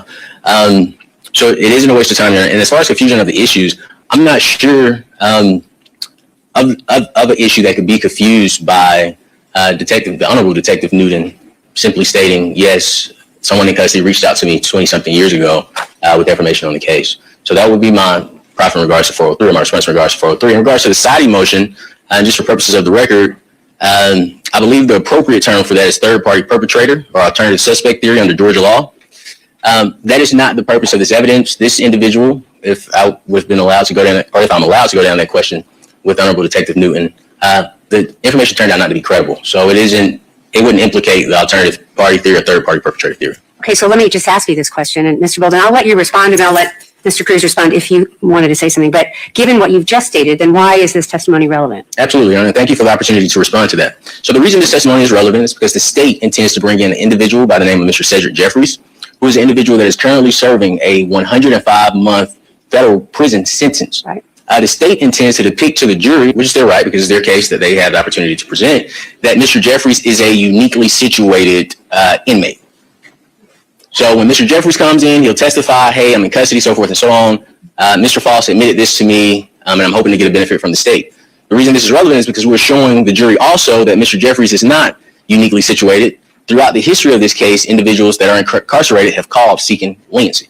Excuse me, let me make that clear for the record. Have called law enforcement offering information in order to receive leniency. So that's the relevance of the question, Your Honor. Mr. Cruz, who is the person that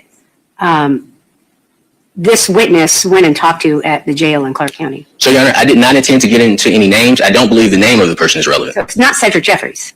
No, it is not Cedric Jeffries. This is a separate inmate. And I'll say this, Your Honor, I know sometimes I mince up my words, so I may have explained that the wrong way. Okay. So in this instance, what I'm saying is that there is a separate individual from years ago when Detective Newton, the Honorable Detective Newton, was working this case. An individual reached out to Detective Newton and said they had information on this case. Okay, that information turned out not to be credible. And that evidence that we're seeking to admit before the jury is to rebut any type of visual or image or piece of evidence that the state may attempt to introduce Mr. Jeffries as an individual that is uniquely situated. And what I mean by that, Your Honor, is Mr. Jeffries is in custody. He's the only person that's ever come forward as someone in custody saying they have information about this case. And his information is, of course, as the jury would learn, is that Mr. Faust confessed to him. Does that make sense? And if I explained it wrong, Your Honor, please forgive me. Well, I mean, I understand what you're saying. Yes, ma'am. The words that you're saying. Yes, ma'am. But I still do not understand how this particular testimony is relevant and how it relates to Mr. Jeffries, other than the statement that you just made, and let me know if this is what you meant, other than your statement that the state would produce testimony that said the only person in custody that ever reached out was Mr. Jeffries. Is that what you're saying? I probably used too many words. Okay. Credibility, Mr. Jeffries' credibility. That's why this evidence. How does this testimony that you're seeking to elicit impact Mr. Jeffries' credibility at all? I think that's an excellent question, Your Honor. So what we intend to show is that multiple individuals that were in custody reached out to law enforcement offering information. Throughout the history of this case, all of that information has turned out to be unreliable. And what we're creating for the jury in regards to Mr. Jeffries' credibility is it's consistent with the information that Mr. Jeffries is providing as well. Okay, thank you. Yes, ma'am. Mr. Bolden, anything else, sir?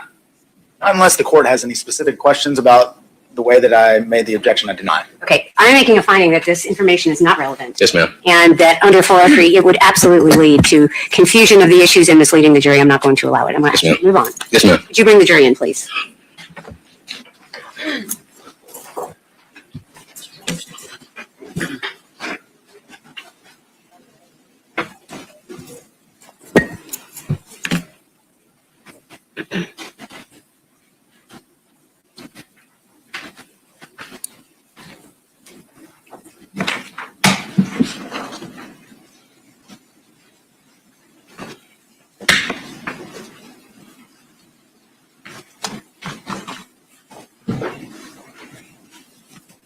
All right, you all may be seated. Thank you. Mr. Cruz? Yes, ma'am. Thank you, Your Honor. Detective Newton, on May 6, 2001, you spoke with Mr. Chris Melton over the phone. Is that correct? I don't remember doing that, but I'm sure I spoke with him over the phone several times. Yes, sir. Would seeing your report refresh your recollection in regards to May 6, 2001? Yes, sir. Thank you. Thank you.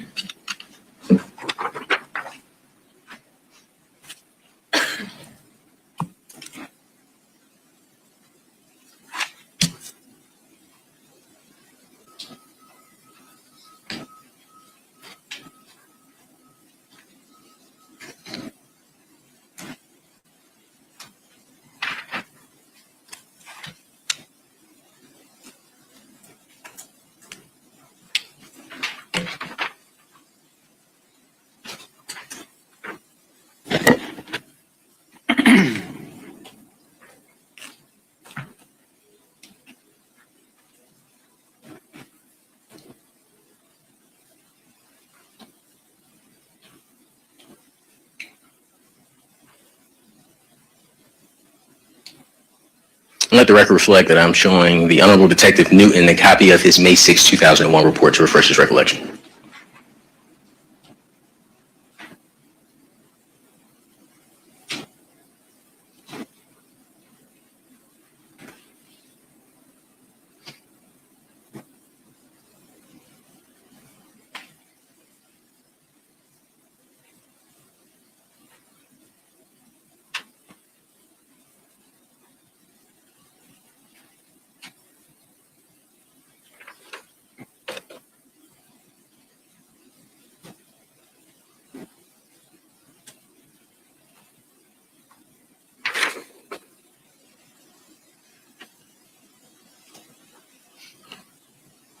Yes, sir.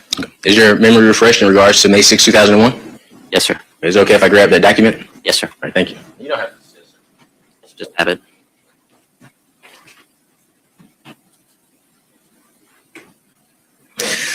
Now, this is May 6, 2001, correct? Yes, sir. And when you spoke to, well, you understood that Chris Melton, at the time of this investigation, that Chris Melton was Miss Baker's boyfriend. Yes, sir. And I believe he described it as he was her borderline fiance. Is that fair to say? Yes, sir. Okay. But when you spoke to him on May 6, 2001, and asked him about the Thursday before his death, he didn't have any memory of it. Is that correct? If I recall, he didn't have a clear memory of it. I think that would be an accurate way to put it, right? There was a lot of confusion in his mind. Yes, yes, sir. Thank you for that.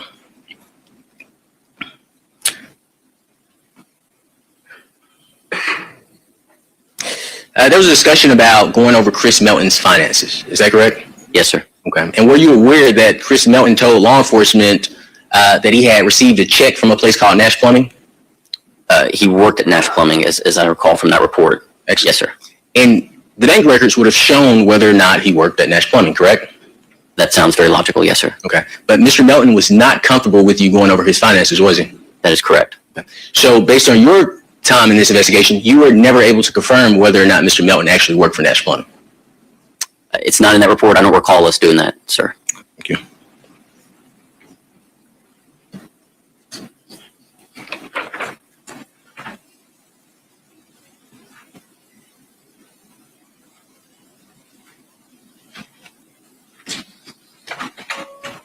Now, during your conversation with Chris, you asked him for the phone number to Nash Plumbing. Do you recall that? Yes, sir.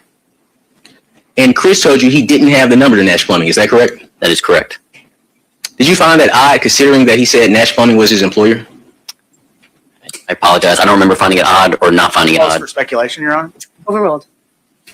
I don't remember finding it odd or not finding it odd at the time. You just But I asked the question. I would assume I would have expected to get an answer. Yes, sir.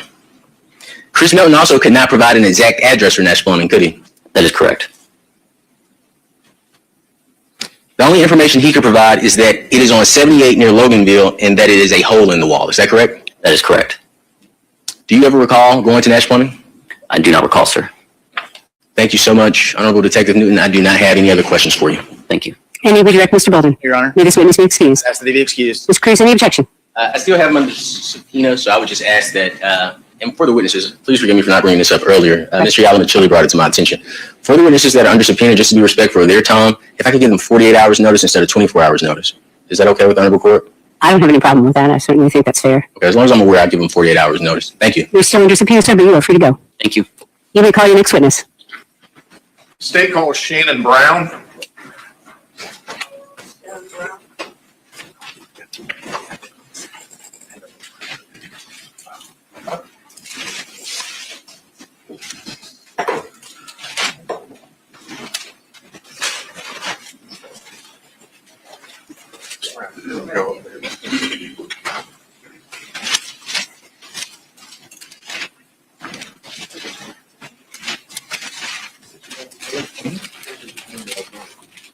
What's that? No, you didn't say anything about that.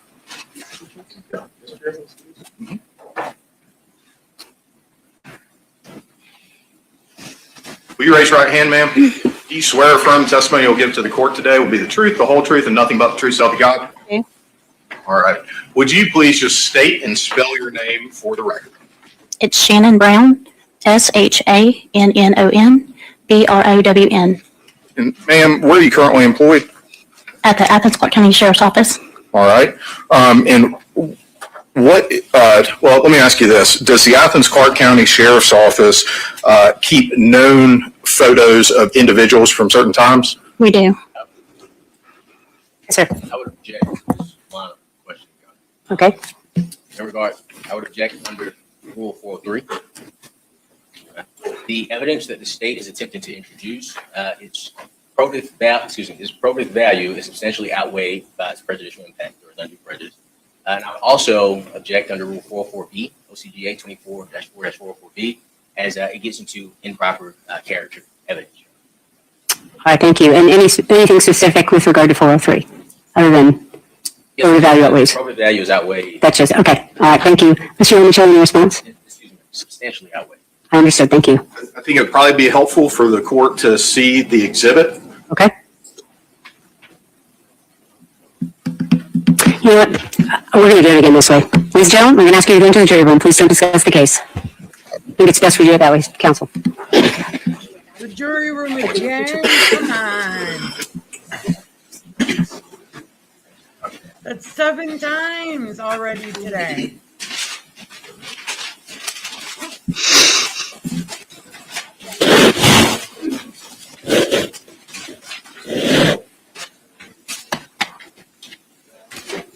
Y'all may be seated, thank you. All right, Mr. Yonchile, one of the reasons why I send the jury out is I don't really know what y'all are going to start talking about. What? Secondly, could you repeat the question that there was an objection to and give me more context? The question, Your Honor, was whether or not the Clark County Sheriff's Office keeps known pictures of individuals from certain dates and times. Okay, all right, thank you. And so you're going to show me the exhibit. You thought that was best? I need to get a context of what you're asking. I'm sorry. 112, right? Yes, 112. I'm marking State's Exhibit 112, Your Honor. And then after I take a look at it, if you can respond to Mr. Cruz's objection to 403, thank you, 412, I'm sorry, 403 and 440. And Judge, I just handed the court the exhibit, but for purposes of the record, that would be Mr. Faust's booking photo from early February of 2021, about 2 weeks after the incident. I believe that it is the same or a similar photo to the one that Mr. Cruz showed in openings during his demonstrative aid that he presented to the jury, saying that this was the evidence that he would expect that would come in, showing Mr. Faust's physical appearance, basically as close as we have it to the date of the crime. It is certainly relevant in aiding the jury in making determinations about the accuracy of the sketches done by Miss Lawson, Miss Marla Lawson, the GBI sketch artist that did work at the time. I've instructed Miss Brown, and I think she understands that we're not going to refer to it as a mugshot, a booking photo, make reference to arrest, or anything regarding charges. I'll also note for the court that a stipulation to the admissibility of the photo as being a known image of Mr. Faust from that date and time that it was taken was offered to the defense prior to us beginning evidence in the case. It was discussed with Mr. Cruz again when I offered to stipulate to that yesterday. Did not receive a response. I offered again to stipulate to that this morning and informed Mr. Cruz that this would be our last opportunity to reach an agreement on a stipulation to the photograph. And he indicated to me that he would give me a response in approximately 5 minutes, and I did not hear again from him about that. So we have Ms. Brown, who's the custodian or a custodian of records at the Clark County Sheriff's Office, to authenticate the photo. It is certainly relevant, and I believe with the limitations on the way that it's referred to. I mean, honestly, Judge, even if you referred to it as a booking photo. I gotta let the dog out. I still think that the probative value would be not substantially outweighed by any unfair or undue prejudice of the evidence, but certainly with the limitation of not referring to it as a booking photo or arrest photo or anything along those lines, its probative value is not substantially outweighed by danger of unfair prejudice, confusion of the issues, or any of the other reasons that admission would be barred by 403. It is most certainly relevant. I mean, I think that that's established by both parties by the fact that Mr. Cruz used either that image or a very similar one during his opening statement. So I do have some questions, and we may have to take a recess for me to do some research. So first of all, even if you don't refer to it, if it is admitted as a booking photo, I mean, there's no question that's what it is. I mean, you can look at it and determine that. So how is that not violative of, at the very least, 404B, at the most attempting to put Mr. Faust's character into issue? So, well, Judge, it would be violative of 404B if we're seeking to introduce evidence of a previous crime or other act, but we're not actually introducing any evidence of the act that was committed that resulted in Mr. Faust getting arrested on February, I believe, 8th of 2021. We're simply showing that as a known image of Mr. Faust from that time period. If the court is concerned with the background of the image, we have a version in which the background was able to be removed. And so, I mean, this is a version that I could hand to Ms. Brown with the understanding that there wouldn't be an objection to the fact that this image has been altered from the record that was kept by the Clark County Sheriff's Office.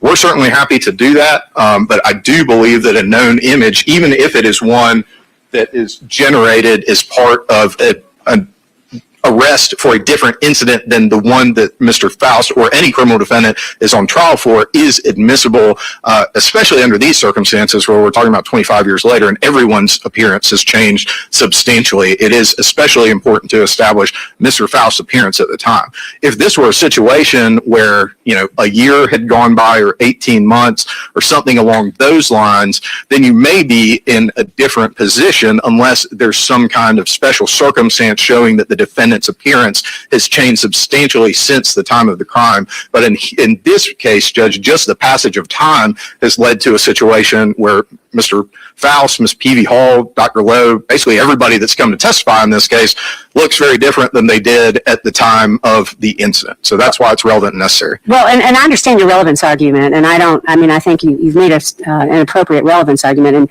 and I'll certainly let you respond, Mr. Cruz, so don't worry. But my concern is beyond that. My concern is this line of questioning with this witness and this particular photo. So this is what I'm going to do. I'm going to let you make a response, certainly, Mr. Cruz, but I'm going to go do some research. So we'll be in recess until I get back. Hopefully it'll be 15 minutes, but I'm going to give you back your exhibit. If anybody has any case law they want to present the court, they certainly can, but I will be back in hopefully 15 minutes. We'll be in recess. Thank you.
Sorry, y'all.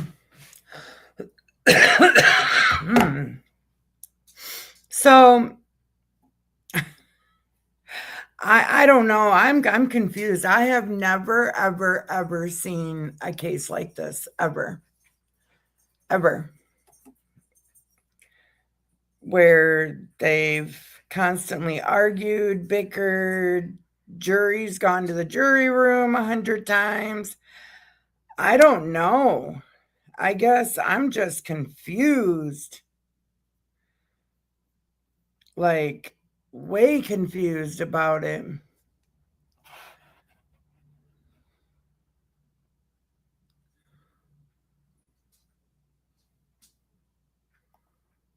All right, you are free to go. All right, anything else before I bring the jury back in? No, Your Honor. Ms. Cruz, you ready? Yes, ma'am. All right, you can bring the jury in. Thank you.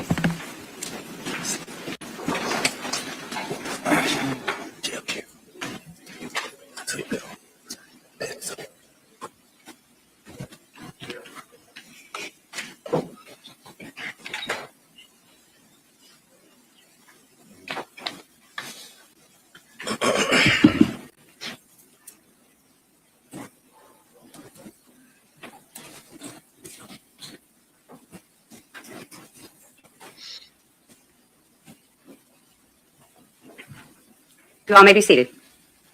Ladies and gentlemen, thank you for your patience. We are back on the record. Mr. Yonachili. Thank you, Your Honor. The state has marked State's Exhibit 113. There is a stipulation between the parties that State's Exhibit 113 is an accurate picture of Mr. Faust from February 8th of 2001. So I'd move to tender it into evidence. Mr. Cruz, any response? Okay. It is admitted. And I'd seek to publish it to the jury at this time. Yes.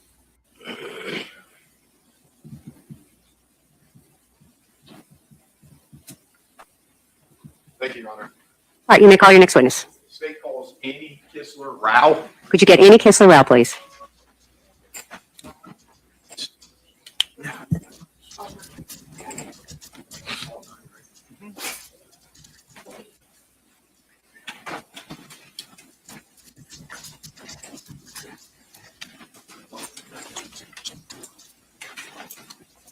Ma'am, if you would take an oath, do you swear or affirm testimony you'll give to the court today will be the truth, the whole truth, and nothing but the truth, so help you God? Yes, I do. All right, if you could, please state and spell your name for the record. My name is Ann Kissler Rao, ANNEKISLER-RAO. Come over to this microphone. Ma'am, where are you currently employed? I'm employed with the Georgia Bureau of Investigation, Division of Forensic Sciences, also known as the State Crime Lab. How long have you been with the State Crime Lab? I've been there for 20 years. And what is your current title and role at the State Crime Lab? I'm employed as the technical leader of the Trace Evidence Section. And as far as your educational background, starting with your undergraduate degree, do you mind telling me about what you received your undergraduate degree in? Yes, I received a degree in biology from the University of Pennsylvania. Did you receive any other postgraduate degrees? Yes, I have a master's degree in forensic science from John Jay College. And once you got to the Georgia Bureau of Investigation, was there any internal training that you went through as part of your GBI employment? Yes, I've gone through extensive training programs in each of the areas that I am qualified to perform examinations in. So this includes hairs, fibers, glass, paints and polymers, fractured materials. Okay. And as it relates to hairs, when the GBI receives a hair from law enforcement, wherever that may come from, are there any steps taken to prepare that hair for analysis? Yes, typically we will mount hairs on microscope slides. So we'll take a microscope slide, put the hair on it with some mounting media, and then put a cover slip on top to hold that hair in place and use it for further examination. All right. And let me ask you this. Once your examination is done with a piece of hair, is the typical practice to remove that from the mount and place it back in an envelope to go back to the law enforcement agency? No, typically we will then package those slides in a slide holder and then we'll put it in a package and preserve it that way. Okay. So back in February of 2024, so about 2 years ago now, were you working at the GBI at that point? Yes, I was. All right. And did you not you personally, but did the Georgia Bureau of Investigation's crime lab receive communication from Agent Elizabeth Bigham? Yes. Okay. And what was that related to? This was related to a box of slides. It was determined that we needed to look at the box of slides to inventory what was present within that box. All right. And did somebody at the crime lab look at those slides to conduct that inventory? Yes. All right. Who was that person? One of our lab techs within the trace evidence section, Valencia Johnson. What was discovered upon the inventory? Upon inventory, it was discovered that some of these slides were broken.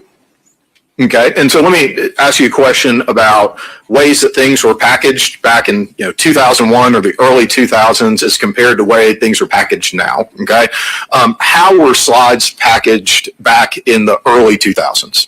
They might be packaged in various ways, but one of the ways would be to just wrap it in paper towels, or it might be otherwise packaged. Since then, we have acquired plastic slide boxes that are a little more sturdy that can prevent further damage.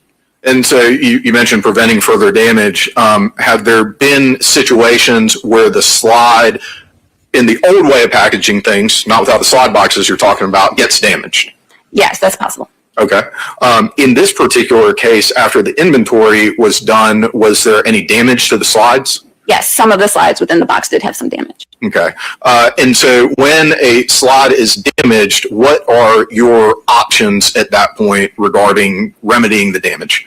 It depends on if further examination is going to be done with that slide. So if it was damaged enough so the cover slip was cracked and we couldn't really see anything, then we might have to remount those hairs on a new slide. But if we were just preserving the slide to prevent further damage, like in this case, we just use tape on a lot of the slides to just tape it together to make sure nothing further happened to the slide.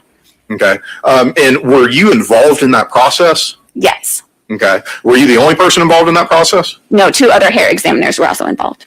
In the slides that were related to this case, was there any damage noted that compromised the hairs that had been mounted to the slides? No, there's no note of damage that compromised any hairs. All right. I'm going to hand you about 9 different plastic boxes here, so bear with me as we label these and show them to opposing counsel first.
And ma'am, is it, last name referred to as Ms. Kissler-Rao? Yes. All right. Ms. Kissler-Rao, I'm going to hand you 6 exhibits, 114, 115, 116, and 117. The exhibit stickers are on the front, there's other markings on the back.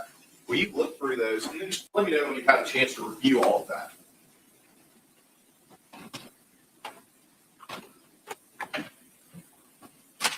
Okay. And do you recognize State's Exhibit 114? Yes, I do. Okay. And how is it that you recognize State's Exhibit 114? It has a label on the cover that I wrote with the unique case number and item number on it. Okay. And so were the case number or item number, would that have been altered at the time that y'all repackaged it or noted in your records in a different way? No, so it would be the same case number that it originally had. So the slides were originally marked with a case number on them. So we just copied the case number onto the outer container so we would know what's inside that box. And does that appear to be in the same condition as when y'all repackaged it or repaired it at the GBI? Yes. I moved to tender 114 at this time, Your Honor. Any objection? Yes, ma'am. I would ask that the state establish an appropriate chain of custody for those 3 slides, Your Honor. I'm sorry. Please forgive me. I do have an objection, Your Honor. Go ahead. My objection is I would ask that the state establish an appropriate chain of custody for those items under 221 Georgia Appeal, 472 Southeast 2nd, 461. And the case is Harper v. Dooley. And I'll just ask that the state meets its burden, showing the chain of custody before the honorable court admits its evidence. All right, thank you. Mr. Youngtree, any response to the objection? Your Honor, I believe what will be borne out is that these are the slides, as Ms. Kissler-Rao has testified to, that were part of that DOFS case number, that these particular slides are the same hairs that Dr. Falzon submitted as part of the recovery in the autopsy. All right, thank you. Yes, sir. If you can establish that chain of custody, that's our objection. All right, well, in terms of the objection about admissibility, the state has anything else? No, I was just Yeah. asking. I'm sorry. Okay. in terms of the objection about admissibility, the state has laid a foundation that is appropriate under the law, and so I'm going to get them over objection at this point. Certainly, if you all want to argue other things with regard to the admitted evidence, you can. But in terms of the foundation that has been laid by the state, simply for its admissibility at this stage, I'm going to overrule your objection. You may continue. Yes, Your Honor. As it relates to State's Exhibit 114, are you able to determine where the lab received those hairs from, or the trace evidence section, I guess? May I refer to my notes? Lack of personal knowledge, Your Honor. Mr. Yeoman, any response to the objection? I think that this witness, in reference to her notes about where the items were obtained from in the crime lab in conjunction with Dr. Falzon's testimony, lays the foundation for that. Yes, sir. I may have misunderstood his question. I thought he was asking that based on those items themselves, could you tell where they came from? The reason I lodged the hearsay objection is because I took it as, you correct me if I'm wrong, that she was simply going to read someone else's writing to determine where those items came from. But if she has it in her personal knowledge, the objection is irrelevant. Okay. She has to look at somebody else's words to determine. That's what we're lodging our objection. Is your objection, Mr. Cruz, personal knowledge or hearsay or both? So it would try to be both if she doesn't have personal knowledge. All right. I'm going to let you ask the question again, Mr. Yeoman. If you want to object, Mr. Cruz, I'll hear it, but go ahead and ask the question again, sir. What is State's number 114? What is that noted as in your notes about what the item is? It was identified as collected from the victim's left hand and the victim's buttocks. Okay. State's Exhibit 115, do you recognize that item? Yes. Okay. And how do you recognize 115? This also has a label on it with our unique case and item number and that I created. And where is State's Exhibit 115, where is that item noted as being recovered from? It is identified as recovered from the torso. Okay. And is that in substantially the same condition as it was when you repackaged it? Yes. Okay. State's moved to tender 115, Judge. Any objection, Mr. Cruz? Outside our chain of custody, no, ma'am. All right. I'm going to admit it. And State's Exhibit 116, do you recognize what that is? Yes, I do. Okay. How do you recognize that? This also has our unique case number and item number on the outside of the box. And where is that item identified as being recovered from? This is identified as from the victim's left hand. And does that appear to be in substantially the same condition it was when y'all repackaged it? Yes. Move to tender 116 at this time, Your Honor. Any objection, Mr. Cruz? Other than our chain of custody objection, no, ma'am. Okay. I'm going to admit it. State's Exhibit 117, do you recognize that item? Yes. How do you recognize that item? This item also has our unique crime case number and item number on the outside of the package. And where is 117 identified as having been collected from? This is identified as from the torso and from a towel. And is that in substantially the same condition it was when y'all repackaged it? Yes. Judge, I moved to tender 117 at this time. Any objection, Mr. Cruz? Yes, ma'am. To save the court time, I'll just say to all of the ones we've mentioned chain of custody to, I'll just mention that now, but furthermore, no. All right. Thank you. It is admitted. Go ahead, sir. Your Honor. And I'll retrieve those from you now.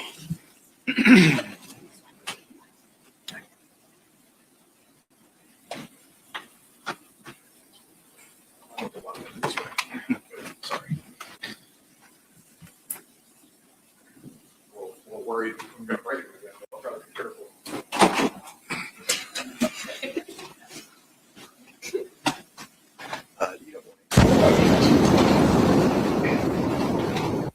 Thank you.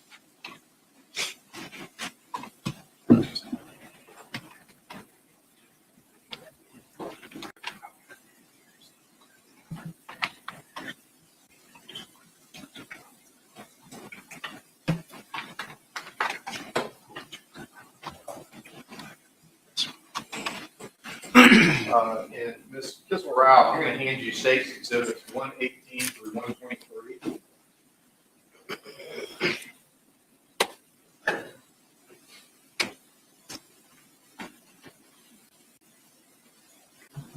As it relates to State's Exhibit 118, do you recognize that item?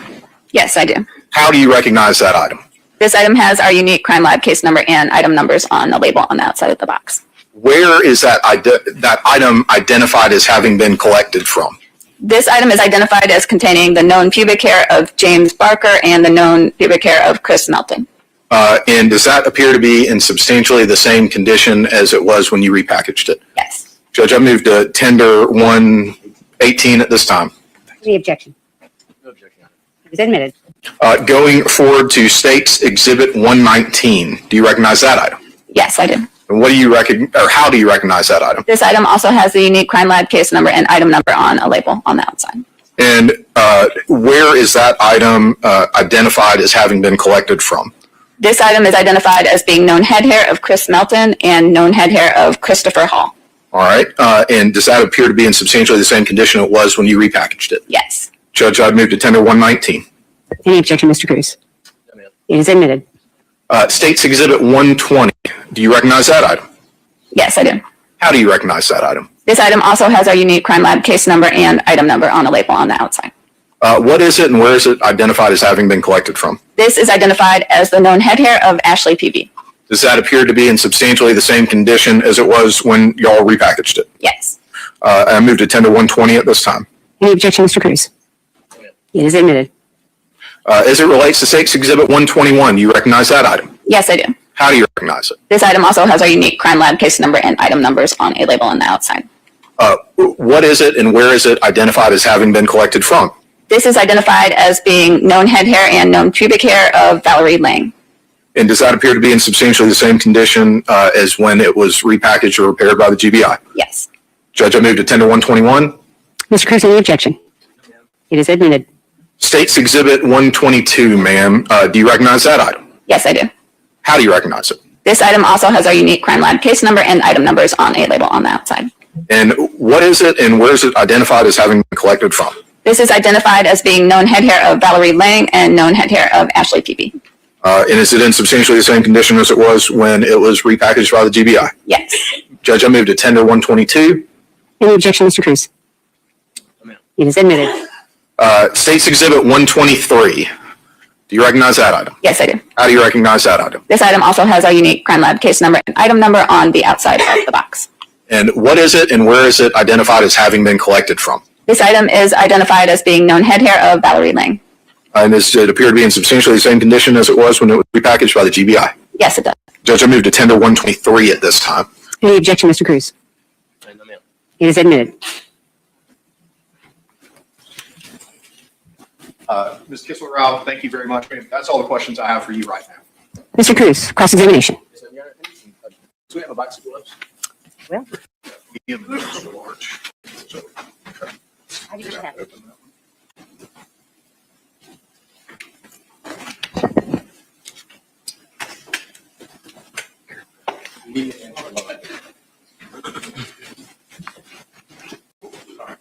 I'm trying to figure out what you do. Yeah.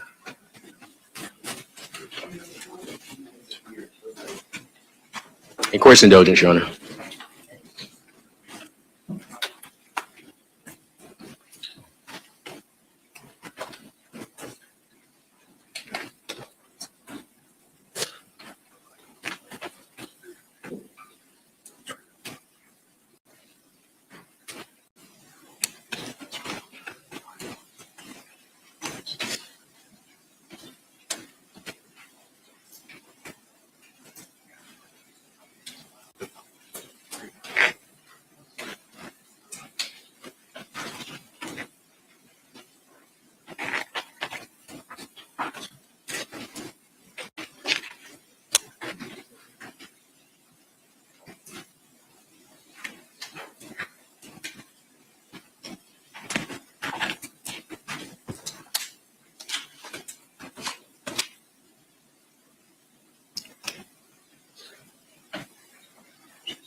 Here are some of them.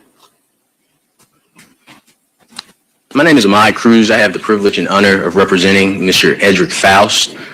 Is it okay if I ask you a couple of questions? Sure. Okay. I want to make sure I pronounce your name properly. May I have your last name, please? Kissler-Rao. Ms. Kissler-Rao? Yes. Perfect. Do you have the slides with you? I have some of the slides still up here. Is it okay if I approach them? Yes. Approach and grab them?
Ms. Kisler-Rao, you agree that the state asked you questions about these hairs here?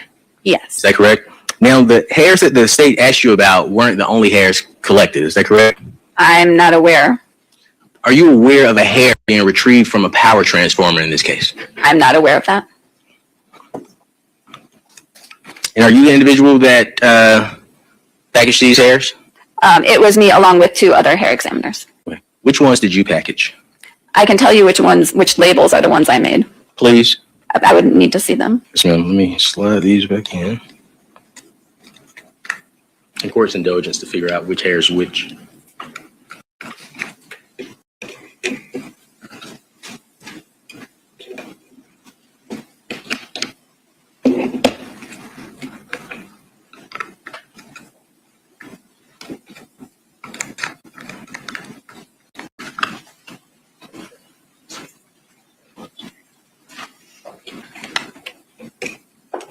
I'm just looking for a particular slide, if that's okay. And thank you so much for your patience.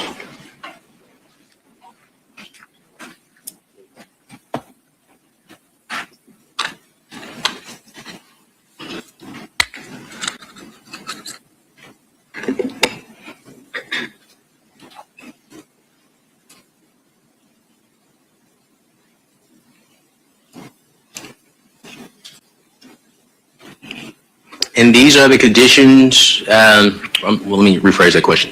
This isn't the condition that you put these slides, or package these slides up as, are they? So we took those slides, put them in the slide boxes, and then packaged them. In this condition with the slides broken? I'd have to see it a little closer, but it's possible, yes. So, no, it's fine. So the slide is a little bit broken, but it's still intact. So I am not sure if it. Are there any policies in regards to safekeeping the evidence in a criminal case? What types of policies are you referring to? Sure. Quality assurance policies, retention policies, storage policies to ensure that items aren't damaged. So again, when we are done with an examination, we will package the items away into a sealed, secured container.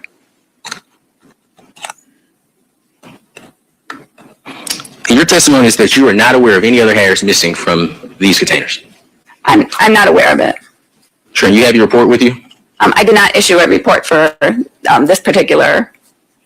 Well, Ms. Kisler-Rao, during direct, you said you were using your report to refer to the hairs. No, I was using my notes to refer to the hairs. So you didn't issue a report on any, and if I phrase it wrong, please correct me, but you didn't issue a report to the work you did prepping these hairs? So I did not prep these hairs. It was just opened and inventoried, and then we might have taped some of these slides, repaired anything to preserve it for future effort. So no actual analysis was done at the time. Let me ask this question wrong. I'm sorry. We've got a lot of these boxes open. A lot of people are handling them. I just want to make sure all the slides go back in the boxes that they were taken out of. So if we could do it in a way in which we're talking about one box or opening one box at a time, I think that is the best way to do it. I'm sorry. I know that's not a legal objection. It's just, I think it's something that might be important. Well, and I guess we didn't talk about publishing it to the jury. They are in evidence, but we need to talk about, are you trying to publish all of the slides to the jury? The relevant slides to the jury, Your Honor.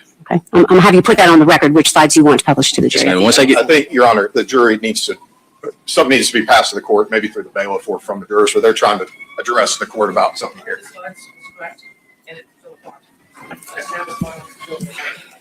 Thank you. Thank you for that.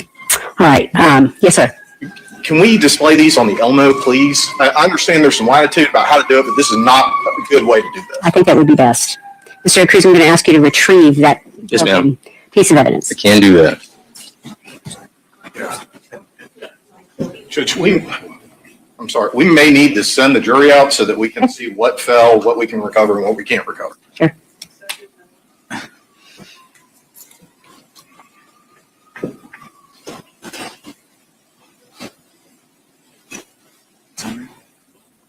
I Of course they're going to. Well, Mr. Yelmicheli would like to make sure that we have recovered everything. So I think probably that's the best way to handle this moment. Ladies and gentlemen, happy going to the jury room. It's a good time for a restroom break. And please don't talk about the case. I'll bring you out as soon as we can put things back together. I think they should have been a little bit more prepared for this trial. Yeah, do you want some gloves? Yes. Just a little bit. All right, Mr. Yelmicheli, Mr. Cruz, and we'll have you, Mr. Bolden, take a look. Mr. Hall, take a look. No, do not. No. She needs to go. We can all go observe it. Yes. Yeah. Okay, please don't let me. Just- This case is a mess.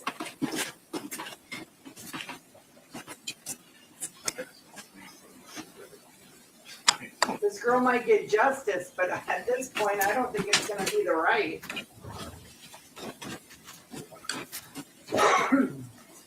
People can argue with me all day.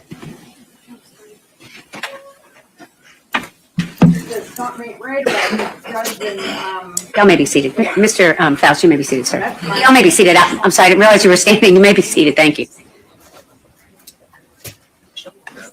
Can we ask Ms. Kissler-Rao to step Yes, down? yes, sir. Thank you, Judge.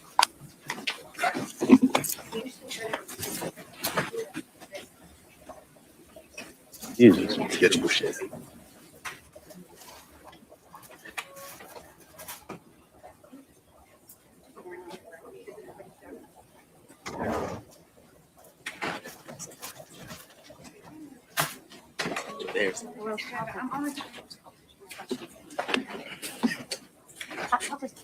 I've never seen a jury have to be removed this many times in any court case, and I've watched a lot of court cases.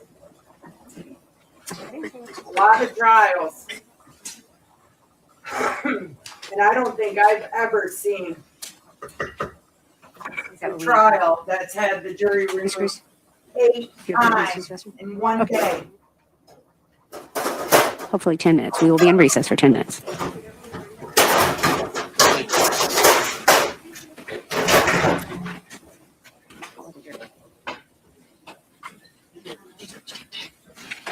Eight times already.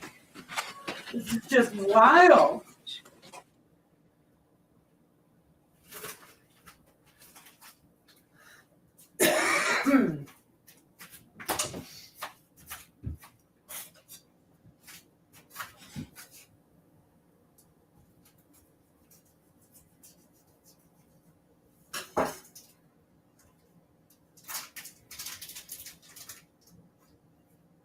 I thought they were actually playing nice with each other.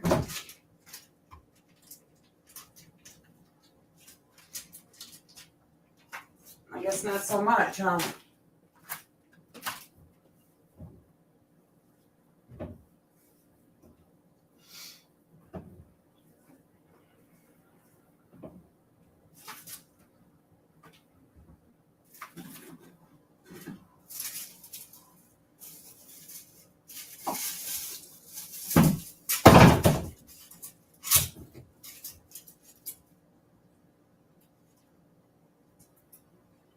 Ugh, just let all the onion peels fall into the onion, or to the hamburger.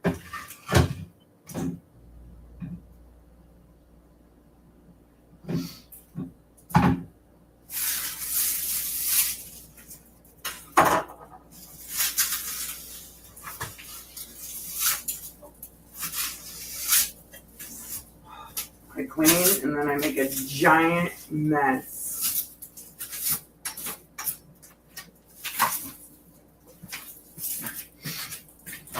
So I guess it's not in front of us either, huh? Oh, no.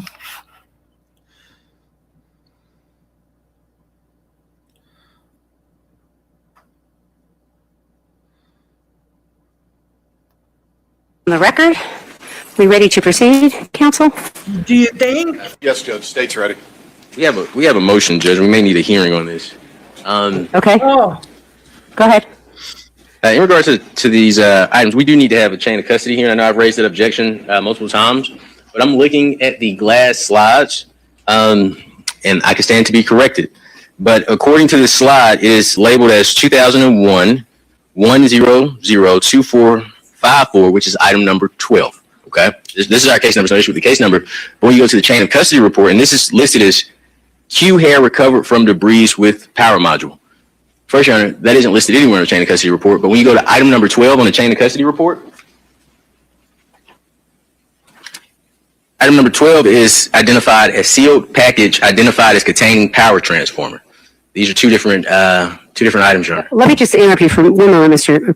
Cruz, and ask you this question about a chain of custody motion. Yes, what is it ultimately you're asking the court to do with regard to your issue, whatever it is, with the, as you articulate, lack of a proper chain of custody? What are you asking the court to do? We raised the issue. The state elicited testimony regarding these items and the proper packaging of these items. But what are you asking me? The very first thing I'm asking, Your Honor, is to determine whether chain of custody is proper. If chain of custody is not proper, Your Honor, we're going to move for a mistrial. But I think we should flesh out a threshold issue. And, Your Honor, I respect the prosecutors with utmost respect. Even if the honorable court decides to deny the motion, we may still move for a mistrial. A significant number of these hairs, if I'm understanding the labeling properly, are mislabeled. Now, I can stand to be corrected. The state can show me something that may be completely different. But I would ask to have opportunity to flesh this out on the record, if I may. Mr. Yelman, do you care to respond to the motion, even though we haven't gone into full detail, about a lack of chain of custody and issues related to that in terms of a... I can try, Judge. Here, I'll step to the microphone. Okay. I guess one, there's been no identification of what exhibit it is that Mr. Cruz is talking about.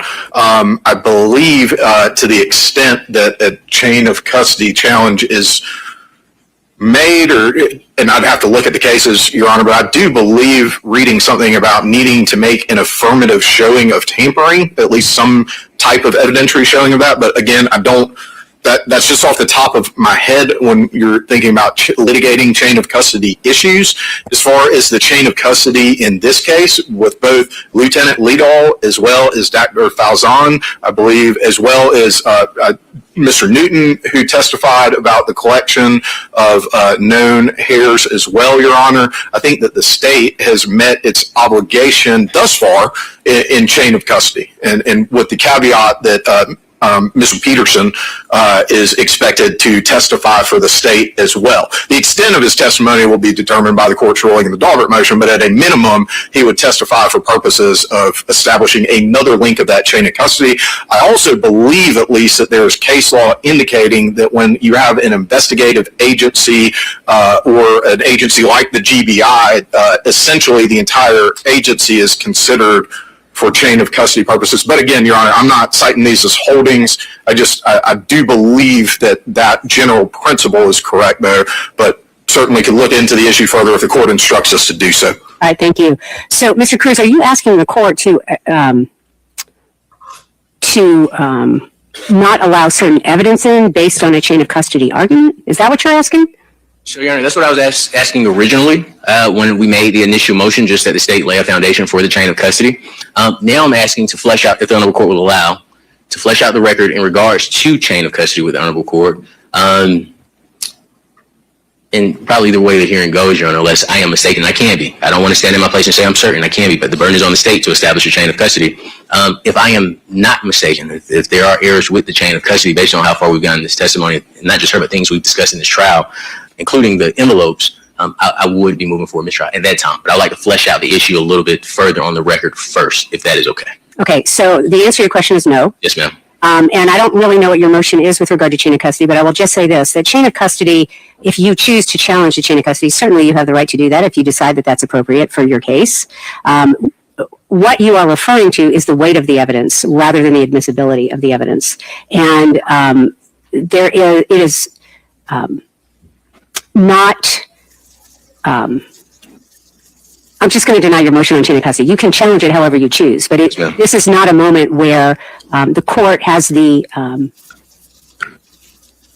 where the court is in a position to exclude evidence based on your argument that chain of custody has been established or hasn't been established. And that is an argument you certainly can make however you choose to do it. You can always make that challenge, but what you're asking the court is not something the court needs to make a ruling on in the manner that you have asked it to. So I'm going to deny the motion, as best I understand it, about chain of custody, and we're going to continue cross-examination. The court's question for all counsel is, where are we with the evidence that was on the floor or not on the floor, or did we sort that out? Yes, Judge. Okay. One of the slides broke. However, it's my understanding that the mounting did not come apart. Okay. The evidence was not lost. Ms. Kissler-Rao, I think, was able to put things back together, and it was placed back in the plastic slide box. Outstanding. Okay, so we're going to bring the jury back in. You may continue your cross-examination, and I think it is best at this point, Mr. Cruz, if you want to publish to the jury, to use the, well, I'll call it an overhead projector, but that is not what it is. We're going to use that. And then if the jury needs to handle any of the slides during deliberations, I think we need to talk about how to make that happen. Maybe bring them out, do it in more of a supervised fashion, things of that nature. All right. Would you bring the jury in, please? Thank you. Wow.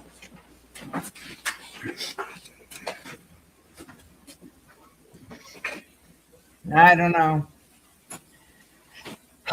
Doesn't seem like this is a fair trial.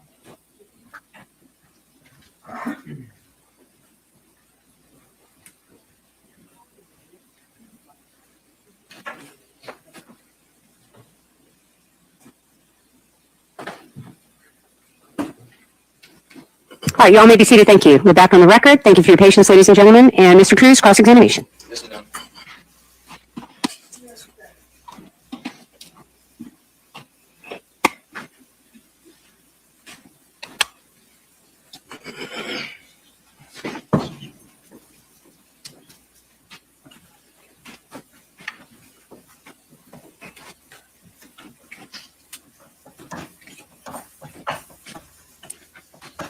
Ms. Kessler-Rao, you would agree that the GBI has a policy for the preservation of evidence, is that correct? Yes, that's correct. And the purposes of such a policy is to prevent evidence from being lost, damaged, mixed up, things of that nature, is that correct? Yes, as long as it's in our custody, we want to keep it secure, and then when we return it to the agency, we send it in a secured package. Okay, thank you. I would like to show you, I believe a slide that you mentioned with the state that you repackaged. Can you identify that slide? Is that one of the slides that you repackaged, or would that have been one of the other two individuals? I don't know who repackaged it. We all worked together at the same time, so I don't know which particular individual put that in the package. Sure, but this, I'm assuming it was an agreement that it was okay to put this in the packaging in this condition? Yes, it's intact and was able to be put in a slide box. Sure. What year did this take place where you started going through the boxes with the two other individuals? That was in 2024. So this recently. Okay. Do you know that these hairs were collected in 2001? Yes. Okay. Do you know whether the hairs that are contained in these items are the actual hairs that were collected? So I have no direct knowledge of the mounting of the hairs. The only knowledge I have is of the slides we received. Everything, we repaired what we could and put it back in a package. You said it repaired what you could. What about the things that you could not repair? Again, we repaired them to the point where we felt that they were secure in their package. Were these slides relabeled in 2024? No, I don't believe so. And I could have heard you wrong. I thought you mentioned during direct examination that you relabeled or you labeled some of these slides. I was referring to the slide boxes. So the label on the outside of the box that told you what was inside that box. Those are the labels that we created. That would be that item there? That's correct. Yes.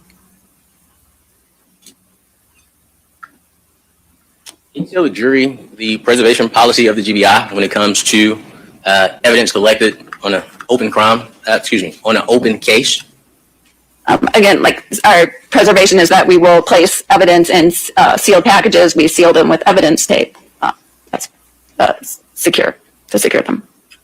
So to make sure I understand the entirety of the GBI policy and the preservation of evidence, you put it in sealed packages and secure it with evidence tape? That's correct.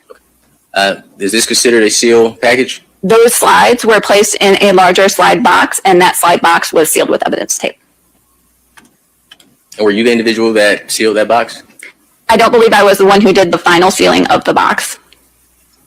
I'd like to show you a couple of these slides. You let me know if this was part of the repackaging that you all were doing.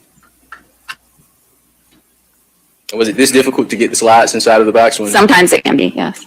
Does that raise concerns about the slides being potentially damaged or breaking? No, as long as they're in the box, it should provide at least better security for them than the former method of wrapping them in paper towels. What I'm asking about particularly is putting the slides inside of the box. There are no concerns about these slides breaking? I have yet to have an issue with slides breaking when I put them in the box.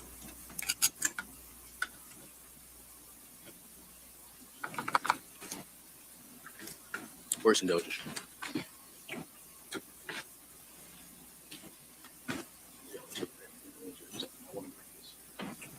I don't. Do you want to give us a look? But if you're having trouble putting it back in, choose one. I'd like you to put these slides in the box for the jury. Is it okay if I approach you? Sure. Would you like some gloves? No, that's okay.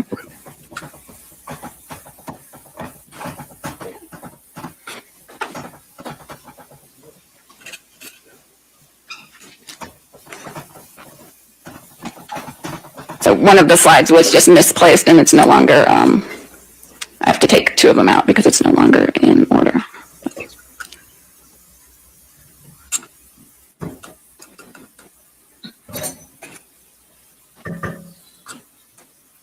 Okay. All right, now it's back in the box.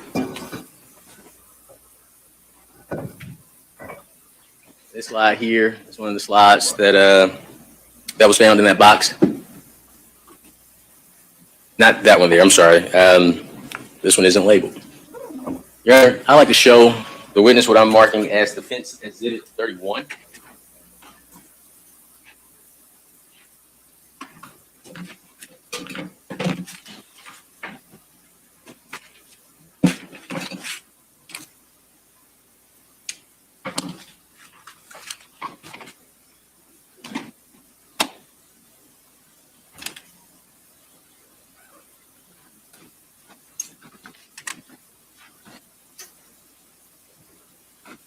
Let the record reflect that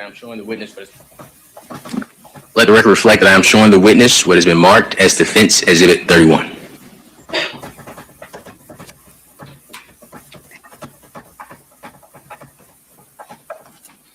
And take your time and look at defense exhibit 31. If you would like, you could take the slides out just to review the slides.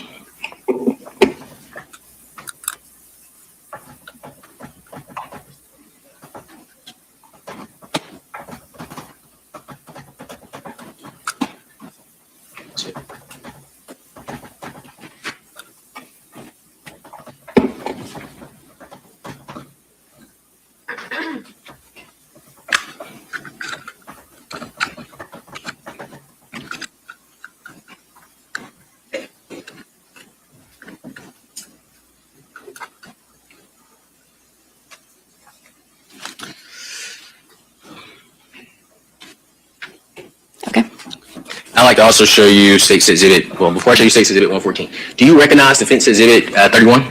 Yes, this item also has labels with our unique case number and item numbers of the slides that it contains. And I want to make sure I pronounce it correctly. Can I call this a container? Yes. The container that the slides are in, you recognize that container, right? Yes. And the slides that are within that container?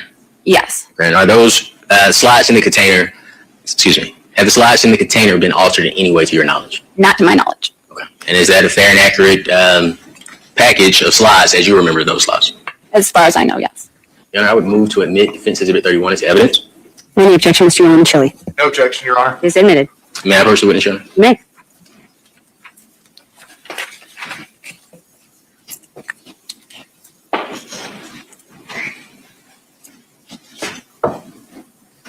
You gave us a qualifier. You said not to my knowledge.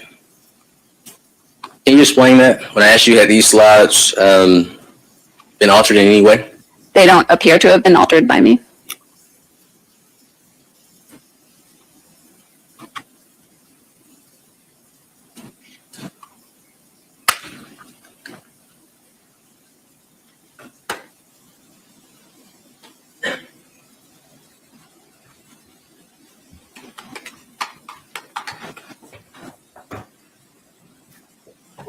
I'm trying to retrieve a particular slide.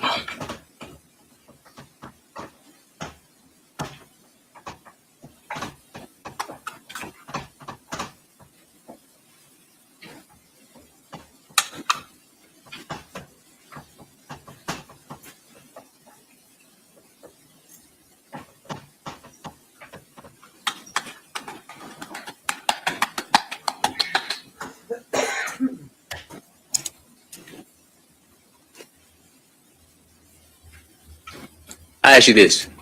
The state didn't ask you to introduce Defense Exhibit 31, did they? No. In Defense Exhibit 31, there's a hair in this item that is labeled hair from the power transformer. Is that correct? Yes, that is what the box indicates, and yes. And just, you didn't do any testing? I want to be clear on that. Not on these particular items. That is fair. But the hair that's from the power transformer is a fair and accurate depiction of what you remember packaging up in this device. Yeah, that's what it was identified as with its label, yes. And just so we don't confuse the issue with the jury, the hair from the drain assembly is different from the hair that would be on the power transformer that was found, correct?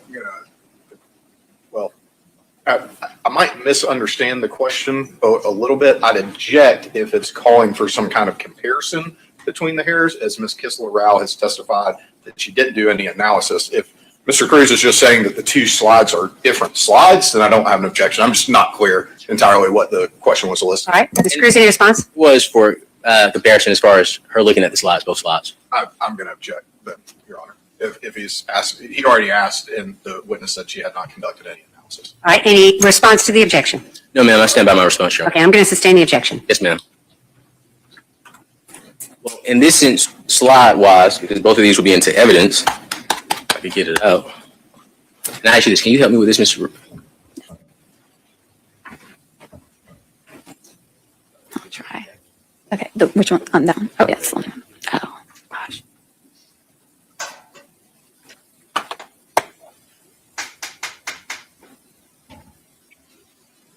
Get that.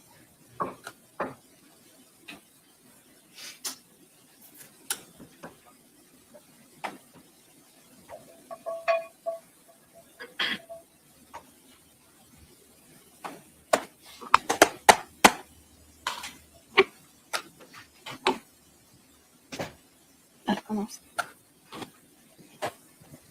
There we go.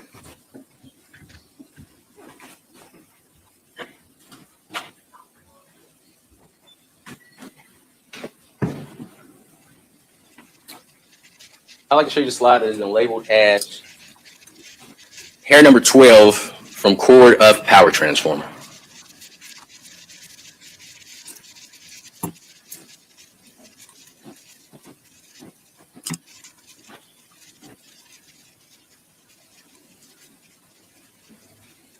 You see the hair there, Ms. Rao? Kistler-Rao? Yes, yes, I do. I'd like to also show you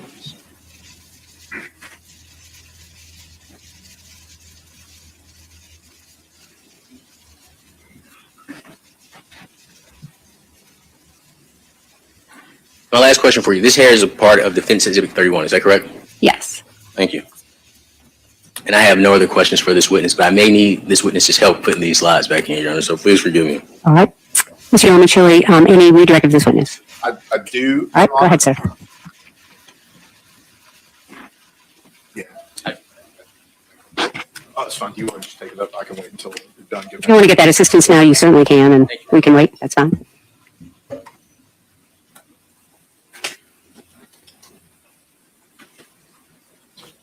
No problem.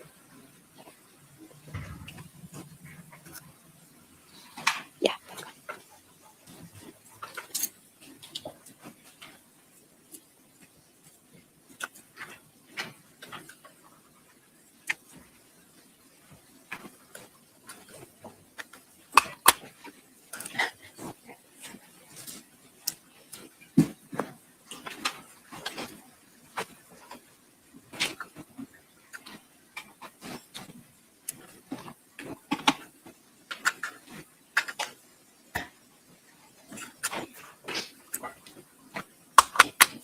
Go ahead, sir. Thank you, Your Honor. I'm going to show Mr. Cruz what I've marked as State's Exhibits 124 and 125.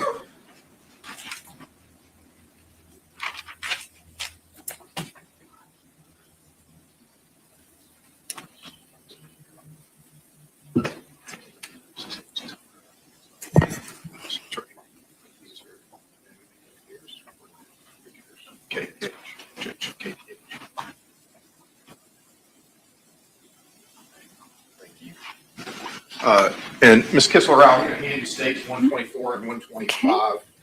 Just a couple. starting with State 124, do you recognize that item? Yes. How do you recognize it? This item has our crime lab case number and the item numbers that the slides came from on the package. What's located in 124 and where does it indicate that it was recovered from? This is identified as the known head hair and known pubic hair of Ashley Peavy. And does that appear to be in substantially the same condition as when it was repackaged by the GBI? Yes, it does. And Judge, I move to tender 124. Any objection? It is admitted. And then as to State's Exhibit 125, what is 125? 125 is identified as the known head hair and known pubic hair of Tara Baker. And how do you recognize that? It also has our unique crime lab case number and the item number that the slides came from. Does that appear to be in substantially the same condition as when it was repackaged by the GBI? Yes, it does. And I move to tender 125 at this time, Judge. Any objection, Mr. Cruz? It is admitted.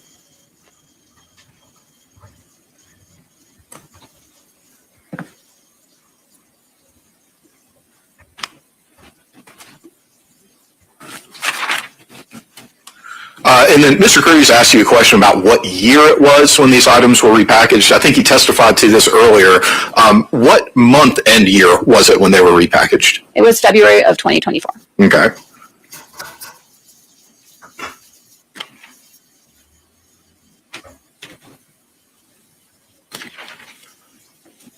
I don't think I have any other questions for you right now, Ms. Kissler-Rao. Any recross, Mr. Cruz? No, ma'am, no response. May this witness be excused, Mr. Yamamoto? We'd ask that she is, Judge. Any objection from the defense? You are free to go. You may call your next witness. State calls David Griffith. Could you get David Griffith, please?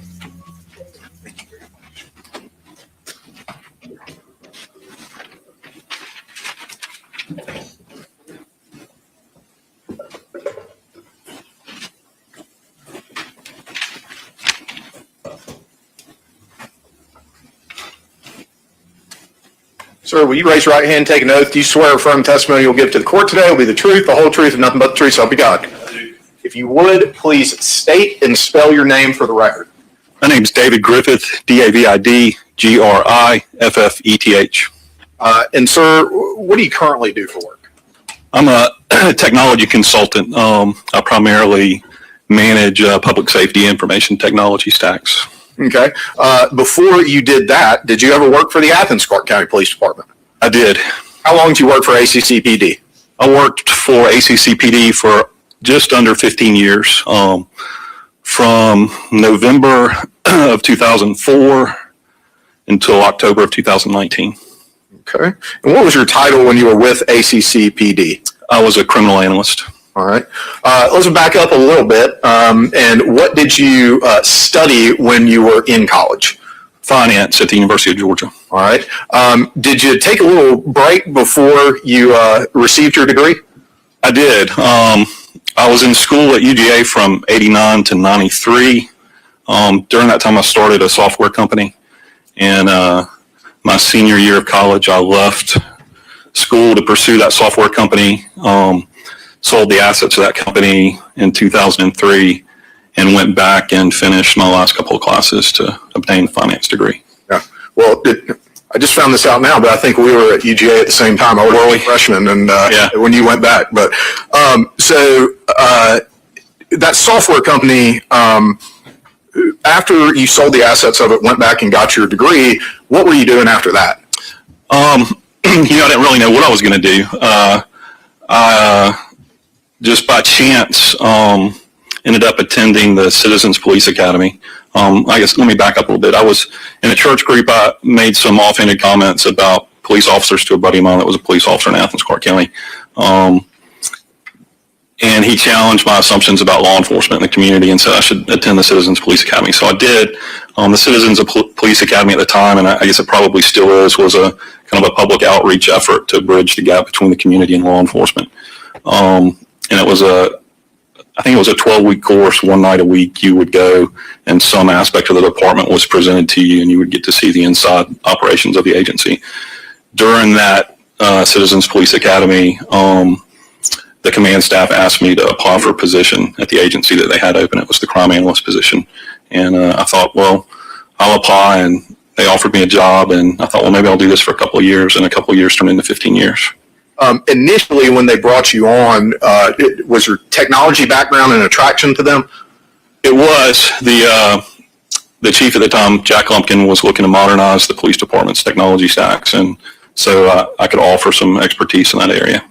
The crime analyst field in general in law enforcement, kind of what stage of its development was it in when you started with ACCPD? It was a very new position that a lot of agencies did not have at the time. Athens was kind of on the cutting edge.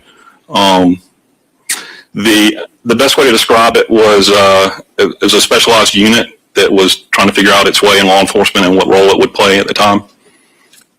In your work as a crime analyst, were you ever involved in any trainings? I was. Over the course of 15 years, I had hundreds of hours of training. As it relates to this trial, I was trained in all facets of intelligence analysts through the years, but specifically cold case homicide training. At the time I was hired in 2004, this case had languished a little bit, and they sent me to cold case training at GBI headquarters. It was a cold case training put on by DHS and FLETC. That was a 40-hour course, and they also sent me to the FBI Academy in Quantico, Virginia, to do cold case training there. That was another 48-hour homicide training course. Okay. And in addition to that, I think I went to Brunswick, Georgia, and did 40 hours of training with an NCIS. Okay. And so those are the trainings that you attended. Did you ever conduct trainings for any other crime analysts? I did. Sometime shortly after the GBI training, FLETC approached me and asked if I would be an adjunct instructor for FLETC. FLETC is the Federal Law Enforcement Training Center down in, they've got multiple campuses, but the main campus is in Brunswick, Georgia. They train federal law enforcement across the nation. And so from 2007 to 2011, I was an adjunct instructor for FLETC and helped develop curriculum to train analysts across the nation. At any time during your career with the Athens-Clarke County Police Department, were you assigned as a crime analyst to work on the murder of Tara Baker? I was. Okay. And if you recall, it's been a while, when do you think you first had contact with the case file? Sometime in late 2005. I've got a very vivid memory of meeting the Baker family at the Arch on the 5th anniversary of Tara's death. So I know that in January of 2006, I was actively working on it. Okay. Well, was there a detective at the Athens-Clarke County Police Department that when you first got the case file, you were working on it with in conjunction? There were two, Sean Potter and Courtney Gale. Okay. And can you describe for the jury how crime analysts work in conjunction with detectives? What's your role in that relationship? So we were a support unit, and that brought a specialized skill set to help analyze the case file. Our role was to help. At that time, the case file was very large. So multiple volumes of statements, supplementals, evidence. It would have been thousands of pages at that point. So my role was to review the case file, make an assessment of where we were, what avenues we might explore going forward, and to give a broad overview synopsis of the case. And so what kind of organizational condition was the case file in when you picked it up for the first time, or I guess we're assigned to it for the first time? I'm not sure you could pick the whole thing up. No, you couldn't pick it up. It was literally multiple volumes locked away in the Criminal Investigations Division at the police department. So the case file at that time was what I would call analog. It was literally paper reports assembled in 3-ring binders. It was in good order. Lots of care had been taken to keep it in good order through the years. At that point, lots of investigators had worked on the case. My role was probably something like attorneys would get ready for a trial in court. I wanted to assemble a timeline of events so that we were sure we understood. Let me back up a little bit. When you've got a homicide investigation going on, this case had dozens of active investigators in the days immediately following the crime. There were investigators from the Athens-Clarke County Police Department, the University of Georgia Police Department, the Georgia Bureau of Investigation. They were all working collectively to gather information and put together this case file. So what happens is those agents and case investigators go out and conduct interviews, collect evidence, and they write reports about what they've discovered or found or collected, and they're assembled in this case file. So my role was to go through that case file and to assemble a common book of facts, chronology. The software that we used to help assemble that knowledge was called Case Map. It's probably still used today. So that software labeled things like a cast of characters that would be the subjects that were part of the investigation, the witnesses, the persons of interest, the victims, the facts of the case, so the dates and times, the events that happened, the evidence that was involved in the case, so the trace evidence collected at the scene, all the evidence that you're going to talk about during the course of this trial. At any point, did an opportunity come up to discuss this case with other law enforcement professionals? On many occasions. Right, that was an imprecise question. I'll try again. Did any of those occasions involve the Federal Bureau of Investigation? Yes. Okay, and so can you tell me what that event was? So, at some point in 2006, one of the avenues that we pursued was we submitted the Tara Baker case to the FBI's Violent Criminal Apprehension Program. What that entails is we prepared a synopsis of what we knew about the crime and what had occurred and what we knew about the victim and the offender, and we transmitted that information to the specialized unit at the FBI. The FBI, after receiving that report, asked the agency to come present the case file for peer review in Quantico, Virginia. That was sometime in 2006. Did you take advantage of that opportunity? We did. Myself, Sergeant Courtney Gale, who was with the Athens Clark County Police Department, Jesse Maddox, who was a GBI agent. I believe he's probably the SAC in Athens at this time. Monica Bumgarner, who was also a GBI agent. She now works for the ATF. We traveled to Virginia to present the case. Can you describe, what does that mean or look like to present the case at the FBI Cold Case Symposium? I can. We were one of, I believe it was 8 agencies that presented cases. So basically, the investigators and analysts from these agencies come together and present their cold case in a roundtable type form. So we all sat around and discussed our cases, made a formal presentation, and then collectively we talked about what each agency could do to further its investigation in the case. Okay. In preparation for that, what's the depth of, information and knowledge about the case that you're presenting that's necessary to be able to present at a symposium like that? The expectation is that you'll be able to present every aspect of the case that's important to the investigation. So you would need to know the case from beginning to end, all the facts, all the chronology, all the people involved. And obviously, I think you said that was, you believe, sometime in 2006. It's been, depending when in 2006, 19 or 20 years since then. Has your memory faded a little bit since then? Oh, yeah. I probably have forgotten more than I recall about this case after 20 plus years of working on it. It's a pretty large file. It is. Well, let me ask you this. Do you recall the name Chris Melton? I do recall the name Chris Melton. Okay. So did ACCPD investigate Mr. Melton after this crime occurred? We did. And did you have an opportunity to review that investigation? Yes. Okay.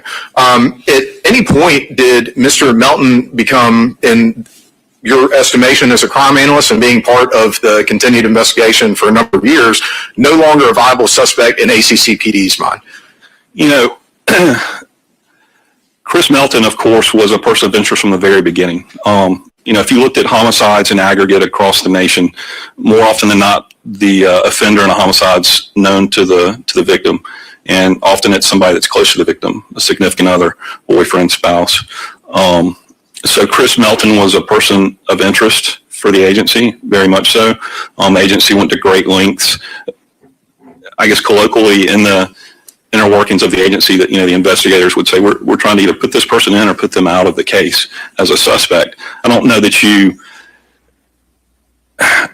anybody would say Chris Melton was absolved as a person of interest, but he was not. Let me back up.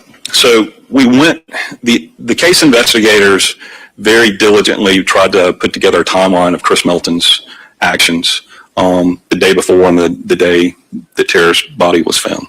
And that effort alleviated a lot of suspicion in the minds of the investigators that worked on the case. Collectively, the thought was Chris Melton is not at the top of the person of interest list. The timeline that the case investigators assembled related to his activities had him, and I'm working from memory here, had him at home the night before Tara's body was found. His parents Say at home, where do you mean? Well, Yes. Lack of personal knowledge. Hearsay. All right. Hearsay objection. Mr. Alamachilli, any response? Judge, I think Mr. Griffith has personal information about the timeline that was assembled by the agency.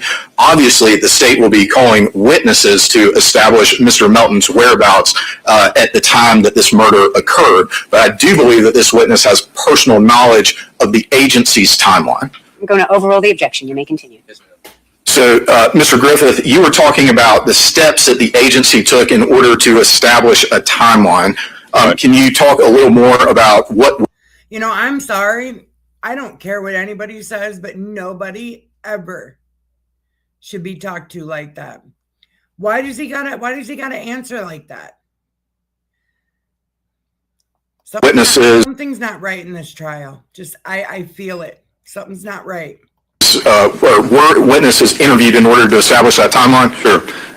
The agency interviewed Chris Melton's parents, a co-worker of Chris Melton's, I believe his name was Josh, and interviewed bank employees related to a banking transaction that occurred the day that Tara's body was found.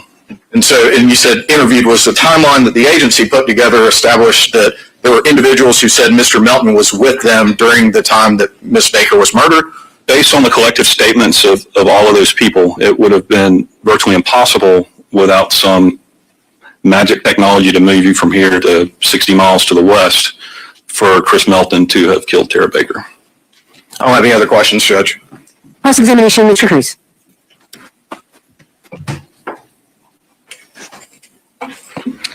Can you let the jury know what year Chris Melton's timeline was finally confirmed?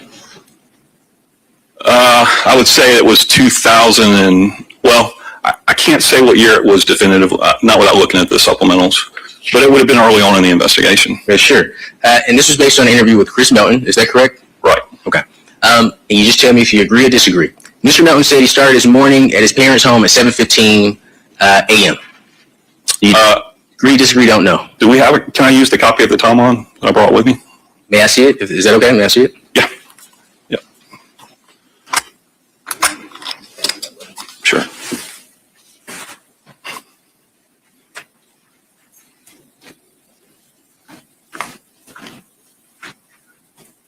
Questions open.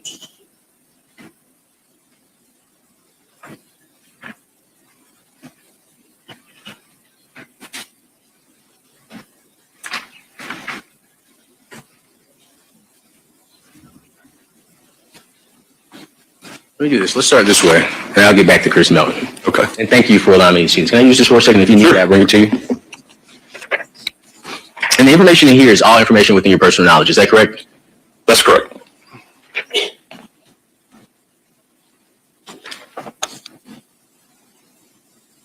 I just understand that document was prepared by me more than 20 years ago, so. That's fair.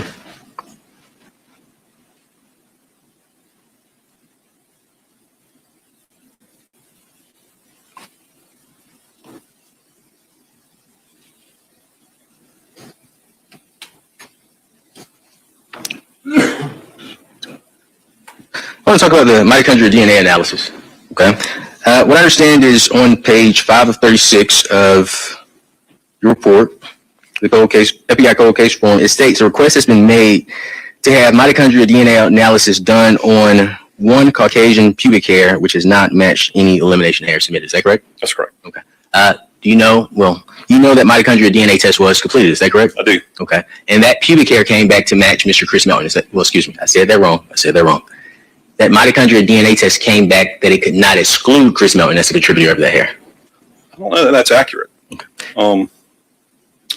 I think my recollection is it matched a roommate. My recollection could be wrong though. Sure. There was a lot of hair involved in this. Sure. Was seeing a copy of the mitochondrial DNA report refresh your recollection? Surely, yeah. Court's indulgence.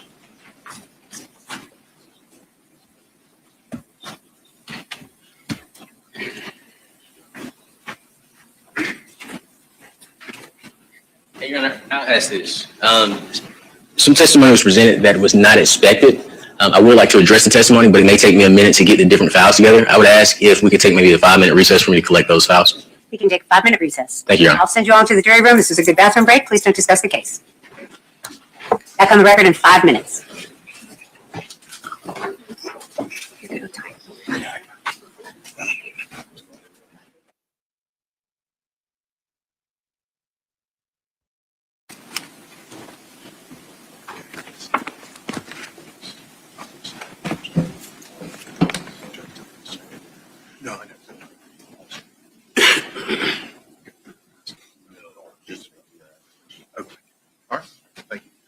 All right, I'd like to show you. I'm muted because Leo was barking, and I'm sitting here talking again while it's muted. I'm going to mark as defense exhibit 32. Let her go outside. Your Honor, thank you for the 5 minutes. You're welcome, sir.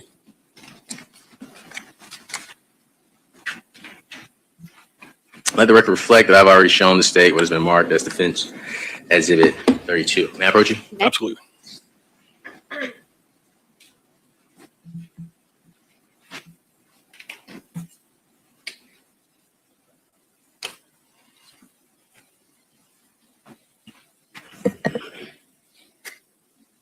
I'd like you to look at, take your time, look over the entire document, but the particular page that I'm going to ask you about in regards to your response to my prior question is page 4, the first paragraph, and the last sentence in the first paragraph of page 4. And Your Honor, just to be clear, I understand this is being offered to refresh Mr. Griffith's recollection. That's correct. Yeah, okay.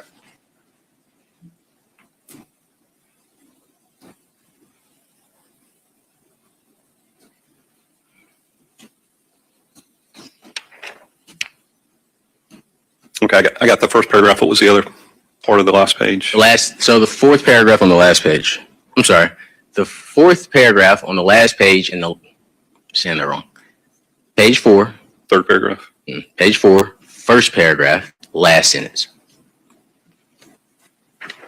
And Judge, I do believe the witness can just review whatever he would like out of the report that he believes would refresh his recollection. I mean, I think that is correct. You can. I don't disagree with that, John. I was trying to direct. Okay. Have you looked at it? I have. Okay. Is your recollection fresh? It is. So the hair. Yep. So, all right. I'll let you ask a question. Yes, sir. So in regards to the hair that was found on Miss Baker's buttocks, Chris Melton could not be excluded as a source of that hair. Is that correct? That's correct. And so could not Ashley Hall. So let me ask you this. We talked about his alibi. Okay. And you mentioned in regards to his alibi that he was with a coworker. Do you recall saying that? I do. Okay. Did you obtain any employment contracts to ensure that those two work together? I did not. Okay. Did you go to any place of employment that did you go to any place of employment that they may have worked on January 19th that confirmed that they were coworkers? I did not. I did not personally interview Mr. Melton or the coworker. Court's indulgence, Your Honor. Were you aware that Mr. McCourty and Chris Melton stayed less than a mile away from each other? I have a recollection that they lived in close proximity to each other. Okay. Were you aware that those gentlemen went to high school together? I don't know that I was aware that they went to high school together. Were you aware that Chris Melton were you aware that Josh McCourty drove Chris Melton to Athens? Yes. Okay. Were you aware that when Chris Melton gave his alibi to law enforcement, Josh McCourty left the police department? I don't know that would have been relevant to any of my analysis. Okay. The statement that you made is that Chris Melton's alibi has been confirmed. And I want to go through the steps that you all have taken as an agency to confirm his alibi. So as of right now, we've established that you did know that, or you may have known that Josh McCourty stayed less than a mile from Chris Melton, but you did not know that they went to high school together. We agreed on that fact, correct?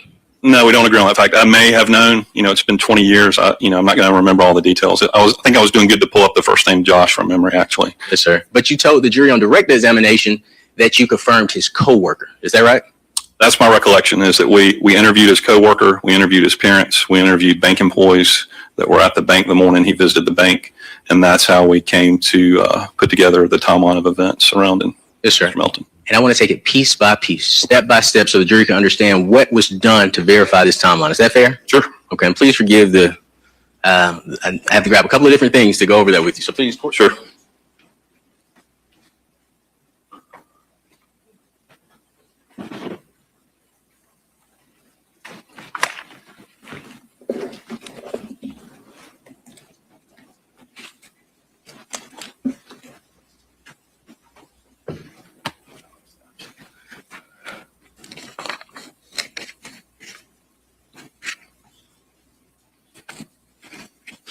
Would you agree that during ACCPD's investigation, you all were unable to speak with any supervisor that confirmed Josh and Chris were at Nash Plumbing between the hours of 7 a.m. and 9 a.m. on January 19, 2001? I can't say. I don't recollect. Okay. And that would be a fact that and I know it's been 20 years. I'm just asking this to put it on the record. Would you agree that fact would be significant? My recollection of Melton's timeline is essentially this. Josh showed up at his house. They drove to the bank to withdraw some money. They went to a truck, to a company to have some work done on his truck, if I recollect. Those are all the details I can pull from memory off the top of my head. Sure. So if you don't know, you could just say, I don't know, okay? Okay. I think we've already agreed, but I asked just in case.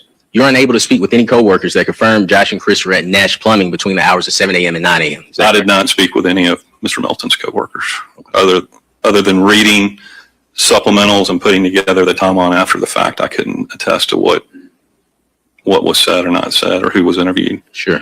But to your knowledge, you wouldn't disagree that as you sit here at this time, that you don't know if that was done? I don't know. Okay. Would you agree that you don't know at this time whether or not ACTPD spoke to any receptionists that confirmed Josh and Chris were at Nash Plumbing between the hours of 7 a.m. and 9 a.m. on January 19, 2001? I don't recollect. Would you agree that as you sit here today, you don't know if ACCPD was able to speak with any eyewitnesses that confirmed Josh and Chris were at Nash Plumbing between the hours of 7 a.m. and 9 a.m. on January 19, 2001? Can I have the report that I handed you back? Absolutely. Refresh my memory. Now, I would ask you this. I've read the report. I know there's some language in the report. I would ask that, and just to let you know where I'm headed with these questions, I'm going to ask you very specific questions. And if you say that it's confirmed, I'm going to follow it with how. Is that fair? Sure.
Okay. All right. So I believe the last question I asked you is, as you sit here today, you're unaware as to whether any any eyewitnesses confirmed that Josh and Chris were at Nash Plumbing between the hours of 7 a.m. and 9 a.m. on January 19, 2001. Here's what I can definitively say about Nash Plumbing. Back in 2006, when I was reviewing the case supplementals and interviews related to this investigation, my note says that Chris Melton and Josh McCurdy visited Nash Plumbing from approximately 7:45 to 9 a.m. on the morning of the 19th. That was based on an interview that Billy Ricketts did on January the 19th, 2001 and January the 21st, 2001. I think the best source of information related to that interview would have to come from Mr. Ricketts or from the people that were the subject of his interview. Sure. Can you repeat those times to the jury? Sure. 7:45 a.m. to 9 a.m. All right. So you were unaware that Josh McCourty told law enforcement that at 8 a.m. he was in Grayson at a house. Were you aware of that fact? I can't say that I was or was not. I don't recollect. Well, you spoke of Detective Ricketts' report. Would you like to see Detective Ricketts' report to refresh your recollection? Sure. Court's indulgence.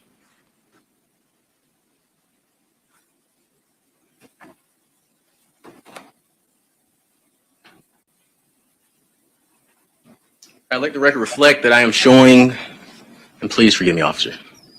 Good afternoon. My name is Mike Cruz. I represent Mr. Edrick Faust. It has been a long day. David Griffith. Thank you, Mr. Griffith. Please forgive me. Let the record reflect that I am showing the state Detective Ricketts' report from January 21st, 2001.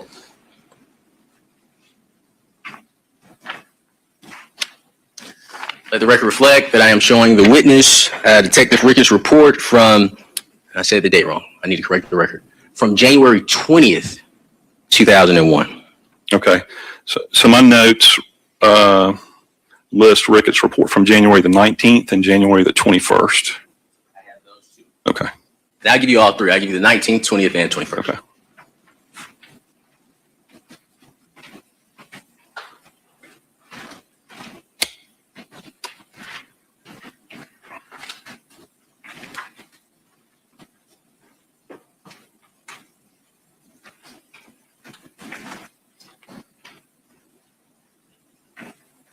And without ado, to make it easiest, since we're talking about Josh, I want to start with Josh. Is that fair? Sure.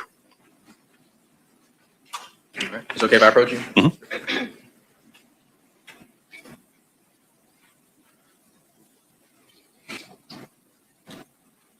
All right.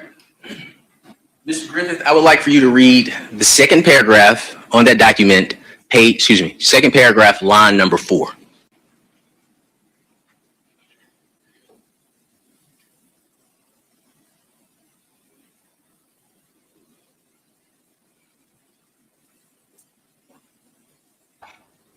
The dog is driving me crazy today. Anytime I talk, she starts barking. You would agree that Josh McCourty stated at 8 a.m. he was in Grayson checking a house for leaks. Is that correct? He said that they went to a house to check leaks. At what time? 8 a.m. But you just told this jury that from 7:45 to 9 a.m. they were at Nash Plumbing. Well, the jury, that was, this is my recollection of what happened. It's based on these notes here. Understood. Right. Will we agree at this time that there's at least one error in the notes? So this is a supplemental report written by a case agent. Hopefully at the time that we prepared this, we went back and listened to the interviews directly, but I can't recollect what we did 20 years ago.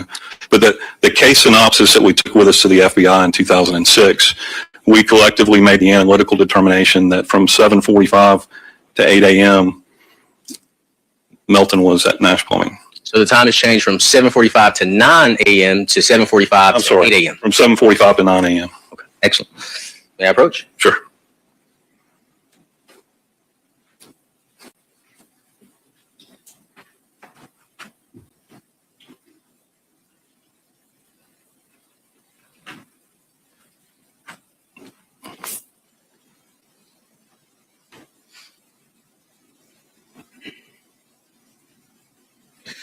And just to make sure that we're clear on what we established that Josh said that he was in Grayson at 8 a.m. Would you agree with that? Yes. Okay. That's what the supplemental report that I read says. Okay. And the one that you mentioned that your notes were based off of, is that right? No. My notes were based off reports from the 19th and the 21st. Okay. So we'll go to the 19th. Showing the state Detective Ricketts' report from January 19th, 2001.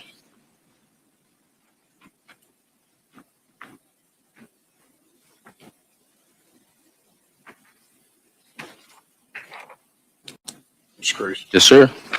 Thank you. And I guess no objection. I think that is Detective Ricketts' report from January 19th of 2001. I don't know that the witness has been asked an additional question that he has said he doesn't recall in order to refresh his recollection with this report, however. Sure. Sure. Chris Melton stated that they went to Grayson, Georgia after 9:30 a.m. Is that correct? I don't know that I can say, I don't have a recollection of what Chris Melton said at this point 25 years later. I'm looking at the notes that are here in front of me to try to recollect, but I can't definitively say what Chris Melton said. Would Detective Ricketts' January 19th, 2001 report refresh your recollection? Possibly. Okay. And I would like you to look at paragraph 2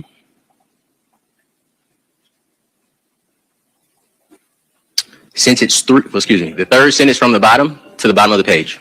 And let the record reflect that I'm showing the witness, Detective Ricketts, January 19, 2001 report.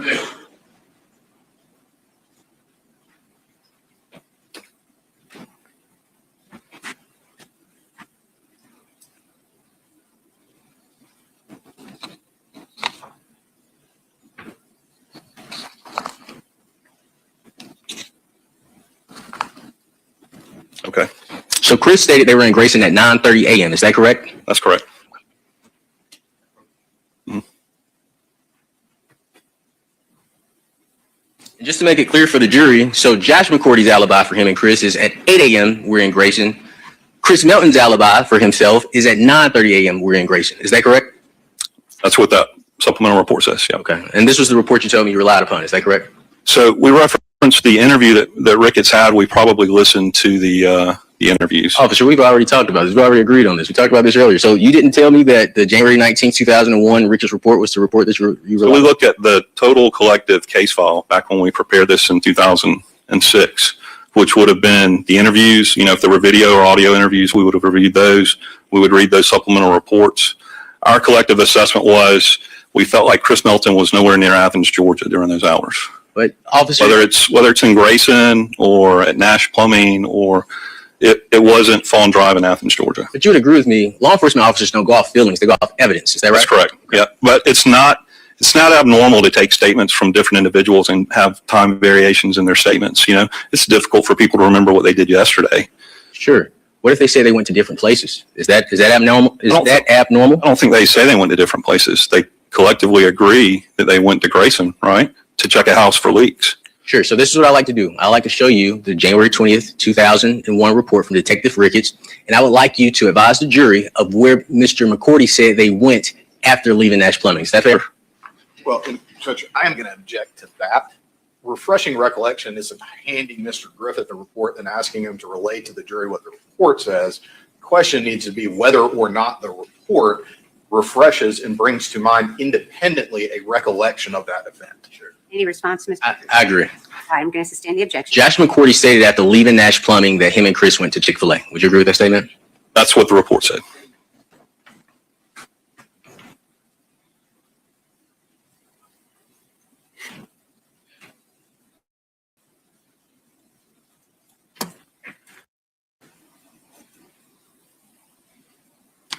So Josh McCourty said they went to Chick-fil-A. Chris Melton said they went to Truck Customs. Would you agree? I think they did both, probably. Well, we'll get into that. We're going to get into that. But Chris's next stop was Truck Customs. Is that correct? Right.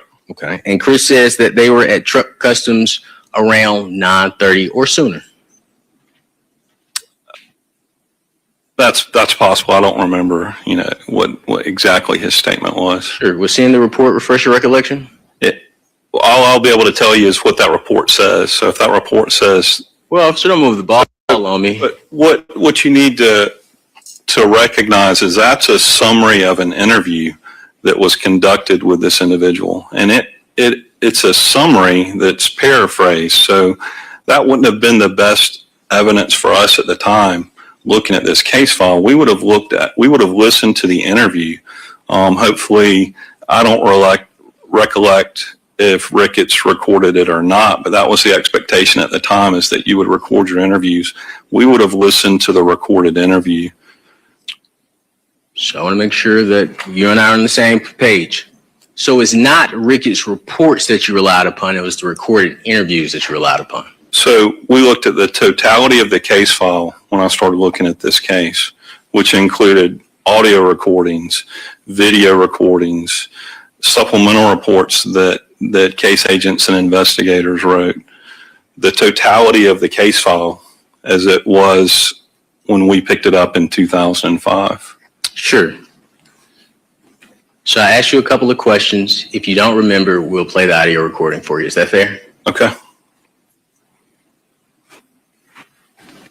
And Judge, I mean, I am going to object. I think the witness has testified that all this will do is give him an opportunity to say what is in the report or what is in the recording, not develop an independent recollection of his own.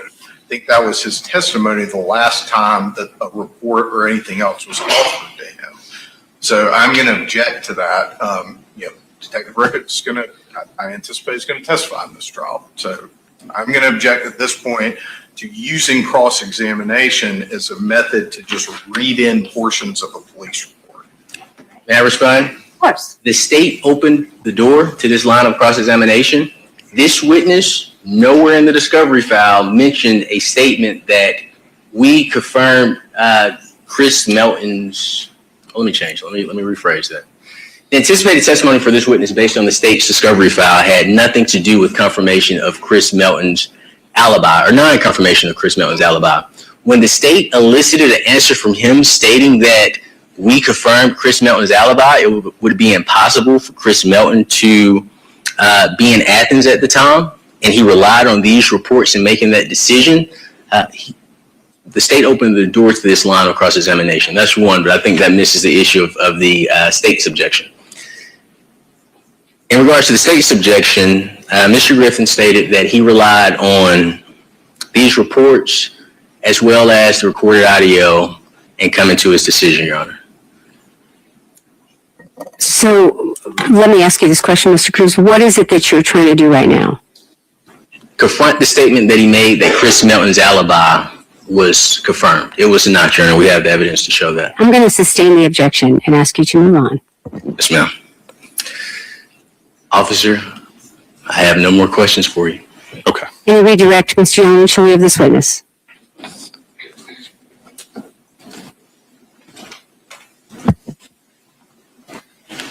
I just want to clarify because there were a couple questions that Mr. Cruz asked you that I think the tail end of your answer may have been cut off. Just want to clarify a couple things. Mr. Cruz asked you if Josh McCurdy said. Objection, Your Honor. You just stated that we could not go down that line of questioning, so I would ask that the same restrictions placed upon the state. Okay, well, that's not exactly what I said, but what is your specific objection? Relevant, Your Honor. Okay. Mr. Allen and Shirley, how is that relevant? I'm simply asking the witness to clarify the answers he gave to two questions that Mr. Cruz directly asked him. All right. Anything further, Mr. Cruz, based on that? I would just simply ask the same restriction that's placed on us, that we can't get into that with this witness. I would ask that the same restriction is placed on the state. As I mentioned, Your Honor, they opened the door to this line of questioning. I was confronting the answer. If I can't ask about it, and I stopped as soon as he made his objection on the court stated that I couldn't ask those questions. I would ask the state not to make, let me rephrase that.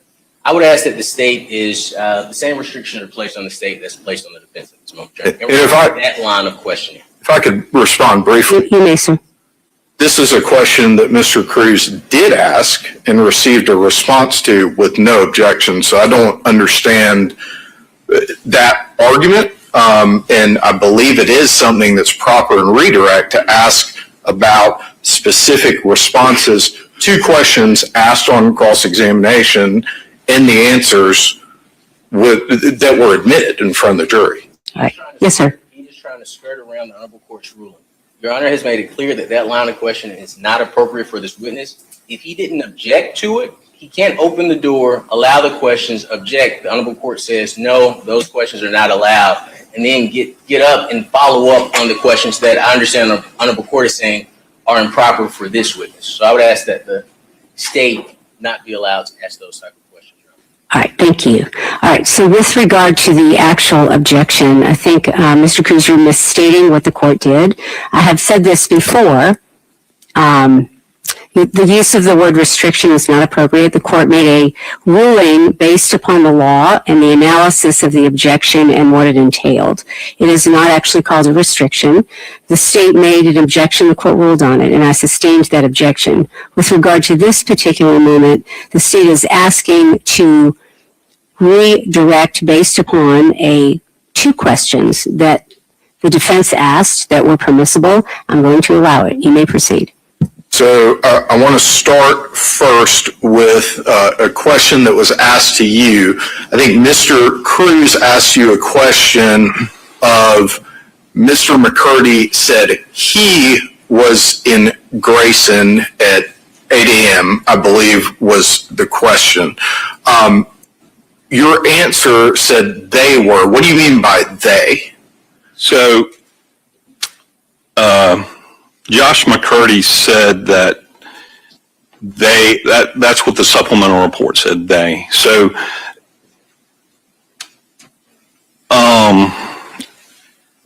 I think the best way to, let's back up and talk about what I know. Collectively, at the time, we were reviewing all of the interviews that had taken place previously in this case, where we looked at Josh's statement, Chris's statement, the parent's statement. Collectively, they all put Mr. Melton to the west, way out of Athens, Georgia. There may not have been perfect agreement in the minute-by-minute recollections of where people were, but at the end of the day, there were multiple people that put Chris Melton over at his home, near his parents' home. Well, and I'm sorry, and I just want to stop you because I think I might have asked my question poorly. Okay. Hang on one second, Mr. Allen. I think Mr. Cruz has an objection before you continue. Go ahead, sir. The state has opened the door again, and I would ask for the opportunity to cross-examine this witness on the statement that the witness just made before the jury. You will certainly get the opportunity to cross-examine. I don't know. I'm not going to respond to the opening the door at the moment. I don't know that that's necessarily an objection. But if you need to recross this witness, you certainly may do so. Go ahead, Mr. Allen. And I'm sorry, I'll ask it more precisely. They is a plural pronoun, correct? I take that to mean, based on my collective knowledge of the case, that Josh and Chris. Okay, that was my only question. And I'm sorry, I should have asked it in a more precise manner that way. Mr. Cruz asked you about some mitochondrial DNA results, and he said this result indicated that Chris Melton could not be excluded in the report. And your answer referenced one other person in addition to Chris Melton. Who were the people who could not be excluded as contributors of that hair? One of Tara Baker's roommates and Chris Melton. Okay. I believe it was Ashley Hall. That's it, Judge. Just those two questions. Recross, Mr. Cruz. Absolutely, Your Honor. And I just want to follow up on a specific question that the state asked you. He asked you what did, he stated that on cross-examination, I said he, you said they, and they means Chris and Josh. Is that correct? That's how I took it. Okay, that's fair. And then he asked you about the timing of being in Grayson at 8 a.m. Is that fair? Yes. Okay, so I'm asking you a different question from what I asked you before. Chris Melton stated that he was at Nash Plumbing at 7:45. Is that right? I believe that's correct. Yeah. So my notes say that, and this is a case summary that was presented to a bunch of investigators at the FBI, right? We believe, based on the totality of the interviews that we listened to, the case supplemental reports that we read, that Chris Melton was not in Athens, Georgia. He was over near Nash Plumbing. But officer, you already said that you all didn't confirm, or you're not aware of you all confirming Chris being at Nash Plumbing. That's not what I said. I said I couldn't confirm, but I'm looking at this case file multiple years down the road, looking back at interviews that were done in 2001. As I sit here today, 20 plus years later, I may not recollect accurately what we looked at 20 years ago. But my understanding of the case is we felt collectively at the time that Chris Melton was not, that it would not have been possible for him to have been in Athens, Georgia and killed Tara Baker. Okay. And that was based on, I think we agreed, just you all's collective feeling. Is that correct? No, not our collective feeling, our collective review of all the evidence that had been collected to date. So let's talk about the evidence. You would agree that law enforcement spoke to Chris Melton's parents 4 months after Ms. Baker's death? I couldn't tell you when they spoke to them. Here, 20 years later, I don't I don't know what day they spoke to his parents. Mr. Griffin, we can't have it both ways. We can't say we're sure that we confirmed Chris Melton is away from Athens, Georgia, and then when we asked about the specific... I don't think those are my words. Hold on. I'd ask that Mr. Cruz ask questions to the witness, not make comments about the witness's response. Yeah, I think that's correct. Yes. Ask a question, Mr. Yes, ma'am. But you would agree that, I believe it was, I won't even say the date, but in May of 2001, law enforcement went to interview Chris Melton's parents regarding his alibi for the first time. I cannot tell you when they went to interview them for the first time. Sitting here today in 2026. That is fair. Did you look at any report that discussed when they went to interview? I'm sure I did. Okay. Would seeing that report refresh your recollection?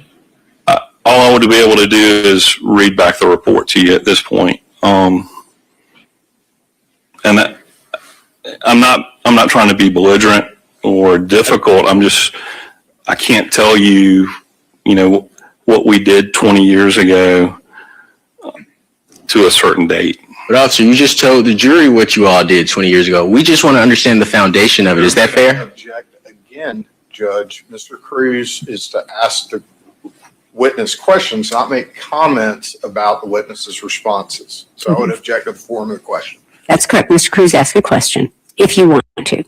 I do want to, Your Honor. Then go ahead. Please forgive me. And I'll say, please forgive me, Mr. Griffin. Let's take it step by step, okay? You relied on Detective Ricketts' January 19th and January 21st report. Is that fair to say? Asked and answered.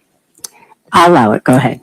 Is that fair to say? Yes. And the only reason I can say that is because I have it in my notes that that's what we relied on. Okay. Excellent. And we've agreed that from 7:30 to 7:45, Chris Melton stated that he was at Nash Plumbing. My notes say that from 7:45 to 9 a.m., Chris and Josh McCurdy were at Nash Plumbing. And that, this is a summary of a lot of interview that took place. So as I sit here today, all I can tell you is we didn't believe they were in Athens, Georgia. Now the best way would be talk to Chris Melton. Well, right? And Josh McCurdy. Well, I just want to follow up on your statement. So let me ask you this. Is it fair to say that we shouldn't, and this is the best way I can frame it, so please forgive me. Based on our conversation here today, your report may not be the best place, your report may not be what we need to trust in determining whether or where Chris Melton was on that date. Is that fair? We started out talking about what my recollection and understanding of the case file was, and my analytical assessment in 2006, and still to this day, is that Chris Melton was not in Athens, Georgia, and that's based on all the testimony of the people that we've talked about. And that's Josh McCurdy, correct? Chris Melton, and Chris Melton's. You could say yes or no, please, sir. Yes, and bank employees at a bank. I want to say it was a Wachovia, but off the top of my head, I can't be certain.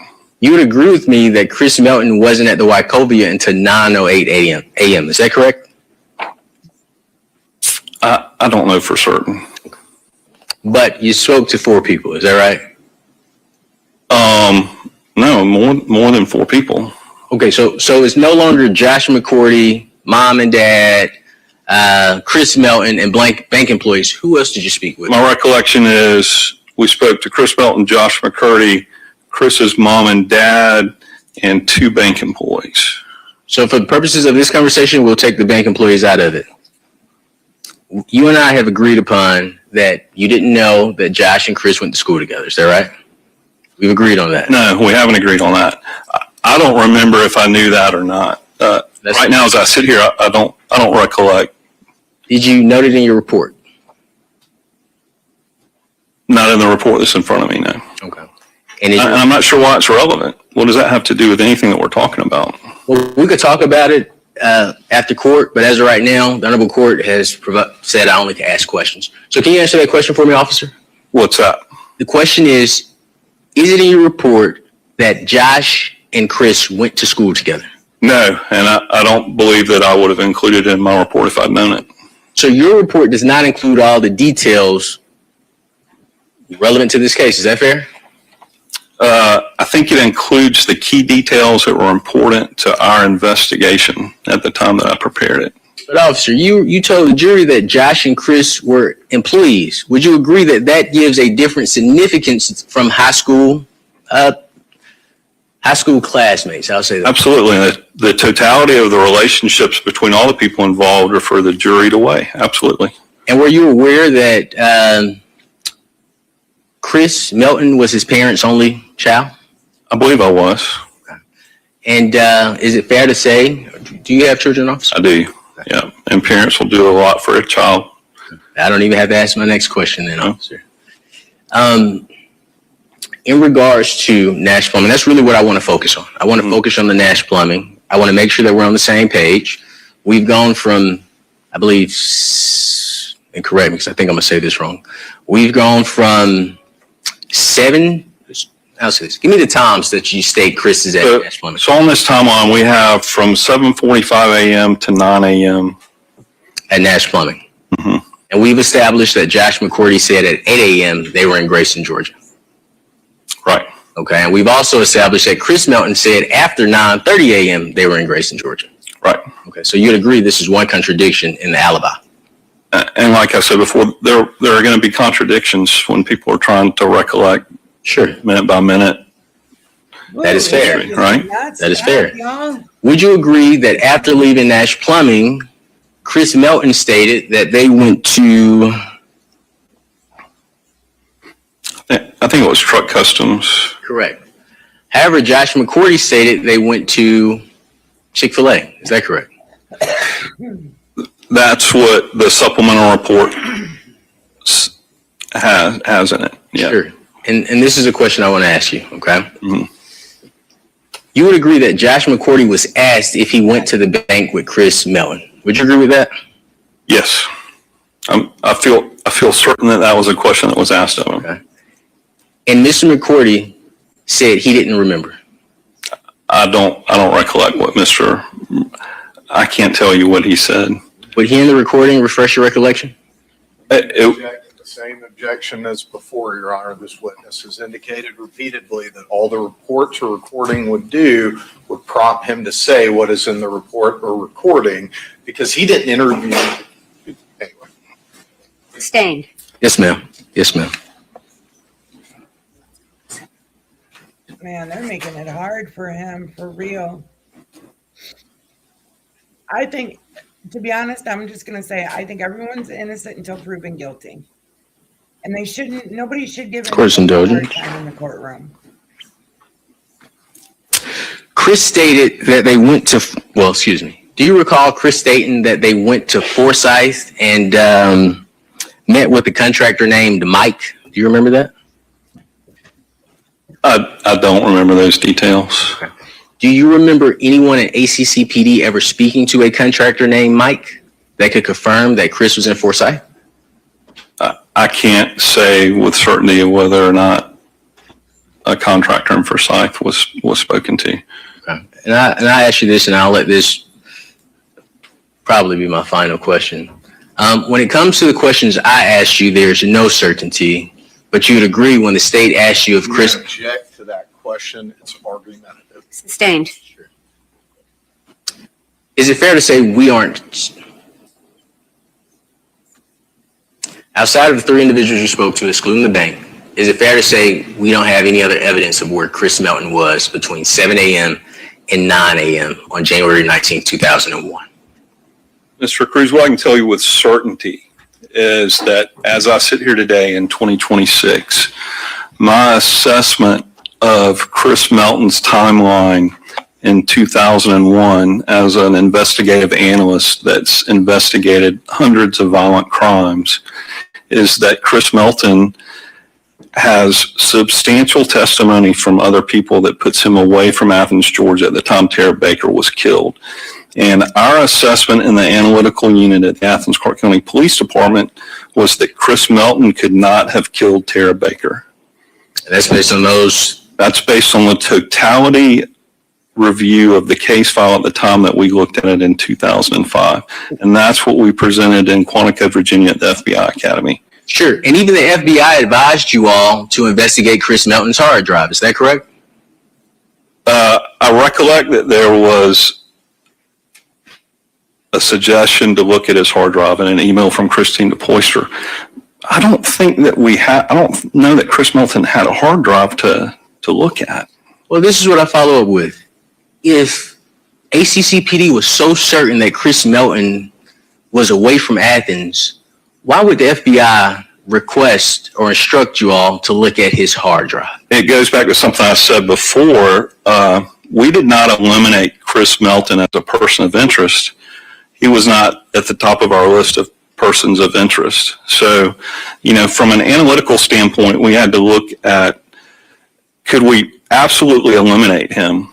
I would not absolutely eliminate my mother from the crime. If somebody came and said that my mom could possibly have been involved, but it made it, the totality of the statements that we reviewed made it seem very implausible that Chris Melton was in Athens, Georgia at the time Tara Baker was killed. Now, if you presented some significant evidence, if Chris Melton was seen on video in the neighborhood with a timestamp of 8 a.m. on January the 19th in 2001, that might change my assessment. But can I ask you this? Sure. You'd agree that Mr. Faust wasn't seen on video at 8 a.m. in the neighborhood. Is that correct? I didn't say he was, but I was talking about what might change my mind. Now, if we saw a video of Mr. Faust in the neighborhood, that would be a clue, right? But you also didn't see any video of Deer Park. Is that right? I don't think I saw any video from Deer Park. And outside of the bank, so we're not talking about the bank. We're going to assume that the bank is at 9:08. Between 7 a.m. and 9 a.m., you all didn't collect any video where Chris Melton was located. Is that correct? The only video that I recollect being collected, or I don't think it was collected, I think it was seen, was Chris Melton in a bank. That's fair. And to conclude my questions for you, FBI stated search the hard drive. That wasn't done, was it? I don't believe there was a hard drive to be searched. So that's a no?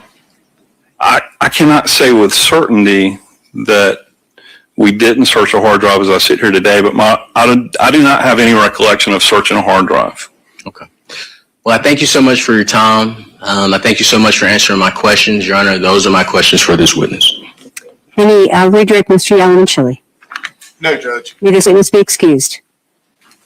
Mr. Yalamachili, may the witness be Yes, excused? Judge. Any objection from Mr. Cruz?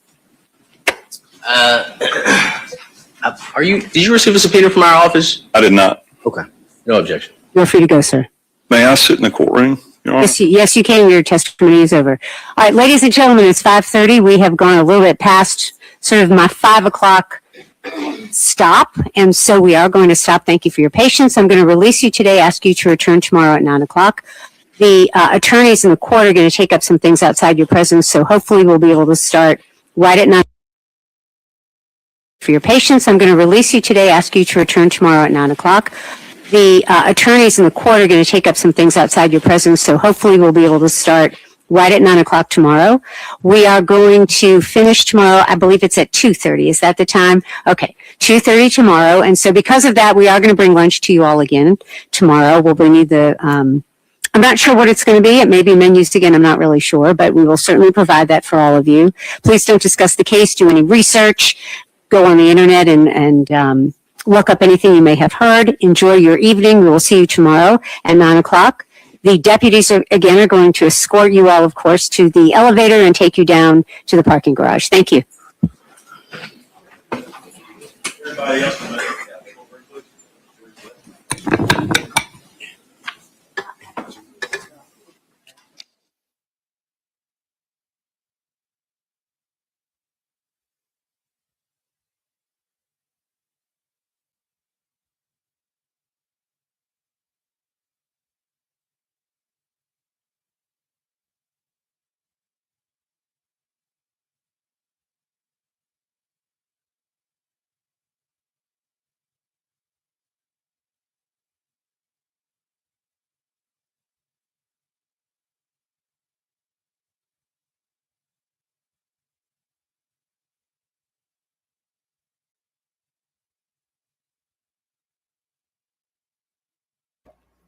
Every time I get ready to talk, then they start moving the camera.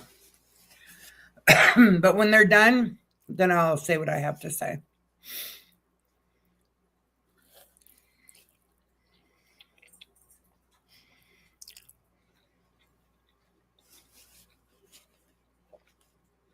I made spaghetti for supper tonight. It's really good. My dog even likes it.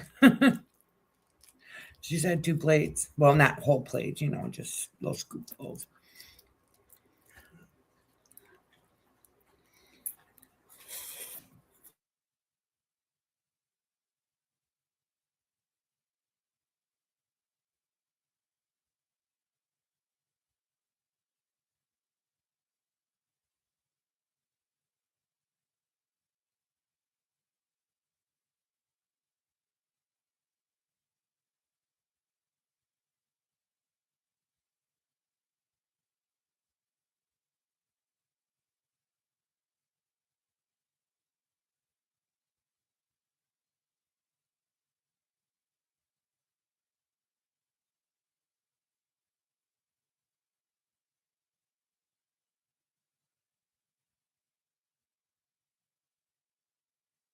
Let's talk about what we were going to do. Were we doing a motion at 8:30 or was it to now? I think we may have said 2 things. Fortunately, there are 2, Judge. Okay. There's one now, and then Okay. Mr. Peterson was 8:30. Mr. Peterson's the one in the morning.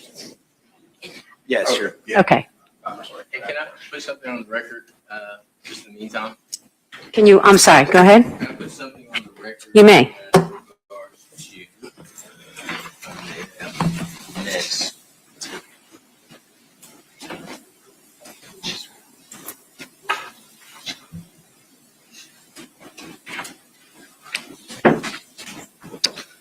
Just putting this on the record in regards to Defense Exhibit 30, which were Tara Baker phone records.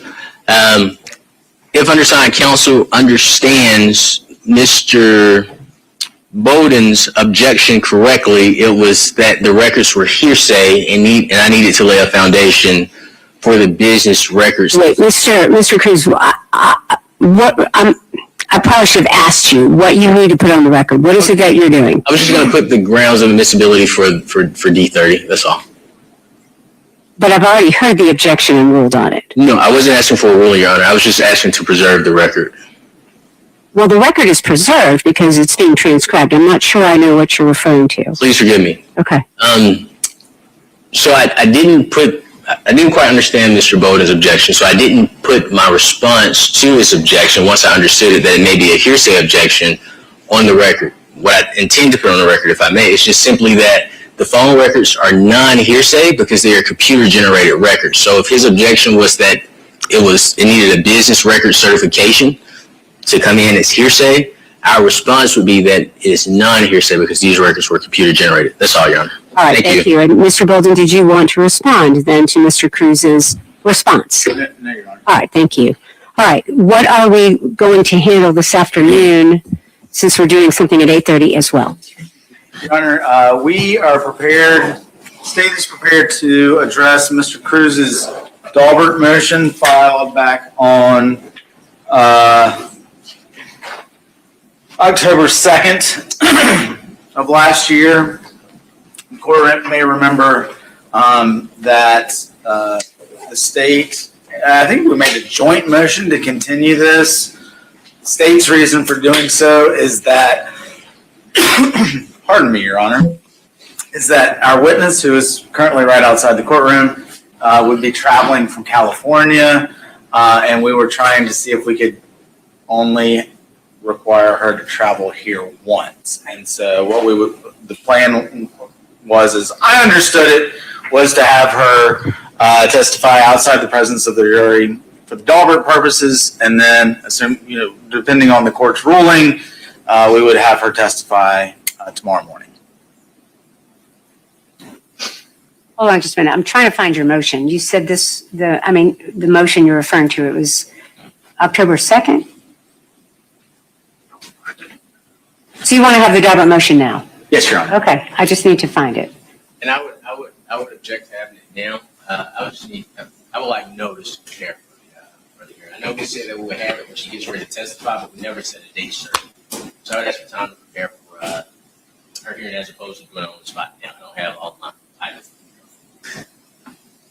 All right. Tell me the name of the person that you were asking to exclude the testimony of?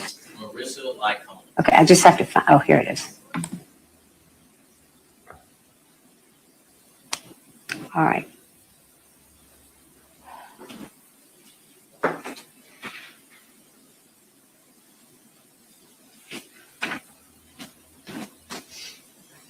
All right, Mr. Bolden, do you care to respond to this defendant's request? Your Honor, Ms. Lycombe, like I said, is right outside the courtroom. The state's ready to go. I thought that was what we had discussed this morning, so we're ready. Okay. I would need, I'm requesting more than the same day notice for hearing on this novel. Okay, well, let me say a couple of things. So first, I think it's appropriate for counsel to always be prepared for motions they know that are coming up. I mean, we have discussed this. I remember it now. I'm looking at the motion. There were several, I think, that we were going to have before the testimony. Now, I think it's appropriate for all counsel to always be prepared once trial starts. Anything can go. So I will say that. This is what I'm going to do, though. I'm going to let the state present their side. And if you're not prepared to go forward, we will address it tomorrow at 8:30. All right, you may proceed, Mr. Bolden. Thank you, Your Honor. Marissa Lycombe? Could you get Marissa Lycombe, please?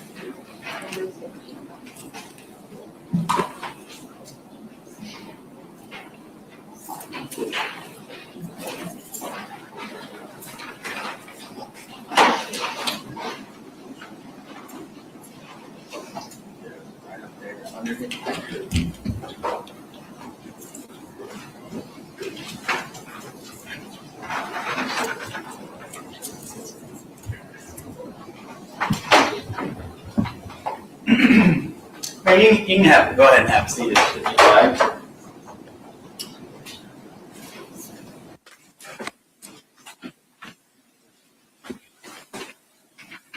Ma'am, can I get you to raise your right hand, please? You swear or affirm that your testimony in the matter pending before the court shall be the truth, the whole truth, and nothing but the truth, so help you God? I do. Okay. If you could state your name and spell it for our court reporter, please. My name is Marissa Lycombe, and it's spelled MARISSALICON.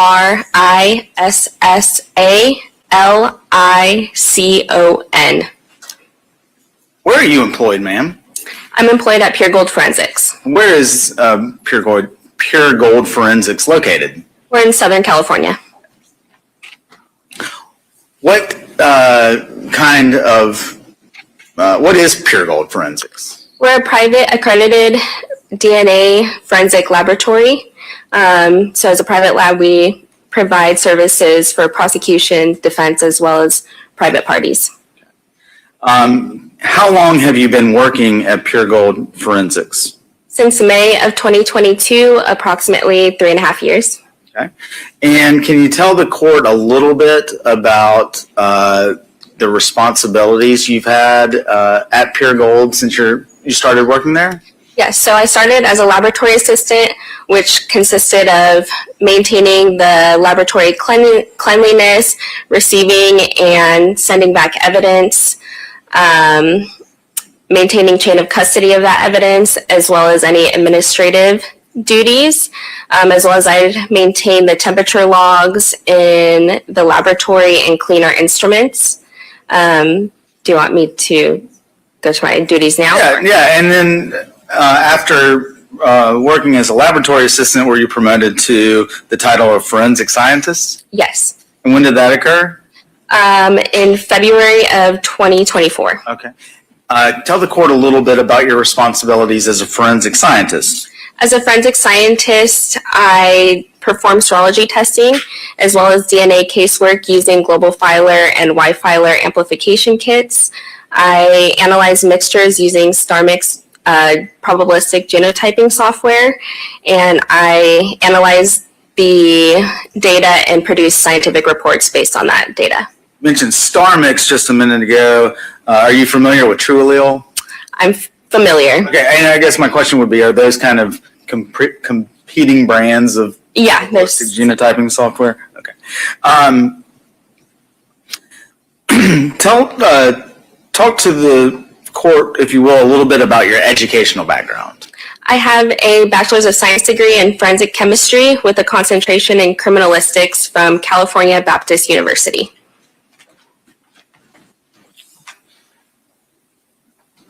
Can you speak a little bit to any specialized training that you've had as it relates to your job as a forensic scientist at Pure Gold?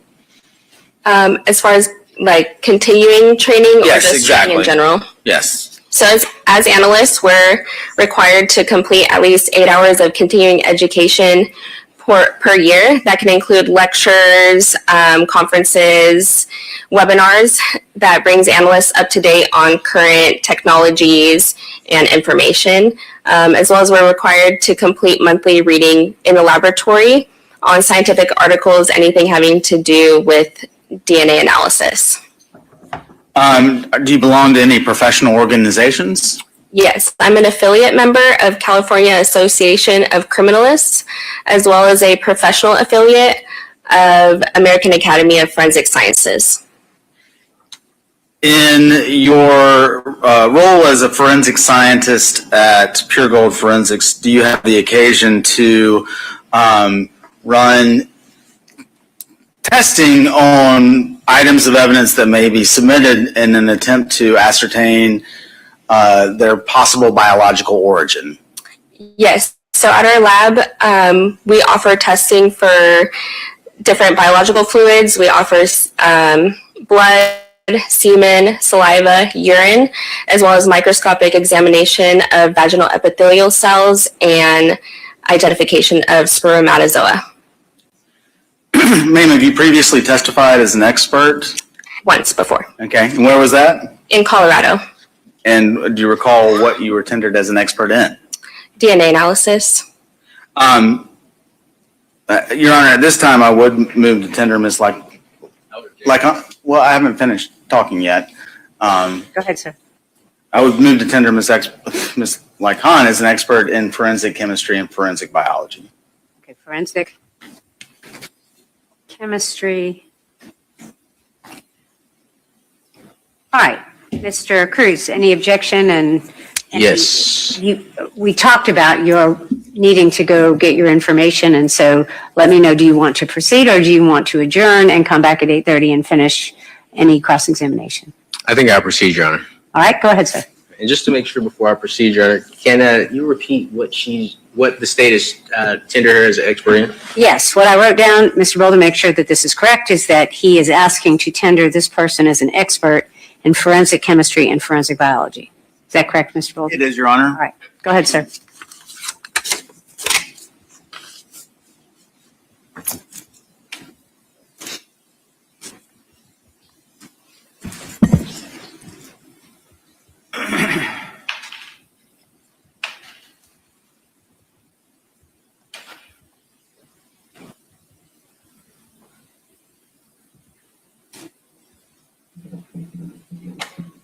Can you tell the Honorable Court what forensic chemistry is?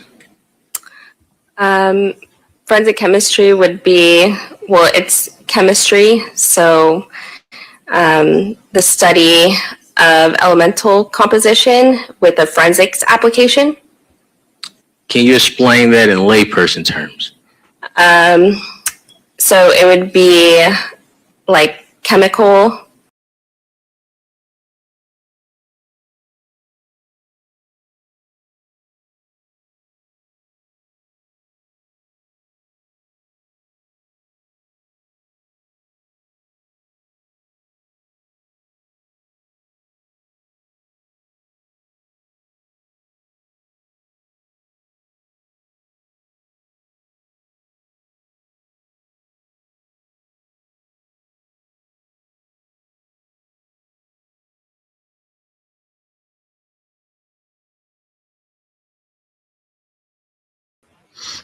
Sorry, y'all. I took myself completely out of the yard.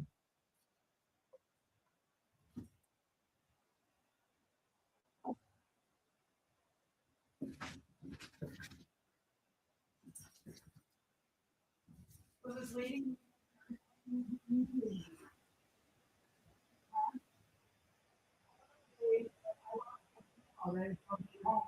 do like police interrogations, and I emailed them, and I was explaining my issue, and they said that they would come up how I can fix it.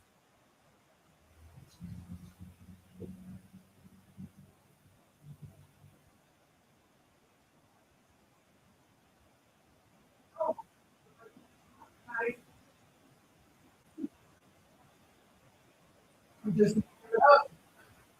I can afford $44 a month.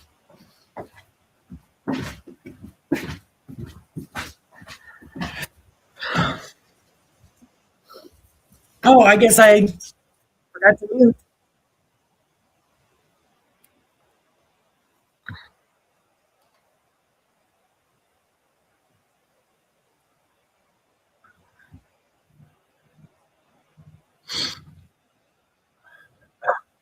Well, she did say cleaning.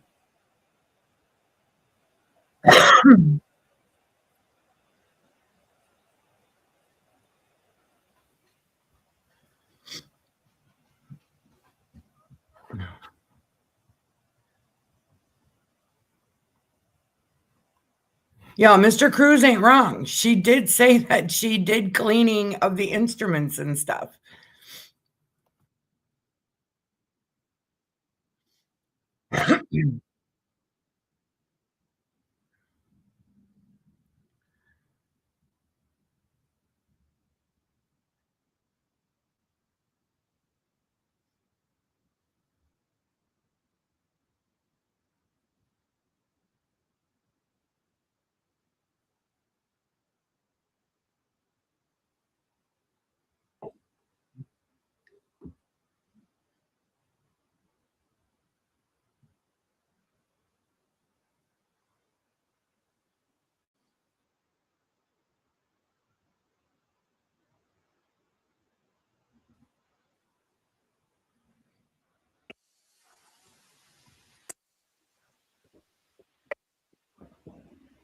Hey.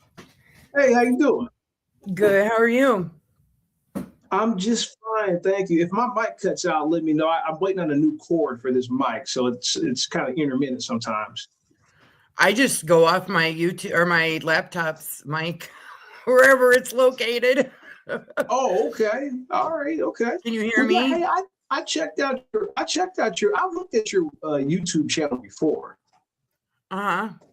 Yeah, so I've checked it out before. So, okay. So here, I'll give you some ideas. I'll give you some critiques. I'll let you know. I've had a YouTube channel before. I made a lot of mistakes the first time I had a YouTube channel, and so I learned a lot from it. First of all, let me ask you. I see that the name of it is True Crime and Celebrity News.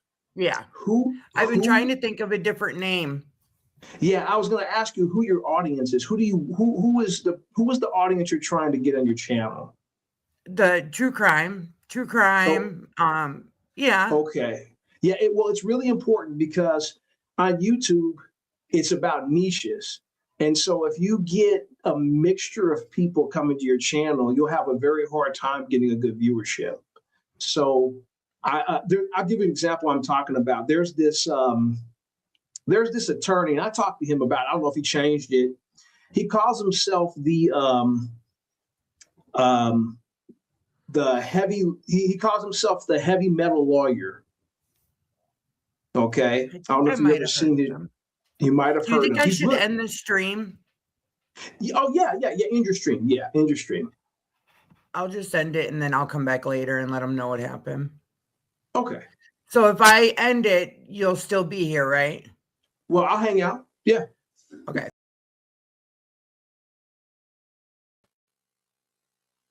I don't think everyone wants to hear it. No, they don't want to. Yeah, no, I'm sorry. I didn't know you were still live.